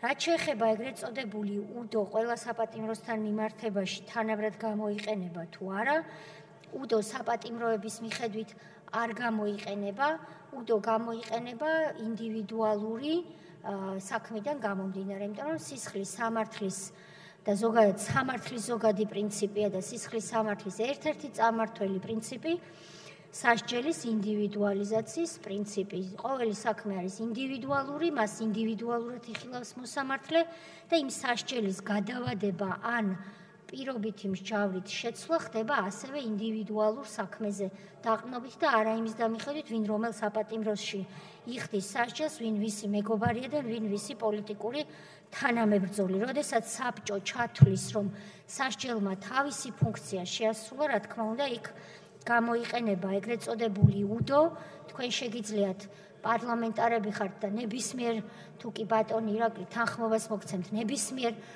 პატიმარს ესტუმროთ და არა მხოლოდ თქვენს თანამებრძოლებს, არამედ სხვებსაც რიგით პატიმრებს რომ ვეძახით და მათ კითხოთ მუშაობს თუ არა უდოს მექანიზმი. უდოს მექანიზმი დღეს ნამდვილად მუშაობს და მე ამას ხმამაღლა ვამბობ. დანარჩენი ბატონოთ არ მე ჩამომაშორეს უნარო ვარ თუ არა. რა ვქნათ, მე თქვენ მიმაჩნი ხართ ანტირეფორმატორად, ანტიდემოკრატად, არაფერი რომ არ გაგიკეთებიათ არასდროს და ერთი ადეიშვილის ერთი მოადგილე იყავით და არაფრის მაქნისი მგონი ხართ ზოგადად და თქვენ მიგაჩნიეთ პირიქით. ახლა რა ვქნათ, უმტკიცოთ ერთმანეთს სიტყვებით, საქმე გამოაჩენს ვინ რისი მაქნისია. ერთი რეფორმა ვერ დამამახსოვრეთ რა გააკეთეთ ადეიშვილის მოადგილე რომ იყავით და უწყებათა შორის საბჭოს ჩამომაშორეს რას ნიშნავს არ ვიცი, იმიტომ რომ უწყებათა შორისი საბჭო აღარ არსებობს, კანონს თუ ჩახედავთ ის იქნება ყოველი არჩევნების წინ და მომავალ წელს რომ შეიქმნება არჩევნების წინ, თუ კი კანონში არ შევიტანთ ცვლილებას, ისევ იუსტიციის მინისტრი იქნება ხელმძღვანელი თქვენ და სამწუხაროდ. მე არ ვიცი რა შეიძლება პასუხი გაგცეთ ისეთი, რომელიც თქვენ დაგაკმაყოფილებთ. ახლა ბატონი ცესკოს თავმჯდომარე ჭიაბერაშვილისთვის პასუხს არ ვაპირებ, იმიტომ რომ მე მგონი გძლად და ბევრი პატივი გეცით და პასუხი გაგეცით. რაც შეეხება ქალბატონი ლელა ქებურიას კითხვას, თქვენ ზუგდიდის სკოლაზეც მკითხეთ და ჩემი მოადგილე მითითებს, რომ ეს კითხვა გამორჩა. თუ თქვენ ქალბატონი იას შესახებ მეკითხებოდით, თუ სხვა ინფორმაციაც იყო, როდესაც მონიტორინგმა გამოავლინა ამაზე უწყებათა შორისში საჩივარი არ შემოსულა, ესე იგი ბოკერია მუკეთიცის, რა თქვა, კერძაია, მაცალეთ თუ შეიძლება. ესე იგი, ქებურიან ბოდიში. ქალბატონი ლელა მეუბნებოდა, რომ თუ ის ეს არ არის და ქალბატონი აკერძა ეს თემაზე მეკითხებით, მე ცოტა მიკერძოებული ვარ ამ საკითხისადმი, რატომ? იმიტომ რომ ქალბატონი იას შვილი გახლავთ ჩემი თანამშრომელი, ბატონი ბაჩანა შენგელია, რომელიც არის ნოტარიუსი, შესაბამისად ნებისმიერი მისი სიტყვა, ნებისმიერი მისი წუხილით ახსავსე არ ვიცი რა დავარქვა ამას, ტრაგედიაა და კიდევ ალბათ რბილი სიტყვაა. მე ამას ვიზიარებ და ამ ტკივილში მე ვარ მასთან ერთად. მეტი მე არაფრის თქმა არ შემიძლია თქვენის ნებართვით ამ საქმეზე, იმიტომ რომ ამ ხრივ ვარ ალბათ ადამიანურად განცდას გამოხატავ, ეხლა და არ ვიცი მინის განცდების გამოხატვის უფლება აქვს თუ არა, მაგრამ ეს ის საქმე, როდესაც მე მართლა განვიცდი და მივუსამძიმრე კიდეც. არ ვიცი, ეს ვიცი რომ არ გაინტერესებთ ჩემი განცდა ქალბატონო ხათუნა, მაგრამ რა თქმა უნდა რეაგირებდით, იმიტომ რომ ეს ჩვენ ხო უწყებათა შორის რისგან შედგება, მე თქვენ არ აგიხსნით ბატონო გიგა. რა თქმა უნდა სამართალდამცველ სტრუქტურებს გადაეცა და ისინი ანგარიშვალდებულების რეჟიმში იყვნენ მანამ სანამ არსებობდა კომისია, შემდეგ ცესკომ როცა შეაჯამა და შემდეგ ბაჩანა შენგელია მიჩივლა შემდეგ უკვე. შესაბამისად მე პასუხს გამოძიებაზე რომ ვაგებ არ მაქვს პრობლემა. არ არის გამოძიება ჩემი უფლებამოსილებების ნაწილი. ხოლო ამ საქმესთან ბატონო გიგა, მე მგონი თქვენ ჩემთან დისკუსია მოგენატრათ და კიდე მოვალ პარლამენტში მუღელავთ. მოკლედ ქალბატონი იას ტრაგედიაზე და მისი ოჯახის ტრაგედიაზე ასეთია ჩემი პიროვნული დამოკიდებულება. მეტი არ ვიცი რა შემეძლია ვთქვა. მე მგონი დანარჩენი უფრო რეპლიკები იყო, ვიდრე რაიმე დამატებითი კითხვა. თქვენ წამიკითხეთ ციტატები, მეც წაგიკითხეთ ციტატები და დავრჩით ასე ციტატებით. მე ჩემი ციტატები წაგიკითხეთ და კითხეთ ისოდირია და ესოდირი არ არის მეთქი? ბატონი გიგა ბოკერია ეთანხმება რომ თუმდრე მე კარგად მიმუშავე და საარჩევნო სიისადმი აღარ არის კითხვის ნიშნები. ბრავო ბატონო გიგა, დიდი მადლობა. მადლობთ. დასრულებულია კითხვა პასუხი. თანამოხსნებელს ხომ არ სურს გამოსვლა? კომიტეტები. დეპუტატების გამოსვლებზე გადავდივართ ბატონი სერგო რატიანი. სიგი ეხლა საერთოდ აღარ მიპასუხეთ, იმიტომ რომ მესმის რომ პროკურორების ქმედება, რომლებმაც კვლელს ხელი დააფარეს და შემდეგ თქვენ იცავდით აი ამ პროკურორებს, გასაგებია რომ ეს თქვენთვის გარკვეულწილად მძიმე ისტორიაა და სადაც შეგიძლიათ გაურბიხართ ამ თემას. თქვენ ხელი დააფარეთ შოთაძეს, რომელმაც მოატყვა საზოგადოება და შემდეგ ხელი დააფარებ და დღემდე ხელს აფარებთ პროკურორებს, რომლებმაც ხელი დააფარეს მკვლელებს. და მკვლელს. ეს არის თქვენი თავარი, ბოლო დროის თავარი, ასე ვთქვათ, ერთ-ერთი საინტერესო ქმედება. გარდა ამისა, მე კითხეთ საბჭოთა დანაშაულებრივ რეჟიმზე და თქვენ საერთოდ აღარ მიპასუხეთ. მე თქვენ ისე კი არ გეკითხებოდით, როგორც თქვენი აზრი რა არის, არამედ როგორც სახელმწიფოს პოლიტიკური თანამდებობის პირს, რომელიც ვერ ამბობს, რომ საბჭოთა რეჟიმი იყო დანაშაულებრივი რეჟიმი, ისევე როგორც იყო ნაციზმი. ამას ვერ ამბობს ადამიანი, რომელსაც ევროსაბჭოში უმუშავია, რამდენადაც ვიცი. და ევროსაბჭოს რეზოლუცია არსებობს იმასთან დაკავშირებით, რომ საბჭოთა რეჟიმი იყო დანაშაულებრივი რეჟიმი. არსებობს ეუთოს რეზოლუციაც. მაგრამ სწორედ იმიტომ, რომ თქვენ წარმოადგენთ და თქვენი ვნებები და თქვენი ასე ვთქვათ, თქვენი მიმართება არის სწორედ შურისძიება აიქითა რეჟიმიდან, ხო? შევარდნაძის და ასევე საბჭოთა რეჟიმიდან მომდინარე. და სხვა შორის დღესაც გამოჩნდა. თქვენ მოიხსენიეთ ზურა ჭიაბერაშვილი ნეგატიური ფორმით, რომ თქვენ თქვით, რომ თქვენ არიყავითო მაშინო CSKO-შიო და რა ხდებოდა, მაინტერესებს ზურა ჭიაბერაშვილის დამსახურება 2003 წლის გაყალბებული თქვენი საყვარელი შევარდნაძის გაყალბებული არჩევნების ხილება.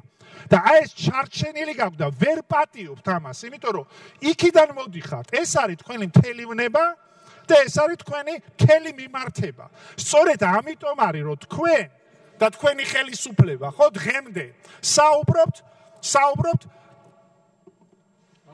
ომზე, როგორც როდესაც საქართველო არის თურმე დამნაშავე ომის დაწყებაში. მაგას საუბრობთ დღემდე. რომ სააკაშვილმა დაბომბა ცხინვალი. აი ამას ლაპარაკობ თქვენ. თქვენ ხართ იმ რეჟიმების წარმომადგენელი. ქალბატონო თეა. საბჭოთა და პოსტსაბჭოთა რეჟიმების მემკვიდრე აი აქ. და თქვენი დევნა, პოლიტიკური დევნა არის სწორედ აი იმ რეჟიმ. მადლობთ, ბატონი ზურაბ ჭიაბერაშვილი. პირველ რიგში დავიწყებ რაკი შეფასებებზე გადავედით, უმრავლესობას მინდა მივმართო.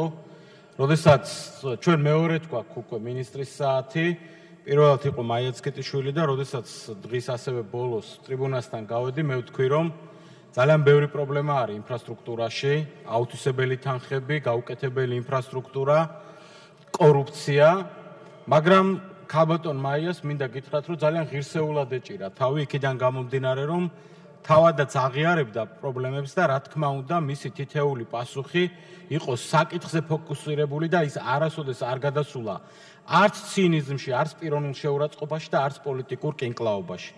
მეორედ ტარდება მინისტრის საათი და გვაქვს სრულიად განსხვავებული სურათი. ჩვენ გვაქვს უბრალოდ ამ ტრიბუნიდან ღლაბუცი და მატრაკვეცობა და მეტი არაფერი. პირდაპირ გეუბნებით. ტრიბუნიდან უთხარი ბატონო არჩილ, მაიაცკეტიშვილს და ჩანაწერი ნახეთ. და ჩვენ გვაქვს სრულიად სხვა სურათი. და ეს ამაზე თქვენ უნდა ღელავდეთ ბატონო არჩილ, იმიტომ რომ ეს სახე, რაც ახლა იდგა ტრიბუნაზე, ეს თქვენი სახეა და თქვენ გაზიანებთ. იმიტომ რომ თუ აქ მოვა მინისტრი, რომელიც საუბრობს პრობლემებზე, ეს ამას უსმენს საზოგადოება და თუ მოდის მინისტრი, რომელიც ცინიკურად ელაპარაკება პარლამენტს, უბრალოდ ოპოზიციას კი არა, ამით თქვენ გიგდებთ აბუჩად. აი ეს რაც დღეს აქ ტრიალებთ, არის თქვენი აბუჩად აგდება. ეხლა რაც შეეხება არჩევნებს, რა კი ასე შორს წავიდა ქალბატონი თეა. წაიკითხეთ ეუთოს დასკვნები 2003 და უпроსორად 2003 წლის არჩევნების გაყალბება, იცით? 2004 წლის არჩევნების. გნებავთ საპრეზიდენტოსი, გნებავთ საპარლამენტოსი 31 მარტის. ერთადერთი რეგიონი, სადაც არჩევნები 2004 წლის 31 მარტს გაყალბდა, იყო აჭარის არჩევნები, სადაც იყო ასლან აბაშიძე და სერგო რატიანმა სწორედ თქვა. იმ დროს მისტირის ქალბატონი თია და იმ დროზე გაქვთ ნოსტალგია, იმიტომ რომ ასლან აბაშიძე და შევარდნაძე განასახიერებდა კორუფციას, განასახიერებდა იმ ცინიზმს, რომელსაც დღეს თია წულუკიანი წარმოადგენს და სწორედ იმას მისტირით. აი ეს კორუფცია არის სახე და ის კორუფცია, ის კრიმინალი, ის უბედურება და ის სიღარიბე ბრუნდება ახლა ქვეყანაში, რაც შევარდნაძის დროს იყო და იმიტომ ვერ ამბობს ქალბატონი თია, რომ ის არ იყო დანაშაულებრივი რეჟიმი და იმიტომ ლაპარაკობს 9 წელზე, რომ იმ 9 წელმა სწორედ ის შევარდნაძის და ასლან აბაშიძის ხელისუფლება ჩაანაცვლა და ქვეყანა წარუმატებელი სახელმწიფოდან failed state რაც ერქვა, გაიყვანა სულ სხვა სიმაღლეზე, რომელსაც თქვენ ახლა ისევ იმ 90-იანი წლების ჭაობში აბრუნებთ.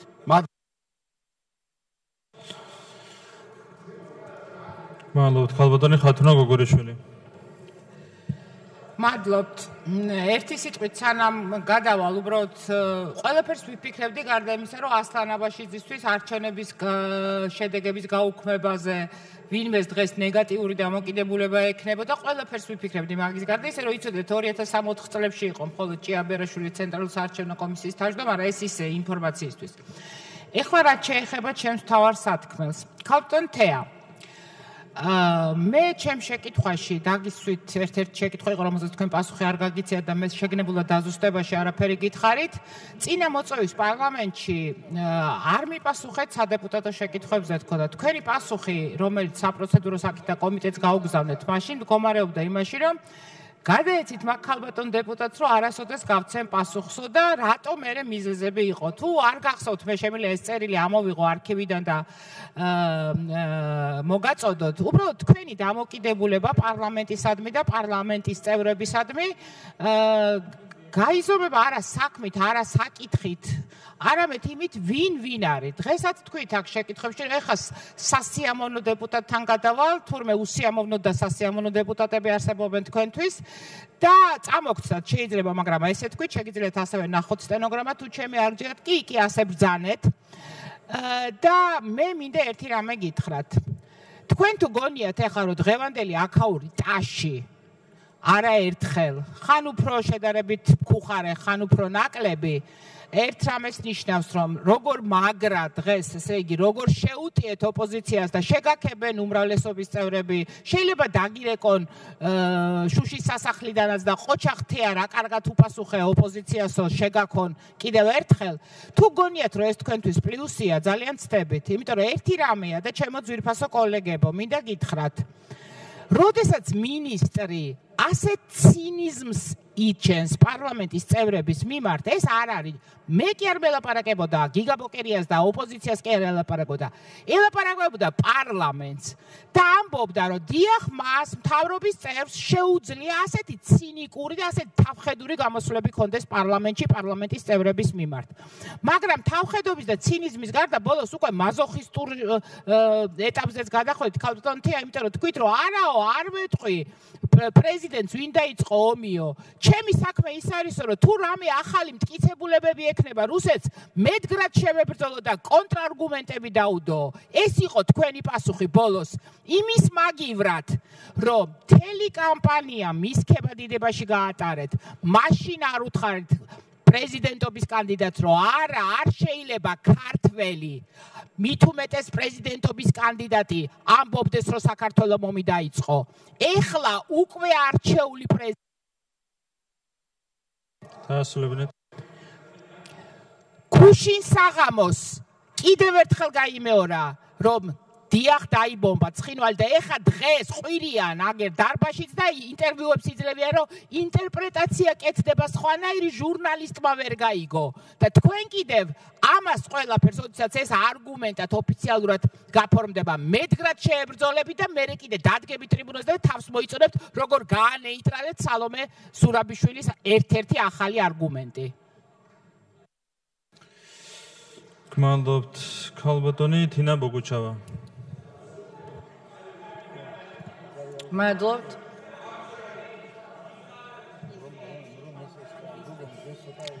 ბოდიში ბატონი ირაკლი, ხმაურია დარბაში და თავიდან რომ ჩამირთოთ 3 წუთი თუ შეიძლება.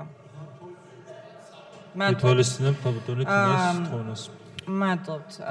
ერთ-ერთმა დეპუტატმა ქალბატონ თეამ და მე არაფერს ვიტყვი თქვენს ტონზე, რაზეც ხა ჩემმა კოლეგებმა ისაუბრეს, თქვენ გამოირჩევით ალბათ თქვენი ცინიზმით და ეს ერთგვარად თქვენ სამარკო ნიშნად იქცა, თუმცა მე ვფიქრობ, რომ განსაკუთრებით ამ დარბაზში ეს უბრალოდ პერსონალიების შეურაცხყოფა კი არ არის, ეს ამ ინსტიტუტის შეურაცხყოფაა.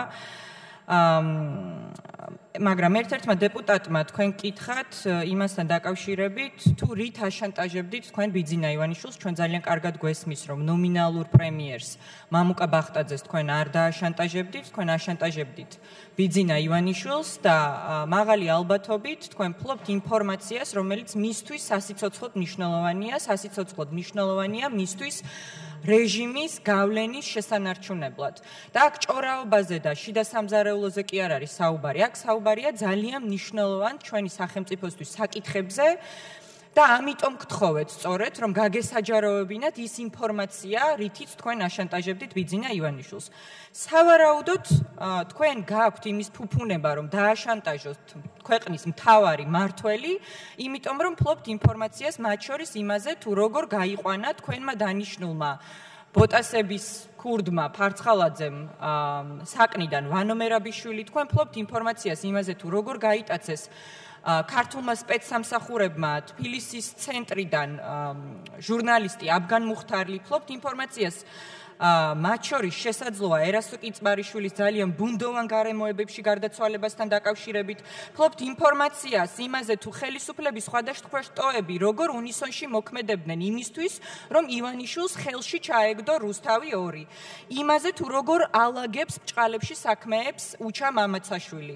აი, ამიტომ ვფიქრობთ და ამიტომ არის მნიშვნელოვანი, რომ საზოგადოება მიცოდეს და საზოგადოების მიმართ მინიმალური პატივისცემა რომ გქონდეთ, დიახ, გააჟღერებთ თუ რა საბაბი გაქვთ იმის, რა ინფორმაციას ფლობთ ასეც, რის გამოც თქვენ თავს აძლევთ იმის უფლებას, რომ ქვეყნის მთავარი მმართველი, მაფიოზი შეიძლება ითქვას, აშანტაჟოთ პირდაპირ ეთერში.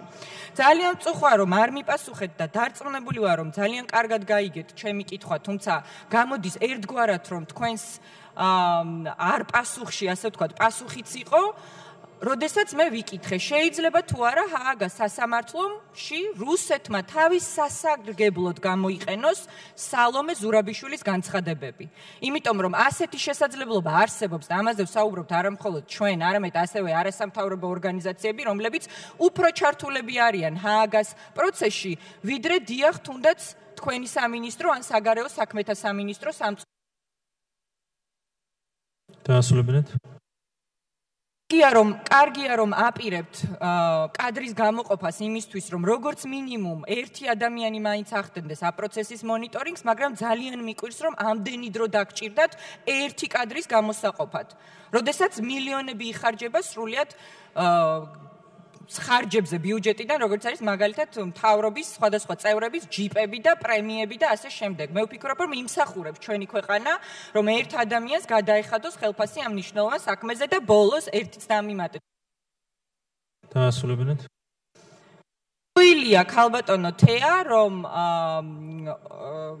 OGP-ის მოვლენები უკავშირდება სურვილს, რომ აწეულიყო მარკა, ასე ვთქვათ, და დონე ამ განხილვების. ეს უკავშირდება პირდაპირ იმას, რომ თქვენ იყავით არაკონსტრუქციული სამწუხაროდ არასამთავრობო ორგანიზაციებთან, რაც კიდევ ერთხელ დაადასტურეთ დღეს თქვენ ამ ტრიბუნიდან. ეს არის ძალიან სახიფათო ჩვენი ქვეყნისთვის, ეს არის სახიფათო ჩვენი დემოკრატიის განვითარებისთვის და მე მოგიწოდებთ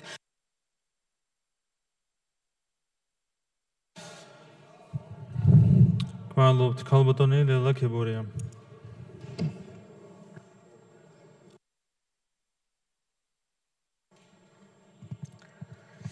ქალბატონო თეა, მინდა პრემიერს დავეთანხმო და ვთქვა, რომ ნამდვილად არ წარმომიდგენია თქვენი გუნდი თქვენს გარეშე.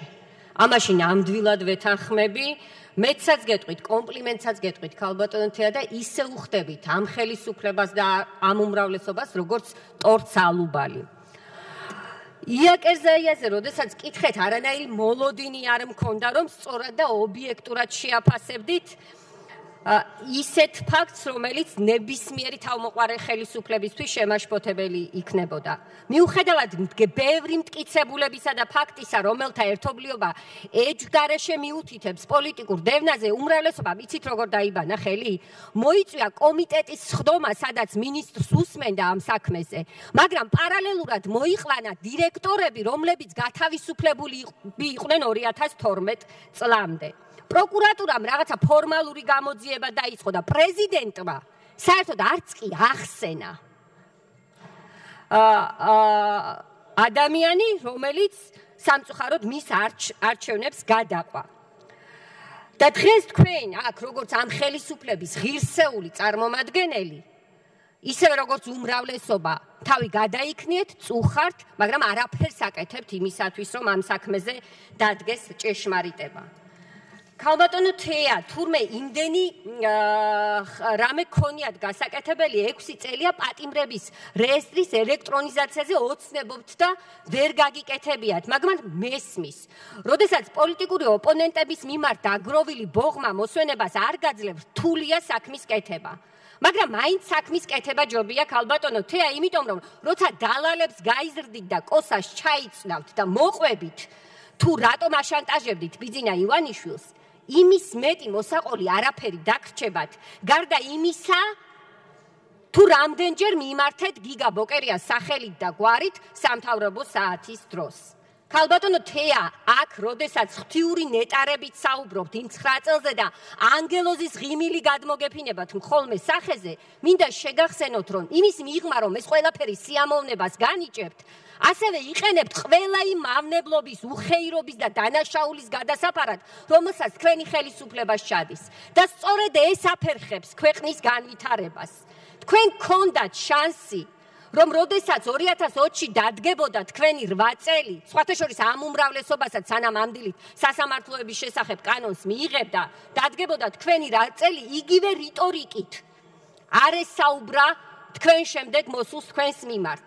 და ამაზე იმიტომ კი არ ვწუხვარ, რომ მაღელვებს თქვენ რა რეპუტაციით გადაგისვრიან პოლიტიკურ სანაგვეზე. მე მაღელვებს ის, რომ ასულებინეთ. მე მაღელვებს ის, რომ ამ რიტორიკით თქვენ ქვეყანას ირთრებთ ჭაობში, წირავთ უპერსპექტივობისთვის და ერთ წრეზე ტრიალისთვის. მადლობთ, ბატონი ოთარ გახიძე. მადლობა, ბატონო სპიკერო. მე ამ შემთხვევაში ქალბატონ თეას დღეს აღარ მიმართავ, ხვალ მექნება ამის საშუალება უფრო კარგად მიმოვიხილო მისი ანგარიში.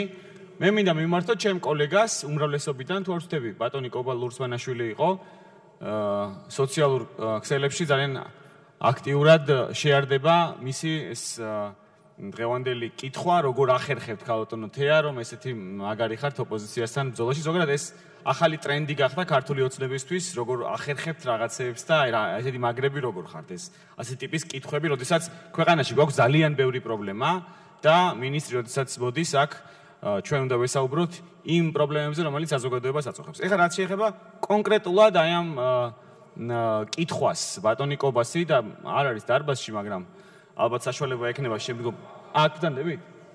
ბატონო კობა, აი სწორედ მე მინდა თქვენ რომ გითხრათ ინფორმაცია გექნებათ ისედაც, მაგრამ მე მინდა გითხრათ რომ ამ ინფორმაციის უკან სწორედ ქალბატონი თეა დგას.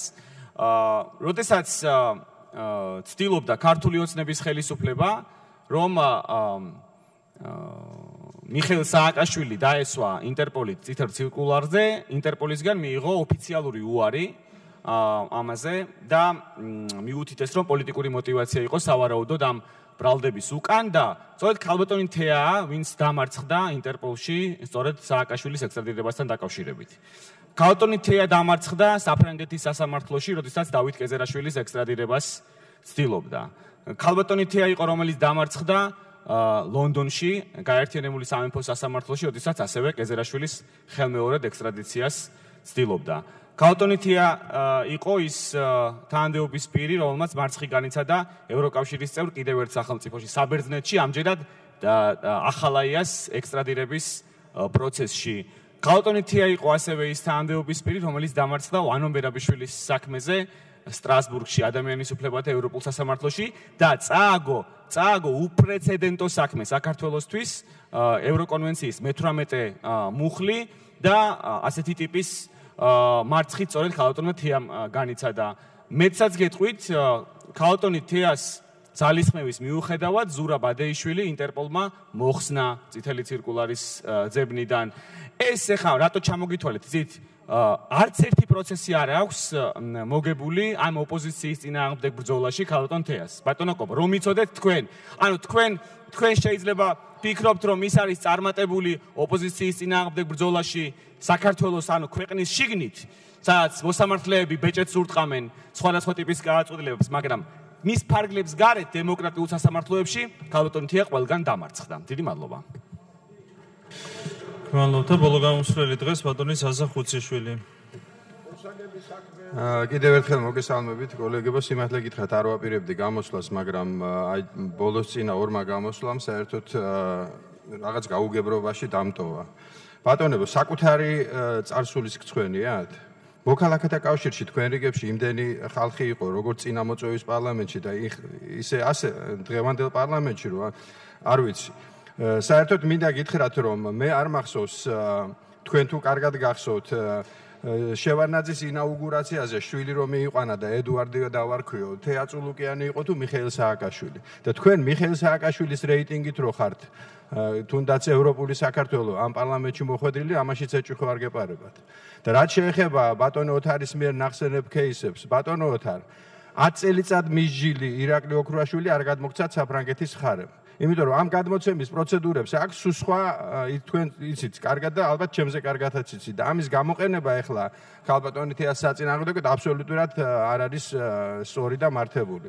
და მე შეგახსენებთ რომ საერთოდ თქვენ მთავრობაზე რა გადაწყვეტილებაც მიიღო სტრასბურგის სასამართლომ, ეს ალბათ არის ჩვენი ქვეყნის მართლა დიდი სირცხვილი, იმიტომ რომ რეალურად მაშინ ხელისუფლებაში რომელი და პრეზიდენტი, შინაგან საქმეთა მინისტრი და ყველა შეკრული რო იყო ერთი ადამიანის მკვლელობის გამართლებაში. აი ესა.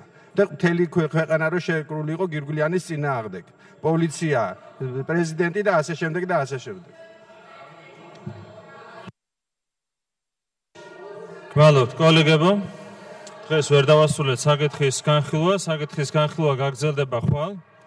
ხვალ უნდა გამოვიდეს 5 გამოსვლელი ფრაქციებიდან, უმრავლესობიდან 2, დასკვნითი სიტყვა დაახლოებით საათი და 15 წუთი დაგჭირდება ხვალ ამ პროცედურის დასრულებლად. ამის შემდეგ გადავალთ უკვე შემდეგი მინისტრის მოსმენაზე, ქალბატონი მაია ცქედიშვილის წარსდგება პარლამენტის წინაშე. 12-ზე დაიწყება სხდომა, 12-ის ნახევარზე გაიმართება ბიუროს სხდომა. ამით პლენარულ სხდომას დაახლოებით ვაცხადებთ.